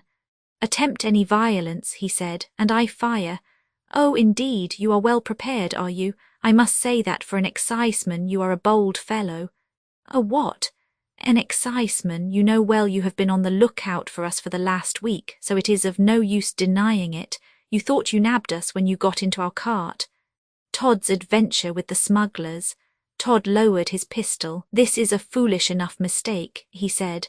I am no more an exciseman than I am commander-in-chief of the forces. What could have put such a thing into your heads?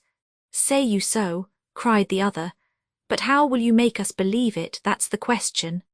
Well, said Todd, putting on a very candid look, I don't know how a man is to set about proving that he is not an exciseman.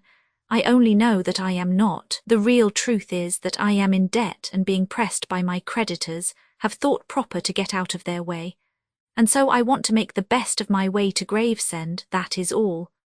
I fancy, by your anger at the idea of my being an exciseman, that you are smugglers, and if so, I can only say that with all my heart you may go on smuggling with the greatest success until the day of judgment, before I would interfere with you in the matter.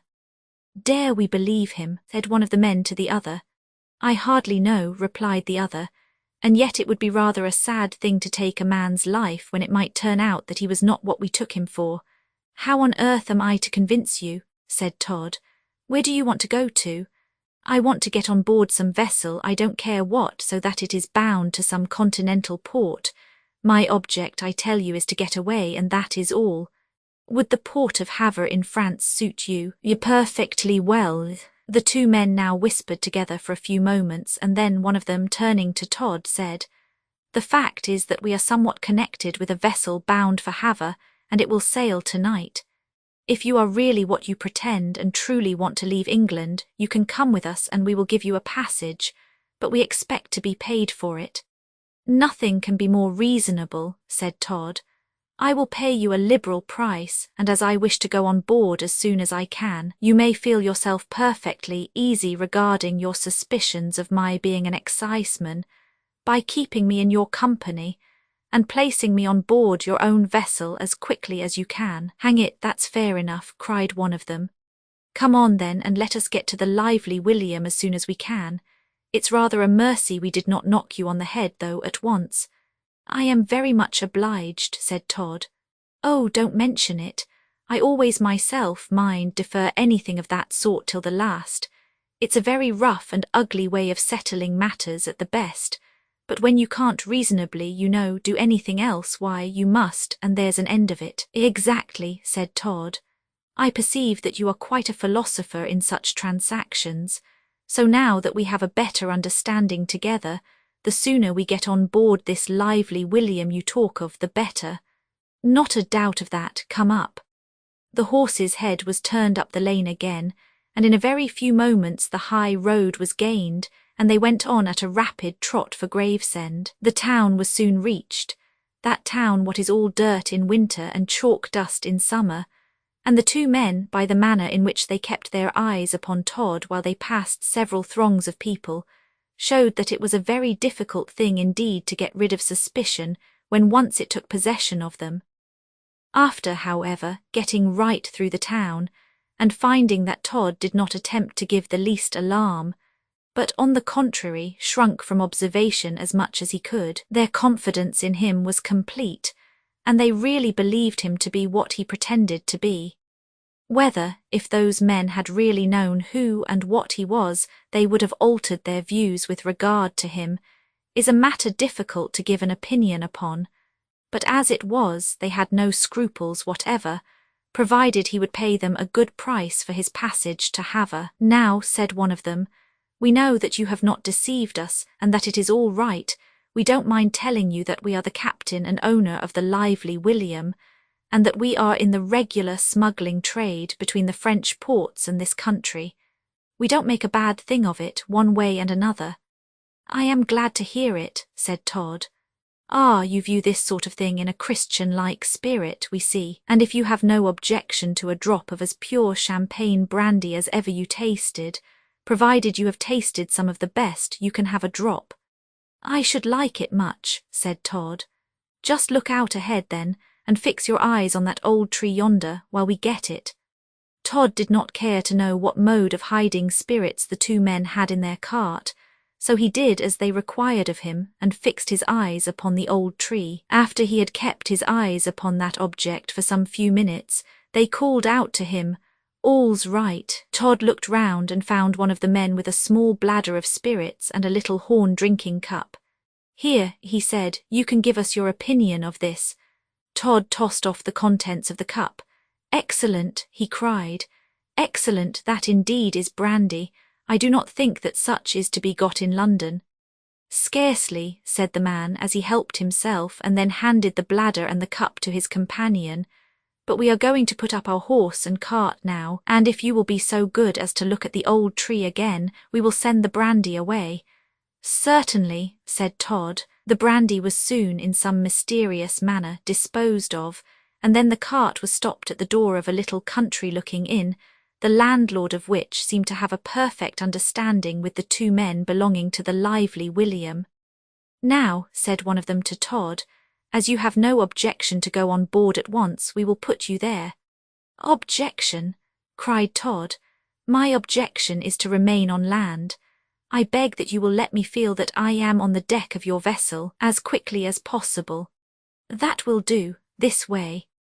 They led him down a narrow lane with tall hedges upon each side, and then across a straggling, mangy-looking field or two, such as are to be found on the banks of the Thames, and on the northern coasts of some portions of England, the Isle of Wight in particular, and then they came at once to the bank of the river. A boatman hailed them, and upon their making signs to him that his services were required, he pulled into the shore, and Todd with his two new friends were in a few moments going through the water to the vessel.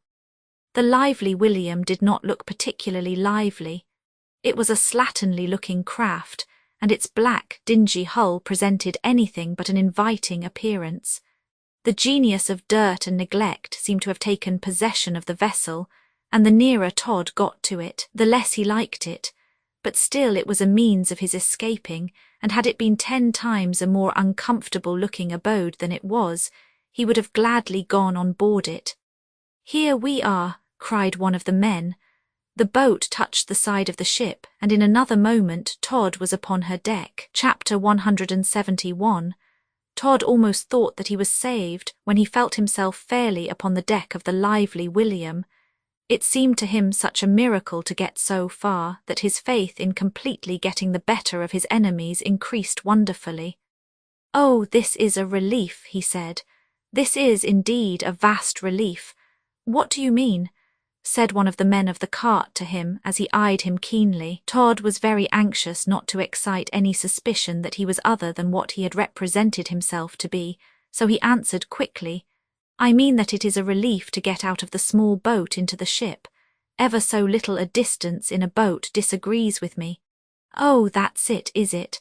"Yes, and if you have no particular objection, I will go below at once. I dare say the cabin accommodation is very good on board the lively William." "Oh, quite wonderful," said the captain. "If you will come with me, Mr. What's your name?" "Wilkins," said Todd. "Oh, Mr. Wilkins. Well, if you will come with me, I shall have the very great pleasure of showing you what a capital berth we can give you." "Thank you," said Todd, and then rather timidly, for the staircase down which the captain dived seemed to Todd better adapted for poultry than for human beings, he carefully followed his new friend. The cabin of the lively William was a woeful place. Any industrious housewife would have sneered at it as a linen cupboard, and if it had been mentioned as a storeroom in any establishment of pretensions, it would have excited universal reprobation. It had a roof which knobbed Todd's head if he attempted to stand upright, and the walls sloped to the shape of the sides of the lively William. The window was a square hole with a sliding shutter, and the furniture would have made the dingiest broker's shop in London blush to own it. "This is the state cabin," said the captain. "Really?" said Todd. "Why, don't you see it is by its size and looks? You won't often see in a craft of this size a handsomer cabin than that of the lively William." "I dare say not," said Todd. "It will do very well for me, my friend. When a man is travelling, he must not be very particular, as it is soon over. That true, but now I want to say something to you, if you please. That's rather particular. It's quite clear to me and my mate that you want to get out of England as quickly as possible. What you have done, or what you haven't, is not much matter to us, except so far as that we dare say you have swindled the public to a tolerable tune. We don't mean to take you for nothing. Nor do I wish you, said Todd. Nothing can possibly be further from my thoughts. Very good, then, in a word, we don't intend to do the thing unhandsome, and you shall have all the capital accommodation that the lively William can give you to the port of Havre for £20. £20? Yes, if you think it is too much, you may go on shore again, and there is no harm done, you know. Oh, no, no, that is, I cannot help thinking it is a large price, and if I were to say I thought otherwise, you would not believe me, but as I really wish to go, and you say you will not take less, I must give it. Very good, that's settled then. We shall be off at ebb tide, and I only hope we shall have good luck, for if we do, we ought to make Havre at all events, this time tomorrow, as I hope we shall. Keep up your heart and make yourself comfortable. Here's lots of the most amusing books on this shelf. Let me see. Here is the Navy list for about 10 years ago, and here's a ready reckoner, and here is the Exciseman's Vade Mecum, and here is a chart of the soundings of Baffin's Bay, so you can't say you are out of books. Oh, how kind, said Todd. And you can order whatever you like to eat and drink, provided you don't think of anything but boiled beef, biscuits, and brandy. Oh, I shall do well enough. Rest is now what I want, and a quick voyage. Very good, said the captain. You will not be at all interrupted here, so you can lie down in this magnificent berth. What, on that shelf? Shelf? Do you call the state berth of the lively William a shelf? Well, I dare say it is very comfortable, though the roof, I see, is only 8 inches or so from one's nose. I am very much obliged. Oh, very. The captain now left Todd to himself and to his own thoughts, and as he really felt fatigued, he got into the state berth of the lively William, which, to tell the truth, would have been very comfortable if it had only been a little wider and a little longer, and the roof higher, and not quite so damp and hard as it was. But after all, what were all these little disagreeables, provided he, Todd, fairly escaped? If he once set his foot upon the shores of France, he felt that, with the great continent before him, he should be free, and he did not doubt for a moment getting in any capital a ready enough market among the Jews for the watches and jewellery that he had about him. The ship, as the tide washed slowly by it, moved to and fro with a sluggish motion that rocked Todd to sleep, and he dropped off from a perception of the world and all its cares. How long he slept he knew not, but when he awoke all was darkness around him, and the first attempt he made to move brought his head into violent contact with the partition of his berth. Then Todd felt that the ship was tossing upon the water, and he could hear the dash and ripple of the sea pass her sides, while every now and then a loud splash against the closed shutter of the cabin window warned him that that sea was not in one of its quietest moods. "We are off," cried Todd, in the exultation of his spirits at that fact. "We are off, and I am all but free." He attempted to get out of the berth, and he was materially assisted by a roll of the sea that sent him to the other side of the cabin, accompanied by a couple of stools and several articles that happened to be lying loose upon the floor. "Murder!" cried Todd. "Hilloa!" cried a gruff voice from the companionway. "Hilloa! What now?" "Oh, nothing," said Todd. "Nothing. Where are we now? Oh dear, what a thing it is to live in a cupboard that won't stand still." The gleam of a lantern flashed in Todd's eyes, and the captain came below with it swinging in his hand. He steadied himself against the table, which was firmly screwed to the floor, and hung the lantern to a short chain dependent from the cabin roof. "There," said the captain. "The chandelier is alight now, and you will be able to see about you. Hilloa, where are you now?" "Why, I rather think I fell off the shelf," said Todd. "I beg your pardon, the state berth, I mean. Then you had better turn in again, for we shall have, I think, a squally sort of night rather. There are symptoms of a sou'wester, and if so, you will know a little of what weather is in the Channel." "Where are we now?" said Todd mournfully. About 15 miles off the North Foreland, so we are tolerably quiet just yet. But when we turn the head of the land, it's likely enough we may find out what the wind means to say to us."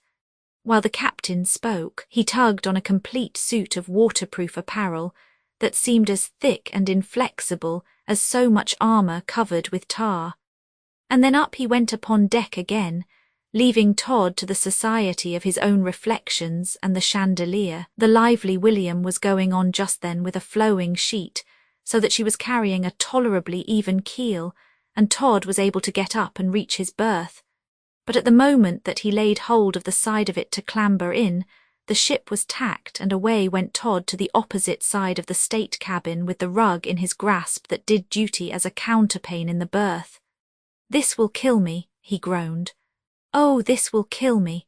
But yet I am escaping, and that is something. There will be a storm, but all ships are not lost that encounter storms." Todd made up his mind to remain where he was, jammed up against the cabin partition, until the ship should right itself sufficiently for him to make another effort to reach his berth. After a few minutes he thought he would make the attempt. "Now," he said, "now surely I can do it. I will try." How the wind howls, to be sure, and how the waves dash against the ship's sides, as though they would stave in her timbers. But all is well, no doubt. I will try again. Very cautiously now Todd crept to his berth, and this time the winds and the waves were kind enough only to move the ship so that he knocked his head right and left a little, and managed then to scramble on to the little inconvenient shelf, with its damp mattress that served for a bed. "Ah," said Todd, "and there are people who might, if they liked, stay on land all their lives, and yet they pretend to prefer the sea. There's no accounting for tastes." By dint of jerking it a little from under him, Todd propped the mattress against the outer edge of the berth, so that provided the vessel did lurch in that direction, it was not so likely to tumble him out, and there he lay listening to the winds and the waves. "A storm in the Channel," he muttered. "From what that beast of a captain said, it appears we are to have one. Well, well, I have weathered many a storm on land, and now I must put up with one at sea." At this moment there was a tremendous bustle upon deck, and some orders were issued that were quite unintelligible to Todd. There was, however, a great flapping of canvas and a rattling of chains. The lively William was weathering the South Foreland, and just going to do battle with half a gale of wind in the Channel. Up to this point, Todd had, with something approaching to resignation, put up with the disagreeables about him, and upon the principle of the song which states that, when a man travels, he mustn't look queer if he meets a few rubs that he does not meet here, he regarded his position with philosophy, but now there came over him a dreadful sensation. A cold, clammy dew burst out upon his face, all strength fled from his limbs, and with a deep groan Todd began to feel the real horror of sea-sickness. Nothing can be like sea-sickness but death, and nothing can be like death but sea-sickness. Todd had never suffered from that calamity before, and now that it came upon him in all its aggravated horrors, he could not believe that it was a mere passing indisposition, but concluded that he must have been poisoned by the captain of the ship, and that his last hour was come. And now Todd would fain have made a noise and called for help. He would have liked to fire one of his pistols in the face of that captain, provided he could but have got him to the side of his berth. But he had not strength left to utter a word above a whisper, and as for moving his hand to his pockets to get out his firearms, he could not so much as lift a finger. All Todd could do was to go on, and to get each moment worse and worse with that awful sensation of sickness, which resembles the sickness of the soul at parting from its mortal house, to which it had clung so long. The wind howled upon the deck and through the cordage of the vessel. The spray dashed over her bulwarks, and each moment the storm increased in fury. Chapter 172. The idea that he was poisoned grew upon Todd each moment, and to such a man it was truly terrific to think that he should come to so fearful an end. "Help, help," he groaned. But after all it was only a groan and not a cry. Not that that mattered, for if he had had the lungs of 10 men all concentrated in his own person, and had so been able to cry out with a superhuman voice, it would have been most completely lost amid the roar of the wind and the wild dashing of the waves. The storm was certainly increasing. "Oh, this sickness," groaned Todd. "Oh dear, oh dear." At the moment that he was so bad that in his want of experience of what sea-sickness really was, he thought every moment would be his last, he heard someone coming down into the cabin, and one of the crew rolled rather than walked into it. "Help," said Todd. "Oh, help, you go to the D.L." said the man. "The captain is washed overboard, and we are all going to the bottom. So I am one who likes to take a little spirits with him to qualify the water that one may be obliged to swallow." That's it. Steady, craft steady. Practised as this man no doubt was in the art of keeping his footing upon an undulating surface, the pitching of the ship was so tremendous that even he was thrown to the cabin floor with considerable violence and had no easy task to rise again. "No," cried Todd, finding that positive fright lent him strength. "You do not mean that." "Mean what, you old sinner?" "That we shall be lost."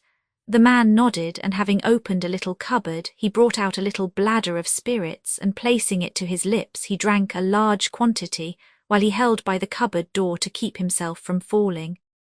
"That will do," he said, as he dropped the bladder to the floor, and then, after several unsuccessful efforts to do so, he scrambled upon deck again. "I, too, will drink," said Todd. "Oh, yes, I will drink. I feel that if anything will give me strength to bear the horrors of the night, it will be my old and well-tried friend brandy." He cast his eyes upon the bladder of spirits that the sailor had thrown to the floor. The spirit was slowly weltering out of the bladder and running in a stream across the cabin. As the odour of it saluted the nose of Todd, he exclaimed, "It is brandy. I must and will have some." It was all very well for Todd to say that he must and would have some of the brandy, but the difficulty of getting at it was one by no means easy to surmount. He recollected what a job he had to get into his berth again upon the occasion that he had got out of it before, and he dreaded to place himself in a similar predicament. Yet he found the vessel was more steady, although the wind had not at all abated. Yes, it certainly was more steady. "I will try," said Todd. "I must have some," with a determination then to get at the choice liquor which was wasting what Todd considered its sweetness upon the cabin floor. He slid out of his little bed place, and the ship giving a sudden roll in a trough of the sea, he fell sprawling to the floor. "Oh, I shall be killed," he yelled. "This frightful voyage will be the death of me. It is too terrible. Oh, heaven, it is much too terrible. Help! Mercy!" Todd lay upon his back on the cabin floor, with his arms and legs stretched out like a gigantic St. Andrew's cross. Something touched his hand. It was the bladder of brandy that, as the ship rolled, had moved towards him. He clutched it with a feeling of despair and brought it to his lips. With the exception of about half a pint, the brandy had made its way onto the cabin floor, but it was strong, pure spirit, such brandy, in fact, as smugglers might well reserve for their own private drinking, so that the half-pint was a very tolerable dose to take at once, and Todd drained it to the last drop. "Better," he said. "Oh, yes, I am better now." The fumes of the strong spirit mounted to his brain and got the better, for the time, of that frightful feeling of sickness which had been so like death, that Todd had mistaken it for the last pangs that he was likely to feel in this world. "Oh, yes, I am better. How the wind howls now, and how the waves dash the ship hither and thither. The deck, yes, the deck will be the place for me. Oh, gracious, what was that?" A loud crash, and a scream from some drowning wretches who had gone overboard along with a mast, had broken upon his ears. Terror sat at his very heart, and unable any longer to endure the frightful suspense of being below, he tried, upon his hands and knees, to crawl upon the deck. By no other mode could Todd have had the slightest hope or expectation of reaching the deck of that fated vessel, but as he tried it, he did after a time succeed in dragging himself up from the cabin. The sea was washing over the deck, and for a few moments he could see no one. He watched for a lull in the wind, and then he cried, "Help, help, oh help!" "Who's that?" shouted a voice. "I," said Todd. "Go to blazes, then." "Oh, how kind," groaned Todd. How very considerate at such a time as this, too. The wind that had lulled for a few moments now came with a frightful gush, and Todd was glad to find the fragments of a quantity of cordage, belonging to some of the top parts of the mast that had gone overboard to cling to till the gust had passed over the ship. Then there came some tons of salt water over him, and he was nearly bereft of the power of breathing. "Oh, this is dreadful," he said. "This is truly dreadful." "Hands off," growled a voice. "Everybody for himself here. Hands off, I say." "What do you mean?" said Todd. "Do you speak to me?" The voice had sounded close to him, and now again with an angry tone it cried, "Someone has got hold of my leg." "Oh, I dare say I have," said Todd, "but I didn't know. There, I have left go. Who are you, sir, eh?" "Oh, don't bother." "Well, but is there any danger?" "Danger? I rather think there is. I suppose you are the love of a passenger that the captain brought on board." "Yes, I am the passenger," said Todd. Why he should be called a love of a passenger he did not exactly know, but he repeated his question concerning the condition of the ship, and at the next lull of wind, for it came now very strangely in gusts, he got a not very consolatory reply. "Why, as to danger," said the man, "that's rather past, I reckon, but perhaps you are a landsman and have not yet thoroughly made up your mind." "To what?" "To be drowned some day or night, as I have." "Oh, no, no, don't say that. Drowning is a very dreadful death indeed. I am sure it is." "It may or it may not be so," said the man. "But whether it is or not, you and I are very likely soon to find out, for the old craft is going at last." "Going?" "Yes, it's all up with her, and it will soon be all down with her likewise. But the ship goes easier through the sea." "Oh, she's filling, you see, and settling lower down in the water, so you can't have quite so much pitching and tossing as you had an hour ago, hardly." "You can't mean that. You do not mean to tell me that there is no hope. Oh, say not so." "Well, you can please yourself. I can tell you that the rudder has gone. We have not a mast standing. There is already 5 feet of water in the hold, and we are drifting as hard as we can upon a lee shore, so if you can make anything satisfactory out of that, I leave you to do it." "Did you say we were drifting to shore?" "A lee shore." "Oh dear, I'm glad to hear it. Any shore will do for me, if I can but get out of this confounded ship." "What is that afar off? Is it a light?" "Oh yes, it is a light." "It is. We are on the Sussex coast somewhere, but I can't take upon myself to say where. But it don't matter a bit, for we shall go to pieces long before we reach the surf, and then in such a sea as this you might as well try to swallow the channel at a few draughts as to swim." "But I can't swim at all." "It don't matter a bit." "But, my dear friend—" "Hold your row. I am not your dear friend nor anybody else's just now. I tell you we shall be all drowned, and the best thing you can do is to take it as easy as possible. What can be the good of making a fuss about it?" This information was to Todd of so deplorable a character, for to none is death so terrible as to the guilty, that he wept aloud and screamed with terror as the spray of the sea struck him on the face, and the wind roared and whistled over him. "Oh, no, no," he cried, "I cannot die yet, I must not. Spare me, I am afraid to die." "Oh, you stupid," said the sailors. "That comes now of not having had a proper sort of education. I make no doubt but your howling will pretty soon be put an end to." The situation of the ship was undoubtedly one of the greatest possible peril.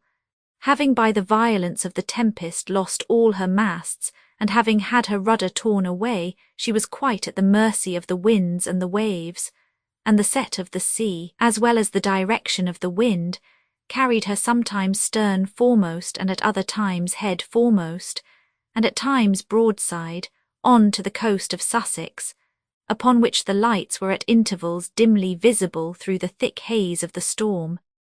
It was truly a dreadful night, and such as fully merited the worst apprehensions of the sailor, who had spoken so coolly to Todd of his coming fate. There was but one chance for those on board of the vessel, and that was that the wind might abate sufficiently to enable some boats to put off from the Sussex coast, provided they happened to be off a part of it where such accommodation was to be had, and rescue those upon the wreck.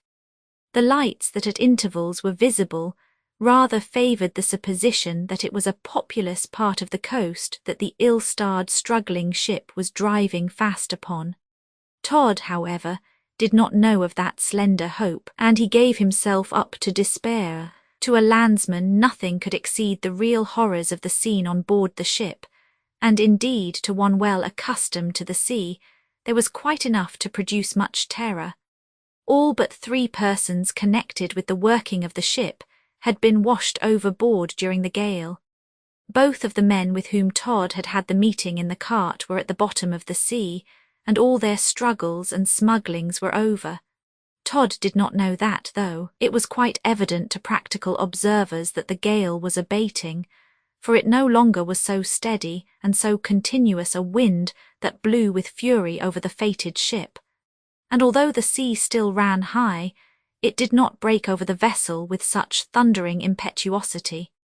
A very faint glow of daylight, too, began to come over the sea. If Todd had had mind enough left to look about him now, he would have seen that there was some food for hope, although not much.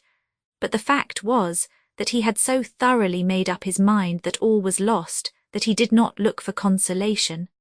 How poor and how miserable appeared to him, at this moment, all his struggles for wealth, that wealth for the attainment of which he had struggled through such gigantic crimes.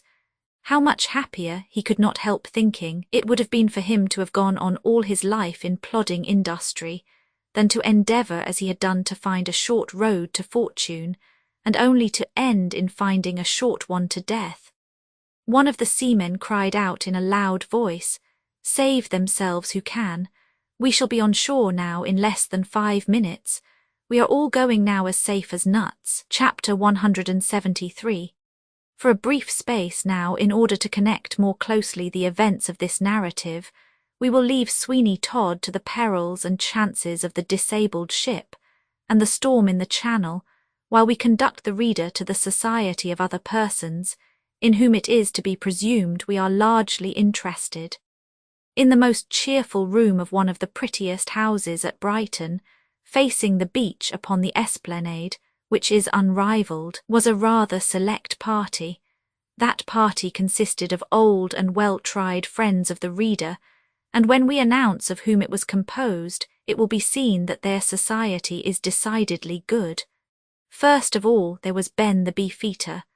Poor Ben had never before been at a sea-coast town, and everything was consequently to him new and strange. Yet he felt amazingly happy, because he was surrounded by those whom he loved with all his heart, and if he had now and then a wandering thought, it was to the animals in the tower to whom he was accustomed, and who, no doubt, missed Ben quite as much, if not more, than he missed them.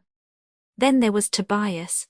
Yes, Tobias was there, looking so fresh and so well, notwithstanding that he knew Sweeney Todd was at large, that it was quite a congratulation for those who felt that they were his friends to see him. The rest of the party consisted of Mr. and Mrs. Ingestry, and Colonel Geoffrey and his young bride, and Mr. and Mrs. Oakley, so that there was really quite an assemblage in that room. The Colonel holds a letter in his hands, and is speaking while all eyes are turned upon him. "Yes," said the Colonel, "this letter is from Sir Richard Blunt, and I will read it to you, if you will be so good as to listen to it." "Oh, yes, yes," said everybody.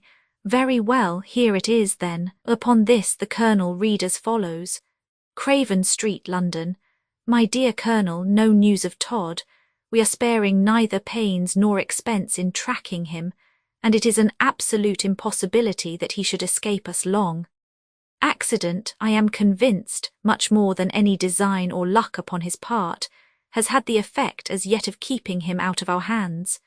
But I do not think that it would be very difficult to count the time in hours between this and the period when he must be dead or a prisoner. I hope that all our dear friends with you are quite well, and that they will banish from their minds all fear of the revenge of Todd. Nothing is more improbable than that he should dream of finding his way to the obscure little village where you are. I hope all of you are benefiting much by the health-giving breezes of the ocean. With kind regard to all, I am, my dear Colonel, yours very truly, Richard Blunt is still at large, said Mark in jestry upon the conclusion of the letter, so the rascal is still at large. Yes, said the Colonel, but you hear what the magistrate says, that he will soon have him. Yes, but that is rather a hope than a certainty. Tobias changed colour, and Johanna turned to him, saying in a kind tone, Nay now, Tobias, you have nothing to fear from Todd. Did you not hear what the letter said upon that point? Yes, oh yes, replied Tobias. I will fear nothing while you are all so good to me. I tells you what it is, said Ben. That ere fellow is for all the world just like one of the wild beastesses as declines being tamed. We had one once as got away one night, and he swam over the river, you see. And did you catch him? Said Tobias. After a time, yes, easy did it. Who did it, sir? Easy, it ain't a who, it's a way of doing things, you take it easy, you know. Oh, yes, I understand now. Well, I went arter the fellow and traced him up and down the streets on the Surrey side till I got him into a court where there was no thoroughfare, and then I nabbed him. And he did no mischief. None to signify. He settled a couple of old women and 5 or 6 children, that was all. Tobias shuddered, and the Colonel said, I cannot but be surprised that Sir Richard has not yet found out the retreat of Todd, and my own opinion is that he is dead. It is more than probable, said in jestry. I have thought so several times. When he found that there was no hope for him, and that he was in a state of destitution or something near it, which must be the fact, it is likely enough that he has laid violent hands upon himself, and his body may not be found for a long time. Well, said the Colonel, let us get out for a stroll upon the beach. It will be dark in another half-hour, and as there is no moon tonight, we shall not like to remain out. They all rose upon this suggestion, but the evening dropped so rapidly, and several black clouds piled themselves up in the sky, that in jestry, after stepping out upon the balcony and looking at the weather, came back again and said, You had better remain in, all of you. I have seen enough of the sea, and heard enough of the wind to prophesy that this will be a rough night in the Channel. Will there be a storm, Mark? Said Johanna. There will be a very good imitation of one, you may depend, if not a real one. If there should be, said the Colonel, you will be rather surprised, for I can tell you that a gale off this coast is no joke. You would be truly amazed at the violence with which a regular southwestern sets upon this shore. I can easily imagine it, said Mark in jestry. See, it darkens every minute, and what an angry look that small cloud right away in the horizon has. It has indeed, said Johanna, as she clung to the arm of her husband. Do you think, Mark, that any poor souls will be wrecked tonight? Probably enough, but the coast of Suffolk and the Irish Channel will be the worst. It will be child's play here in comparison. A strange booming noise came across the sea at this moment, and the Colonel cried out, Is that a gun, or is it thunder? Thunder, said in jestry. Hark, there it is again. There is a storm some 40 or 50 miles off. It's right away in the German Ocean most likely, but only look now, even dark as it is getting, how the sea is rising, and what an odd seething condition it is getting into. They all stood on the balcony and looked out towards the sea. The surface of it was to the eye only undulating quite gently, and yet, strange to say, it was rapidly covering with white foam, and that from no perceptible cause, for as yet the wind was a mere trifle. How is that? Said Johanna. The sea is not very rough, and yet it is all white. It is the worst sign of bad weather, said in jestry. The commotion has begun below the surface in some mysterious way, and that white foam which you see each moment rapidly increasing is cast up. But soon the whole surface will begin to heave, and then you will find out what a storm is. We may hear it, said the Colonel, but if this darkness continues, I doubt very much if we shall be able to bring any other of our senses into requisition upon the occasion. Hush, said Tobias, what is that? He held up his hand as he spoke, and as they were then all profoundly still, a strange, low, wailing sound came over the water. What can it be? Said Johanna. Only the gale, smiled in jestry. It's coming now. That's the sigh of the wind over the water. You will soon hear it, I can tell you. Now only notice how still everything is.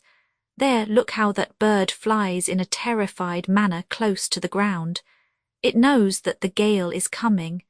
The sound you heard with intense listening, you will be able now to hear without listening at all. It will force itself upon your notice. Hilloa, there it comes. Look at the sea. A few miles out from the shore, the sea seemed to rise like a wall of water, tipped with a ridge of foam, and then down it came with such a splash and a roar that it was plainly heard on the shore. And then, in a moment or two, the impulse so given communicated itself to the whole of the sea, and it was fearfully agitated. With a roar and a shriek, the gale swept on, and from that moment conversation was almost out of the question. The ladies of the party were glad to get into the house again, and in a little time the Colonel and Ingestry found it anything but comfortable to remain in the balcony, and as the night had fairly set in, they likewise retreated. The gale lasted the whole of the evening, and when our friends retired to rest it seemed to be rather increasing than otherwise. It was still dark when Ingestry was awakened from his sleep by a knocking at the door of his room. "Hilloa," he said. "Who's there?" "It is I," said Colonel Geoffrey. "Will you get up, Mr. Ingestry? It is nearly morning, and they say a ship is going down about a couple of miles off the coast." "I'm coming," cried Ingestry as he sprang out of bed and dressed himself with amazing rapidity. "If it does go down, it will not be the only one that finds the bottom of the channel tonight." When he reached the lower part of the house, he found the Colonel and Ben waiting for him. "This has been an awful night," said the Colonel. "Well, I don't know," said Ingestry, "for I have been fast asleep." "Asleep?" cried Ben. "I couldn't get a wink of sleep but once, and then I dreamt I was a mermaid.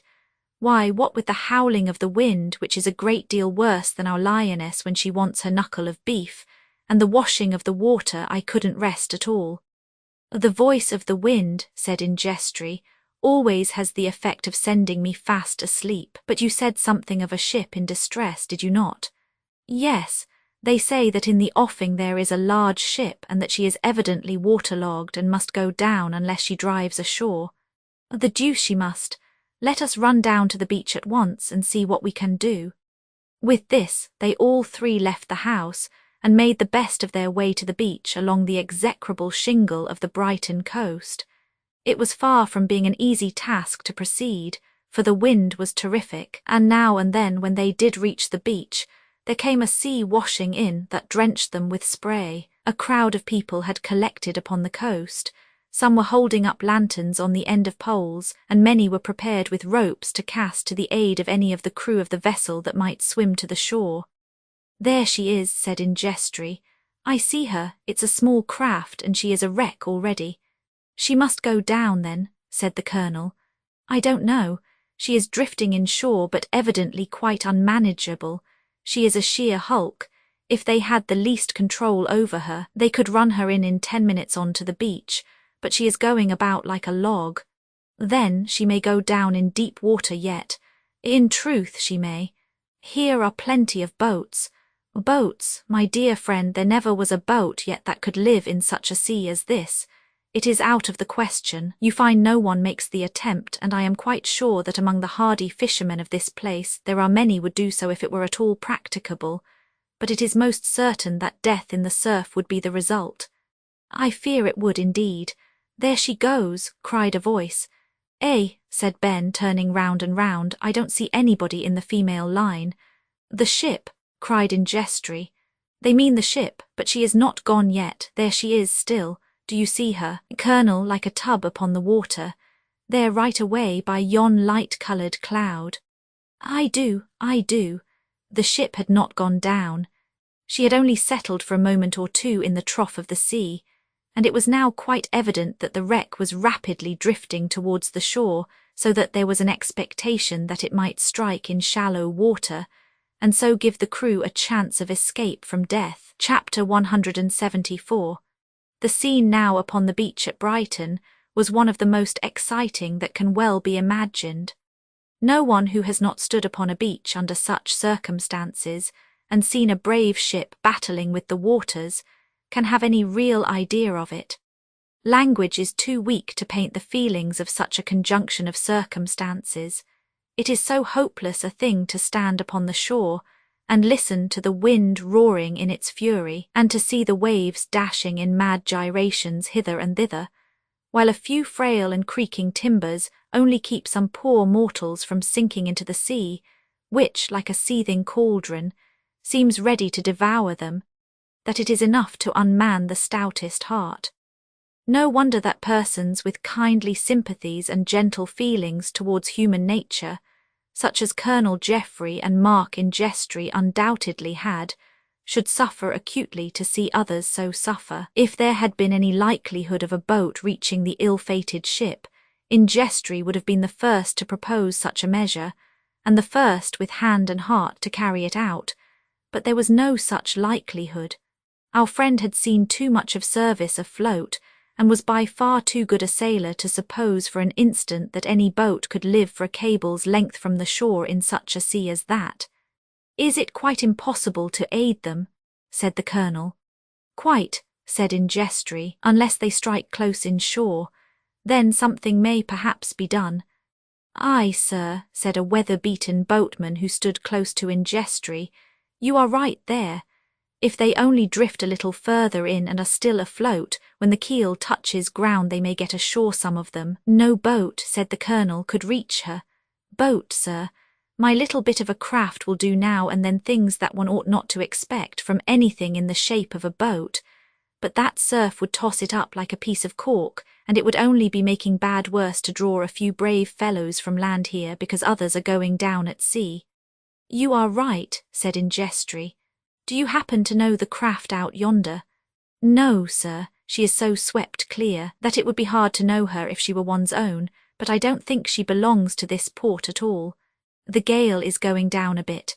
"It is, sir. Don't you see it's coming in puffs like it won't last much longer?" "Gone," cried 100 voices at once. "No, no," cried in Jestry. "Don't say that." A wild shriek came across the surface of the water, and the ship that had been doing battle with the winds and the waves disappeared. "Oh, this is indeed terrible," said Colonel Geoffrey. "It is too horrible." "It is indeed," cried in Jestry. "There is but one chance now of doing any good, and that is in case any poor fellow should get washed on shore through the surf with a few sparks of life in him. Hilloa, my men, get out your tackle, and let us look out for the survivors. Someone may try to fight for it yet." The sailors and boatmen upon the beach were charmed with the idea that they might be able to do some good in this way, and as they soon found that in Jestry knew perfectly well what he was about, they listened to his orders in the course they should take, and obeyed them with alacrity and skill. He had some of the long line connected with the fishing nets, and to which corks were attached, cast out into the sea by the aid of little kedge anchors, so that the waves did not bring them back again, and as the other ends of the lines were held firmly on the shore, anyone might be struggling for life amid the surf, would have had a good chance of preservation by laying hold of one of those lines. "We may do some good," said in Jestry, as he tied one end of one of the ropes round his waist. "What are you about?" said the Colonel.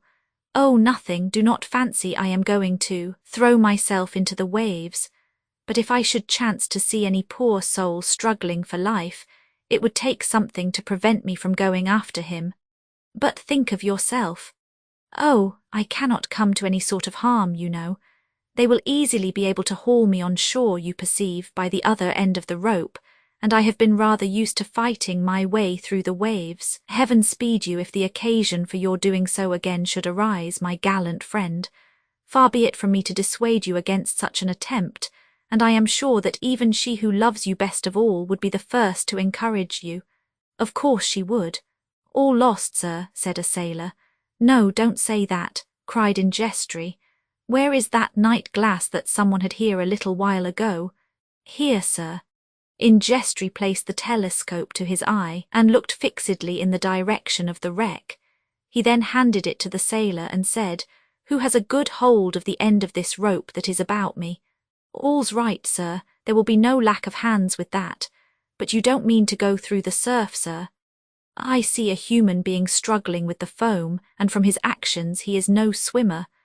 I cannot stand here and see him die while there is a chance of saving him. Hark you, don't wait for me to sing out, but use your own eyes and begin to pull in the moment you see me close with him.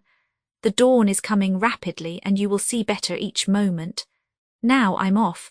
For the love of heaven, be careful, cried the colonel. Ingestry smiled and then dashed into the roaring, bubbling surf of the sea with the rope round his waist. Mark Ingestry risks his own life to save Todd. A loud cheer burst from the throats of all present as the heroic action was witnessed. If anything had been wanting, which it was not, to urge the gallant Mark Ingestry on his brave and noble adventure, that cheer would have done it. But amid the roar and din of the water about his ears, it is doubtful if he could have heard it at all, or any noise of 10 times the intensity. The figure in the sea that had attracted the attention of Ingestry was now plainly perceived by the colonel and by all who were upon the beach. To the practised eyes of the sailors then present, it was evident that the body must be lashed to some very buoyant substance, which enabled it to keep afloat, notwithstanding the roll of the sea and the breaking of the waves over it. The person was evidently not swimming, although by the wash of the tide and the set of the wind he was being driven into shore. Mark Ingestry felt that his only chance of getting through the surf was to dive under it, and that manoeuvre he executed with a skill that few could have commanded, and to the admiration and delight of all the spectators of his heroic conduct. He appeared outside the roaring edge of the sea, quite able to swim gallantly towards the shipwrecked man. As he had said, the dawn was coming fast now, so that there was no great difficulty in seeing him, and in watching, with some degree of accuracy, his movements. "He will do it," said the colonel. "Do it," said the sailor who had the first hold of the rope that was round the body of Mark Ingestry. "Do it, of course he will. The man who has the heart and hand to try these sort of things always does them." "I believe you are right, my friend," said the colonel. "I know I am, sir. I have seen too much of this sort of thing, and if I had not been a little out of sorts in my larboard leg I should have gone. But I'm not all right, you see, sir, so it won't do. Ah, there he has him. It's all right enough, I told you so." The progress of Ingestry was watched by many eyes with the most intense interest. Under no circumstances was distance so deceiving as at sea, and although the black object in the water, which the practised eye of Ingestry had shown him, was a man, appeared to be only just without the line of the surf, he, Ingestry, knew that the distance was in reality much greater, and that he would have a good swim through those troubled waters before he could get within arm's length of the shipwrecked person. To be sure, as the body was drifting to the shore, he made better progress, and the distance between him and it was diminished much more rapidly than as if it had been stationary. Colonel Geoffrey distinctly saw Ingestry reach the body at length, and the sailor who had hold of the rope likewise saw him, and he sung out, "Now pull away, but easy, my lads, a steady pull and no jerking, or you will hinder him instead of helping. That's it, easy now, easy." "Ah," said Ben, who had come down to the beach to see what was going on. "Easy does everything, as I always said. Pray, Colonel Geoffrey, what unfortunate animal is that you are dragging out of the water? Don't you know, Ben? Not I, but I suppose it is some poor half-drowned fellow from the ship. It is that as well, I hope, but the person who is with him and who is being hauled to the shore is no other than our friend Mr. Ingestry." "What, Johanna's husband?" "The same." Oh law, I'm afraid Easy won't do it then, and that my little girl will be a widow. Give me hold of the rope. If pulling will do it, I'll soon have him on shore again all right." The idea now of a man with the nicest young creature of a wife in the world, going into the sea at the end of a rope, and covering himself all over with froth and seaweed. Oh dear, it's truly dreadful, it is, and Easy certainly don't do it." Ben would have lent his aid to pull the rope, but the colonel kept him back, as it was not strength but skill and tact that in the process was required, and the rope was in the hands of men who had both. It was clear that Ingestry had got hold of the floating object, whatever it was, and that as he was pulled into shore he brought it with him. When he reached the edge of the surf again, a quick pull brought him at once through it, and a couple of the sailors, dashing into the waters, got a hold of him and drew him right up onto the beach between them. Half a dozen more brought to the shore the body of a man, tied to a plank of wood. Poor Mark was nearly exhausted. He was just able only to smile faintly in answer to the colonel's anxious inquiries. "He must be carried home," said the colonel. "Lend me some assistance, my brave fellows, to do so." "No, no," Ingestri managed just to say faintly. "Take him, take him." He pointed to the man whom he had rescued, and the colonel immediately said, "Make yourself easy about him, my dear friend. The sailors will carry him to the house, and if the vital spark has not quite fled, you shall have the pleasure of knowing that you have saved him, but it is yourself that I wish to have got home." "Can you walk?" said Ben. "I don't think I will try." Poor Ingestri did try, but he was really so completely exhausted by the efforts he had made that it was quite evident that he was unequal to the task of walking along the shingle. "Give it up," said Ben. "You can't do it." "He must be carried," said the colonel. "To be sure he must," said Ben, "and this is the way to do it." With these words, Ben did not hesitate another moment, but taking Mark Ingestri in his arms as though he had been an infant, he walked over the pebbly beach with him as easily as though he had been only a very ordinary kind of bundle to carry. As he went on, it occurred to Ben that Johanna might see him carrying her husband home, and might imagine that some fearful accident had happened to him, so by way of putting an end to that idea, he kept crying out as he got near the house, "Here we are, all alive and kicking. It's only a joke. All alive, alive, oh, here we are, it's only a joke. All alive, alive, and ready for feeding time." Chapter 175. The man, who appeared to be the only one at all, dead or alive, who was preserved from the wreck of the ship off the coast of Sussex, was carried to the house where all our friends were staying, and being taken into the kitchen, was there placed in the care of a couple of medical men who were hastily sent for, and who quickly restored animation to the seemingly drowned person. It was reported to Ingestri that the stranger was all right, and as he himself had by that time thoroughly recovered, and had changed his saturated apparel for a dry suit, the news gave him the liveliest satisfaction. "Well," he said, "it is something that I have not gone through that tremendous surf in vain." "Yes, Mark," said Johanna with the tears starting to her eyes, "but we must indeed get away from the sea-coast, and then you cannot be tempted to expose your life in such adventures. Only think of what might be the consequences." "Yes," said the colonel, "it is hardly fair, although at the moment one cannot help admiring the heroism of the act." "I don't know how it can be avoided," said Ingestri. "If you see a poor fellow struggling for his life, and you feel that you may save him at a little risk to yourself, it seems a strange thing not to do it." "It does," said old Mr. Oakley, "and I should be the last to say no to the noble impulse. Only if there are to be many storms off his coast, I shall second the resolution of Johanna that you ought to live somewhere else." "And so shall I," said Arabella. "And I," said Tobias. "He's better, they say," cried Ben, popping his head into the room. "The doctors say he is better, and that after he has had a sleep he will be all right." "The sailor belonging to the ship, you mean," said the colonel. "What sort of a person is he, Ben?" "Haven't seen him yet, so can't tell, but they have made up a good fire in the back kitchen, and he is lying on a sofa there and going to sleep, and the doctor says it will do him no good to disturb him or bother him by talking." "It certainly will not," said Ingestri. "It matters very little to us who he is, poor fellow. He is saved, that is the principal thing." "Yes, Johanna, that is everything.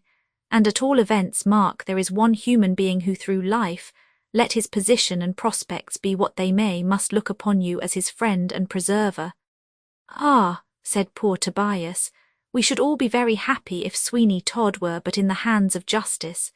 It is very strange why I tremble so today at the thought of him, and I did not tremble yesterday." "You have no occasion to tremble today, nor yesterday either, Tobias," said Arabella. "Remember how surrounded you are by your best friends, and remember likewise that after all Todd is but a man, and by this time he must be but a poor, weak, dispirited one, and much more intent upon devising means for his own safety than in carrying out his revenges. If indeed he lives, said the Colonel. Just so, said Ingestry. My opinion will very much incline to the idea that he is dead, if Sir Richard Blunt does not very shortly get some news of him. That will be a pity, said Tobias, unless it can be proved past all dispute, for while it continues only a likely thing, the dread of him will still cling to my heart, and I shall never be happy. Nay, Tobias, said the Colonel, you must pluck up a spirit. The probability is now that Sweeney Todd, let him be where he may, is much more afraid of meeting you than you can possibly be of meeting him. I wish I thought so, said Tobias, but only look now how sweetly the sun is peeping out on the water after the storm there. This is very beautiful. Tobias walked to the window, and his praise of the beauty of the morning caused the breakfast table to be, in a very few minutes, completely deserted. To be sure, the praise that the imaginative boy had lavished upon the young day was by no means misapplied, for a more lovely day than that which broke over Brighton after that terrific gale in the Channel could not be conceived. It seemed as if the good genii of earth, sea, and sky were striving to banish from the minds of all the inhabitants of that place the recollections of the frightful storm that had made the world dismal and terrific. Indeed, it is lovely, said Johanna, who now to look at that placid sheet of water with scarce a ripple upon its surface to reflect the sunbeams, would think that only a few hours ago it presented a scene of such fury that it was a shuddering terror to look upon it. And yet, said Ingestry, it is these varieties that make the great world beautiful. Not a doubt of it, but they require more stern minds than mine, Mark, to stand them. The party now, finding that the day was so delightful, sallied out to the beach to make some inquiry among the sailors and boatmen concerning the damage that the gale had done.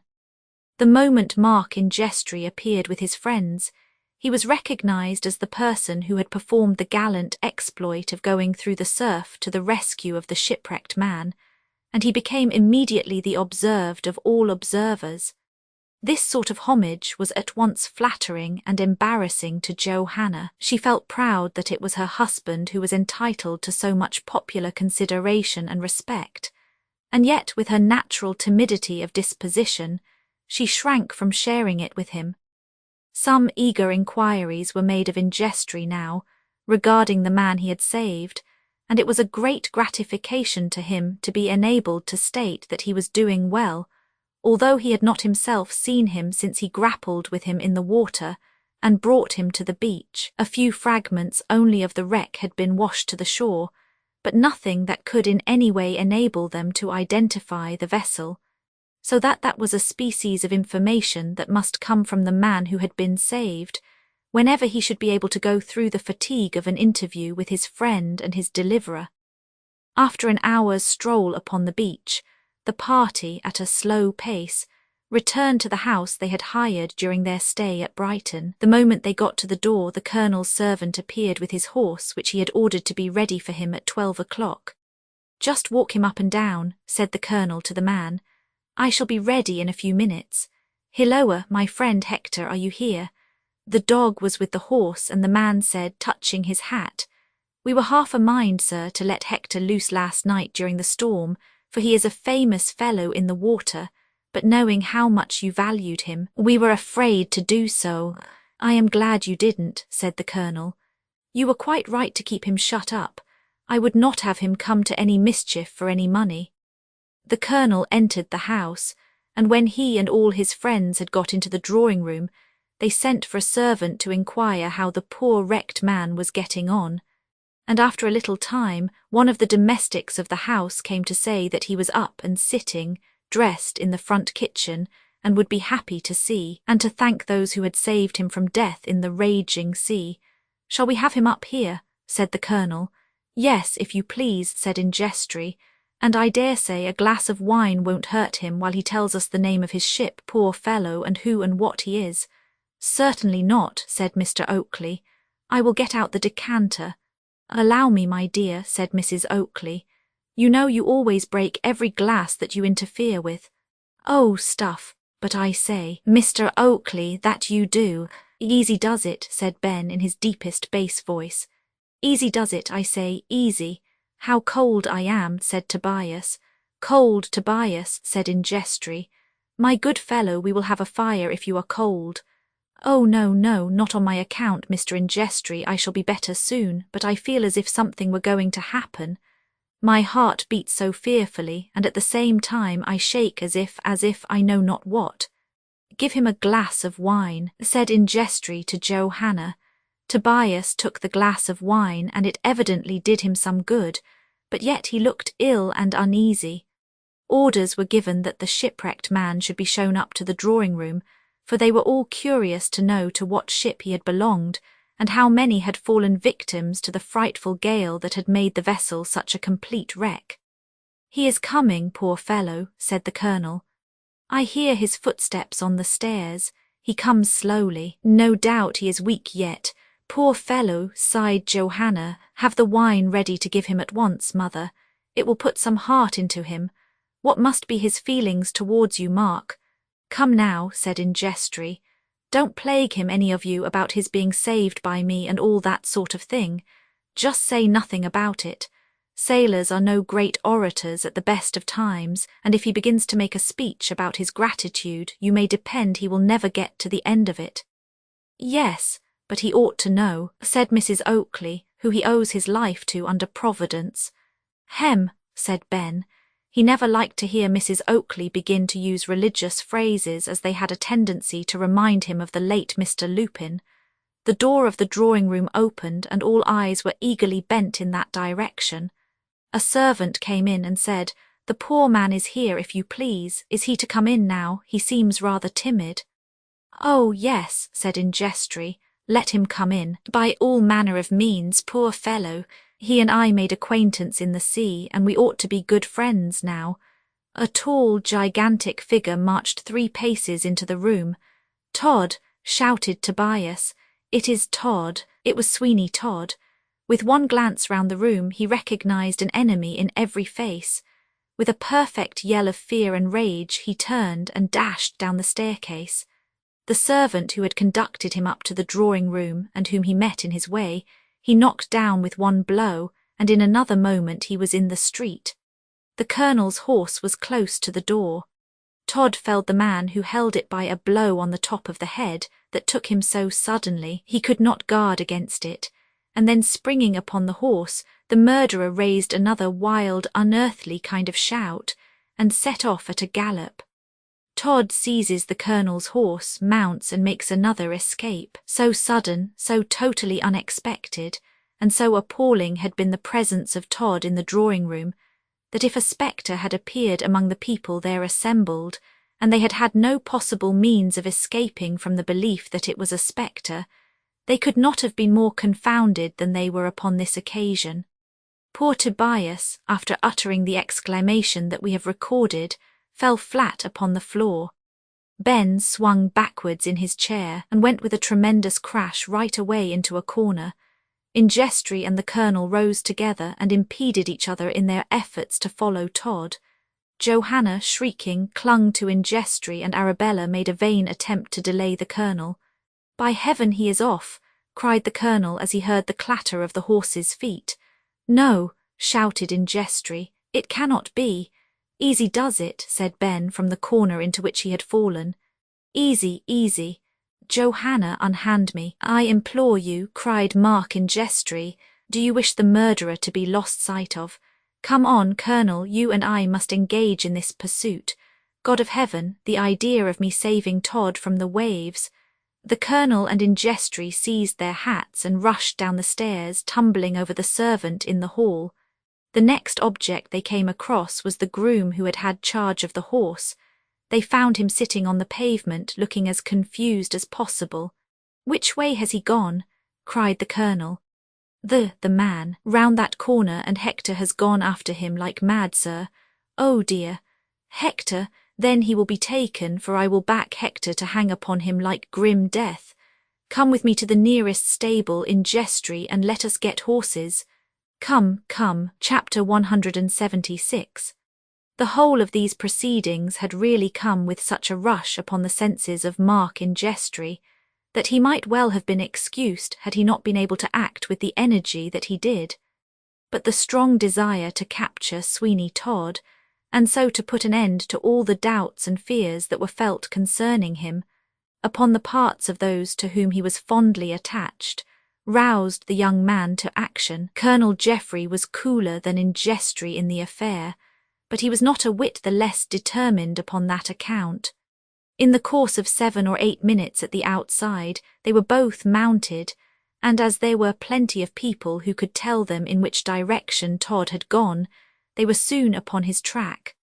Todd pursued by the Colonel and Mark. Todd had taken the London road, and had really got a considerable distance onward, and if he had been, which he was far from being, a good horseman, there is very little doubt but that he would either have led his pursuers a long distance, or possibly escaped them altogether, for the animal that he rode was one that in skilful hands would have done wonders. It was no small aggravation to Colonel Geoffrey to be pursuing his own horse, while he himself was mounted upon a hack that was by no means equal to it. Skill, however, will get more work out of an indifferent steed than absolute ignorance will achieve from a first-rate one, so that after getting to the top of a rising ground about 3 miles out of Brighton, our friends saw Todd not 3/4 of a mile in advance, coasting a little watercourse to find a safe place to cross at. Notwithstanding the distance was great, the Colonel knew his own horse in a moment. "Come on in Jestry," he said. "There he is. Are you sure?" "Quite. That's the rascal." "Ah, there he goes through the water. The horse will carry him well across it, but he did not know that, so it is a bold step." On, on. They had let their horses come rather easy up the ascent, for the Colonel was too good a horseman to break down his steed, merely with an useless burst, when there might be a chase before it of some 20 or 30 miles yet, for all he knew to the contrary. And so, as the country from the hill-top sloped very gently right away to the north, they got on wonderfully, and without giving the cattle too much to do. To keep Todd in sight was everything now, for in that case they felt certain that they must eventually have him. From his actions, it did not seem that he was at all aware of his being so closely pursued, but suddenly they saw him pull up on an eminence and turn his horse's head in the direction of Brighton. They saw him shade his eyes with his hands and take a long look, and then by the sudden start that he gave, and which caused the horse to plunge in alarm, they knew that he had seen them, and that from that moment he would strain every nerve to escape. The slight pause that Todd had made in order to look back and see if he were pursued or not had given his foes the advantage of about 100 yards, for they had pushed on during that pause with renewed vigour, but now bending low in the saddle, it was evident that he was doing his best to urge the Colonel's horse onwards, and it went like the wind. "There he goes, Colonel," cried in Jestry. "That pace will do for us pretty quickly. He is leaving us behind fast enough. He is, by heaven, and if he gets to a turn of the road there is no knowing what fox-like trick he may play us. On in Jestry. There is no help for it but to do our very best." For another minute and a half now not a word was exchanged between the friends. The road did take a turn, and for some time they were out of all sight of Todd, but the moment they themselves got round the elbow of the road, the Colonel raised a shout of gratification, and then cried, "There he is, he has had a fall." On. Todd was in the middle of the roadway trying to mount the horse, from which it would appear as though he had been thrown, for the creature was rearing in evident alarm and swerving every time that Todd put his foot in the stirrup. Maddened then at the idea that each moment his foes were gaining upon him, Todd made such a vigorous effort to mount that he succeeded in doing so, although both his feet were out of the stirrups. He clung to the horse with desperation, and kicked it violently with his heels, striking it at the same time on the head violently with his clenched fist. The animal was driven half crazy by such unusual treatment, and after plunging and rearing for a few seconds, set off at such a gallop as no one could have believed any mortal horse could have achieved. "Off again!" cried the colonel. "I could have shot him, I think, in jestry just now. Then why, in the name of all that's tantalizing, did you not do so? Why, to tell the truth, I was afraid of hitting the horse. If it had kept still for a moment it would have been all right, but I could not be certain of my aim as it was. Now mind, we must have him, and I think he begins to find that fact out. Certainly, if any judgment could be come to by the desperate manner in which Todd rode, it would appear as though he considered his career as all but at an end. Oh, how at that time he roared and raved that he had no firearms, by the aid of which he might turn and cope with his foes. If he had only had but a pair of pistols, he thought that not only would he have escaped, but escaped likewise with the intense gratification of destroying 2 of his enemies. But then he was totally unarmed, and if they should succeed in coming up with him, he had not even the means of self-destruction about him.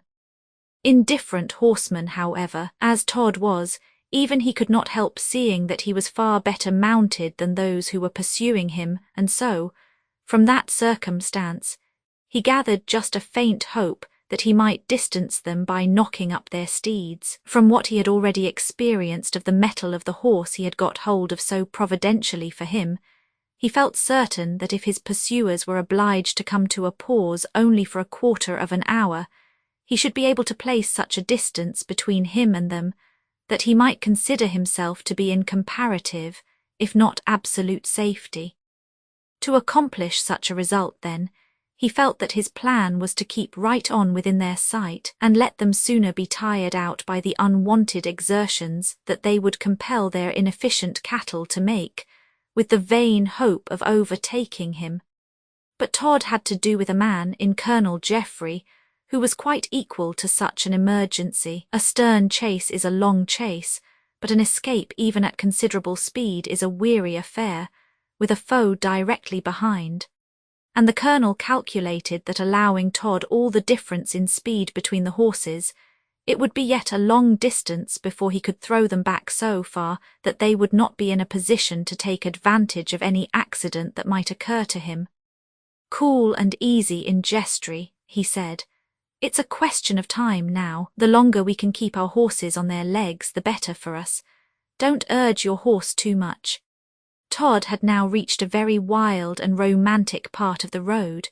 It wound through a cutting in a mass of chalk, which, as it would be impossible to surmount and a tedious thing to go round, had been very roughly levelled to the width of a road, and the sides were covered with rank vegetation, for successive rains had washed down upon the face of the chalk a facing of loam, from which had sprung up gigantic weeds and innumerable wild flowers. Todd had got about halfway through this place when from the other end of it there came a party of 5 horsemen. One man rode at the head of the party upon a black horse which had evidently gone far that day. Todd and this man met face to face, and they simultaneously pronounced each other's names. "Sir Richard Blunt," shrieked Todd. "Sweeney Todd," said the magistrate. "Stop him," shouted in jestry as he and the colonel just got a sight of the horsemen beyond Todd. "Stop him." With a yell like that which might be supposed to come from a fiend, Todd swerved from the grasp of Sir Richard Blunt, who made a dart at his throat, and then drawing up his knees he gave his horse the rein, and darting past Sir Richard, he dashed right into the midst of the party of officers who were behind and fairly broke his way through them. "Not yet, not yet," he shouted. "Ha, ha, not yet. Fire!" cried Sir Richard Blunt. The sharp report of 4 holster pistols sounded in the narrow roadway. Todd fell from his horse, and terrified by the shots, the steed went off without him at a mad gallop. Twice Todd rolled over and grasped handfuls of chalk and dust from the road, and then he lay upon his back profoundly still. In an instant Sir Richard Blunt dismounted, and then Colonel Geoffrey and Mark Ingestry rode up to the spot. "You have, cried Ingestry.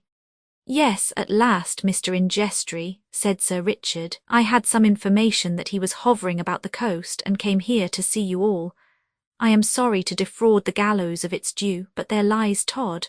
A couple of the officers now dismounted while the others held their horses, and they dragged the wretched man to the side of the road. "Is he dead?" said Ingestry. "No," said Todd, opening his eyes. "He still lives to curse you all.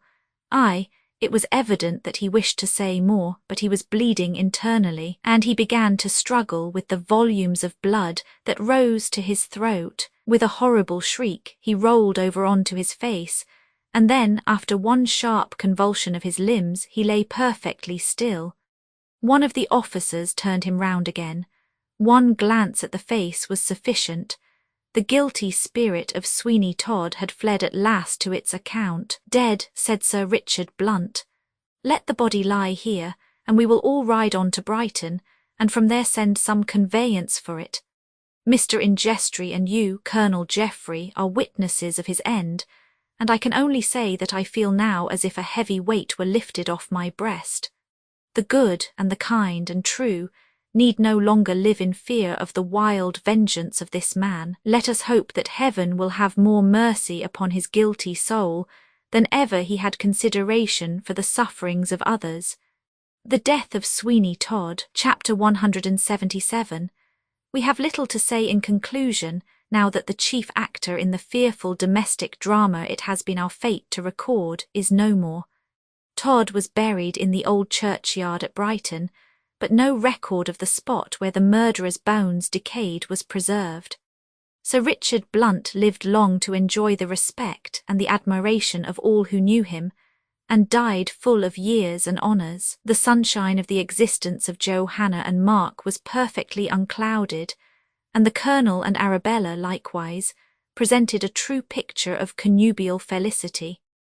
In due time Tobias was married to her whom he loved so well, and as he got older and more used to the world, that timidity of disposition that Todd by his cruelties had induced entirely left him.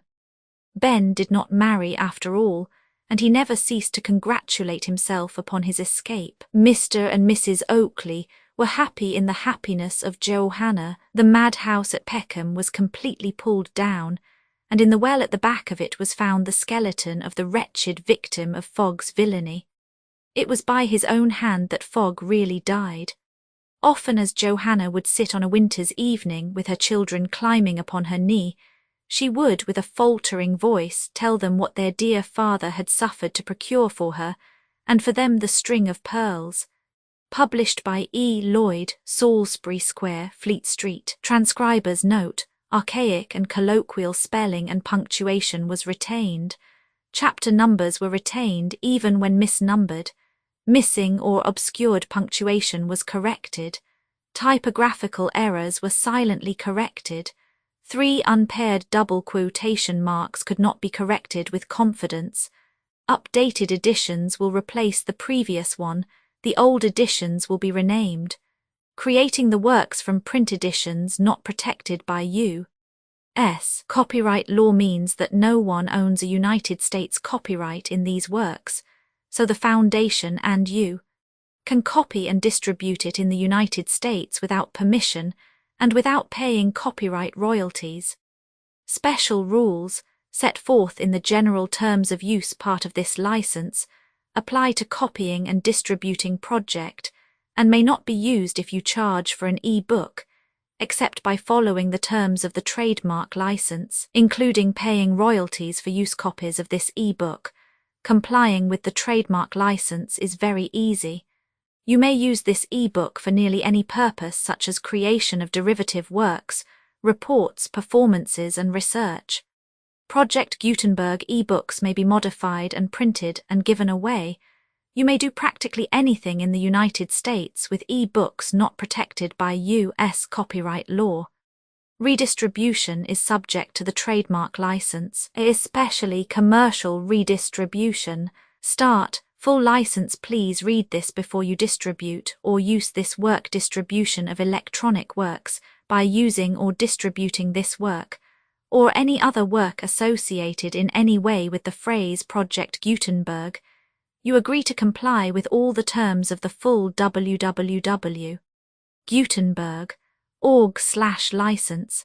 Electronic works. Electronic work.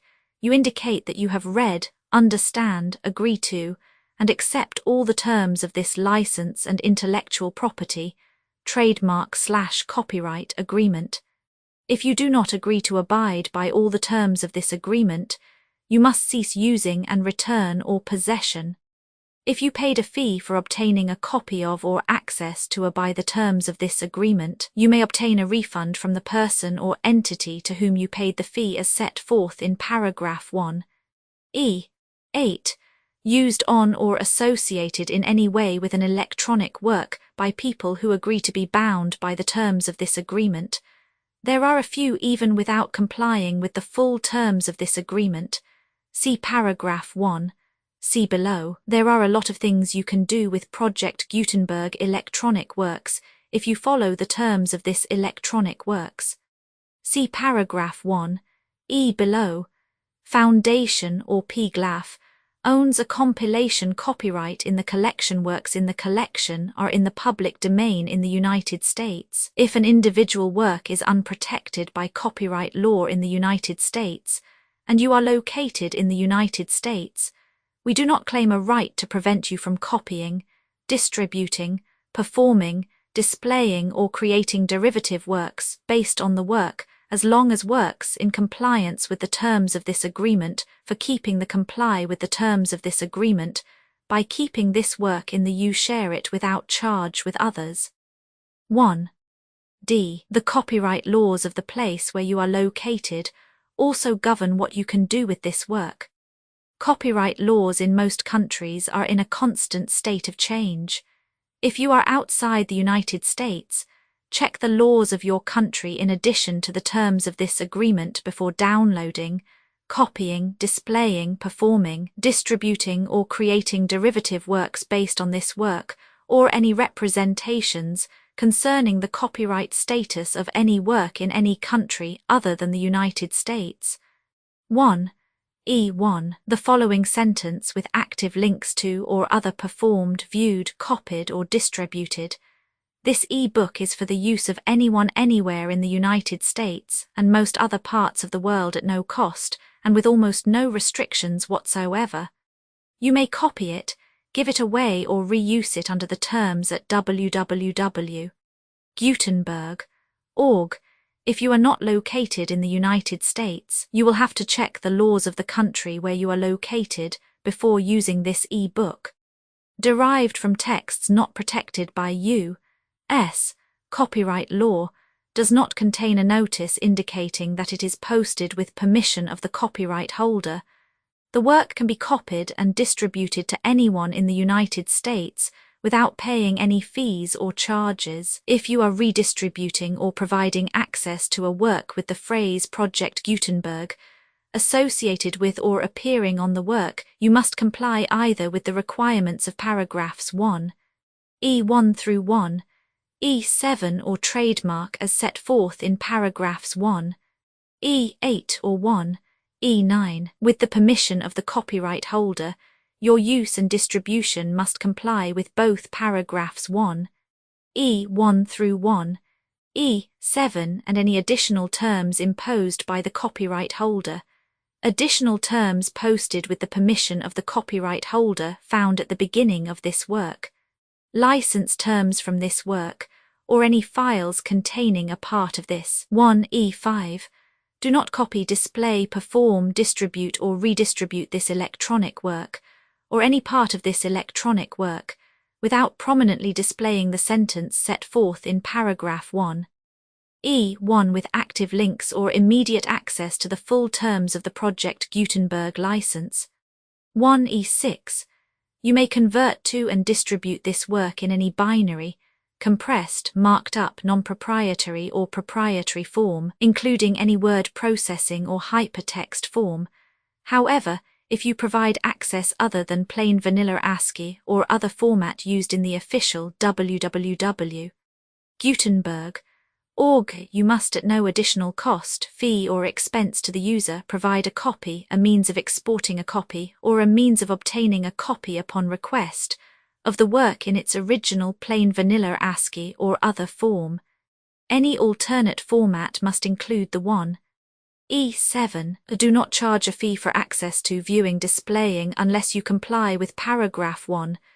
E8 or 1, E9, 1, E8. You may charge a reasonable fee for copies of or provided that you pay a royalty fee of 20% of the gross profits you derive from you, already used to calculate your applicable taxes. The fee is owed agreed to donate royalties under this paragraph to the Project Gutenberg Literary Archive Foundation. Royalty payments must be paid within 60 days following each date on which you prepare, or are legally required to prepare, your periodic tax returns. Royalty payments should be clearly marked as such and sent to the Project Gutenberg Literary Archive Foundation at the address specified in Literary Archive Foundation. You provide a full refund of any money paid by a user who notifies you in writing or by email within 30 days of receipt that S/he license. You must require such a user to return or destroy all copies of the works possessed in a physical medium and discontinue works. You provide, in accordance with paragraph 1. F3. A full refund of any money paid for a work or a replacement copy, if a defect in the electronic work is discovered and reported to you within 90 days of receipt of the work. You comply with all other terms of this agreement for free. 1. E9. If you wish to charge a fee or distribute a Project Gutenberg trademark electronic work or group of works on different terms than are set forth in this agreement, you must obtain permission in writing forth in section 3 below. 1. F. Effort to identify, do copyright research on, transcribe and proofread works not protected by U.S. copyright law in creating the project electronic works, and the medium on which they may be stored, may contain defects, such as but not limited to incomplete, inaccurate or corrupt data, transcription errors, a copyright or other intellectual property infringement, a defective or damaged disk or other medium, a computer virus, or computer codes that damage or cannot be read by your equipment. 1. F2. Limited warranty, disclaimer of damages except for the right of replacement or refund, described in paragraph 1. F3. The Project Gutenberg Literary Archive Foundation, the owner of the Project Gutenberg trademark, and any other party distributing a Project Gutenberg trademark electronic work under this agreement, disclaim all liability to you for damages, costs and expenses, including legal fees. You agree that you have no remedies for negligence, strict liability, breach of warranty or breach of contract, except those provided in paragraph 1. F3. You agree that the foundation, the trademark owner, and any distributor under this agreement will not be liable to you for actual, direct, indirect, consequential, punitive, or incidental damages, even if you give notice of the possibility of such damage. 1.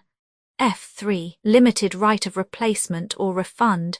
If you discover a defect in this electronic work within 90 days of receiving it, you can receive a refund of the money, if any, you paid for it by sending a written explanation to the person you received the work from. If you received the work on a physical medium, you must return the medium with your written explanation. The person or entity that provided you with the defective work may elect to provide a replacement copy in lieu of a refund. If you received the work electronically, the person or entity providing it to you may choose to give you a second opportunity to receive the work electronically in lieu of a refund. If the second copy is also defective, you may demand a refund in writing without further opportunities to fix the problem. 1. F4. Except for the limited right of replacement or refund set forth in paragraph 1. F3. This work is provided to you as is, with no other warranties of any kind, express or implied, including but not limited to warranties of merchantability or fitness for any purpose. 1. F5. Some states do not allow disclaimers of certain implied warranties or the exclusion or limitation of certain types of damages. If any disclaimer or limitation set forth in this agreement violates the law of the state applicable to this agreement, the agreement shall be interpreted to make the maximum disclaimer or limitation permitted by the applicable state law. The invalidity or unenforceability of any provision of this agreement shall not void the remaining provisions. 1. F6. Indemnity. You agree to indemnify and hold the foundation, the trademark owner, any agent or employee of the foundation, anyone accordance with this agreement, and any volunteers associated with the electronic works, harmless from all liability, costs and expenses, including legal fees, that arise directly or indirectly from any of the following which you do or cause to occur.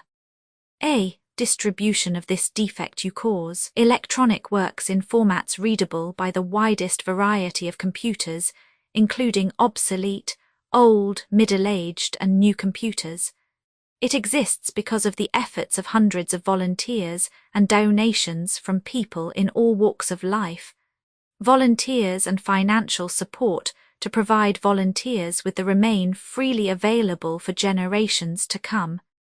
In 2001, the Project Gutenberg Literary Archive Foundation was created to provide a secure archive foundation and how your efforts and donations can help. See sections 3 and 4 and the foundation information page at www. Gutenberg.org. 501. C. 3. Educational corporation organized under the laws of the state of Mississippi and granted tax-exempt status by the Internal Revenue Service. The Foundation's EIN, or Federal Tax Identification Archive Foundation, are tax-deductible to the full extent permitted by U.S. federal laws and your state's laws. The Foundation's business office is located at 41 Watchung Plaza #516, Montclair, NJ 07042, USA, +1 862 621 to 9288. Email contact links and up-to-date contact information can be found at the Foundation's website and official page at www.gutenberg.org/contact Literary Archive Foundation public support and donations to carry out its mission of increasing the number of public domain and licensed works that can be freely distributed in machine-readable form accessible by the widest array of equipment, including outdated equipment.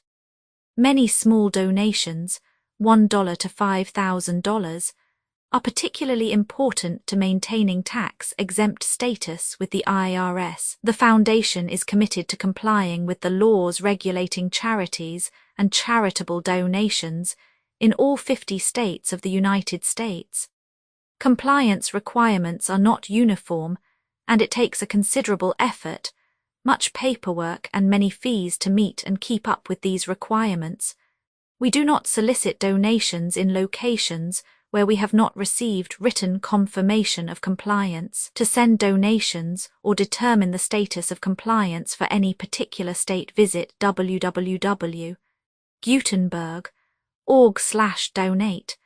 While we cannot and do not solicit contributions from states where we have not met the solicitation requirements, we know of no prohibition against accepting unsolicited donations from donors in such states who approach us with offers to donate.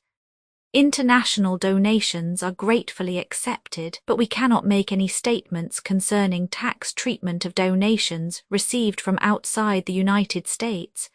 U.S. laws alone swamp our small staff. Methods and addresses. Donations are accepted in a number of other ways, including checks, online payments, and credit card donations. To donate, please visit www.gutenberg.org/donate. Professor Michael S. Hart was the originator of the Project Gutenberg concept of a library of electronic works that could be freely shared with anyone. For 40 years he produced and volunteer support editions, all of which are confirmed as not protected by copyright in the U.S., unless a copyright notice is included. Thus, we do not necessarily keep e-books in compliance with any particular paper edition.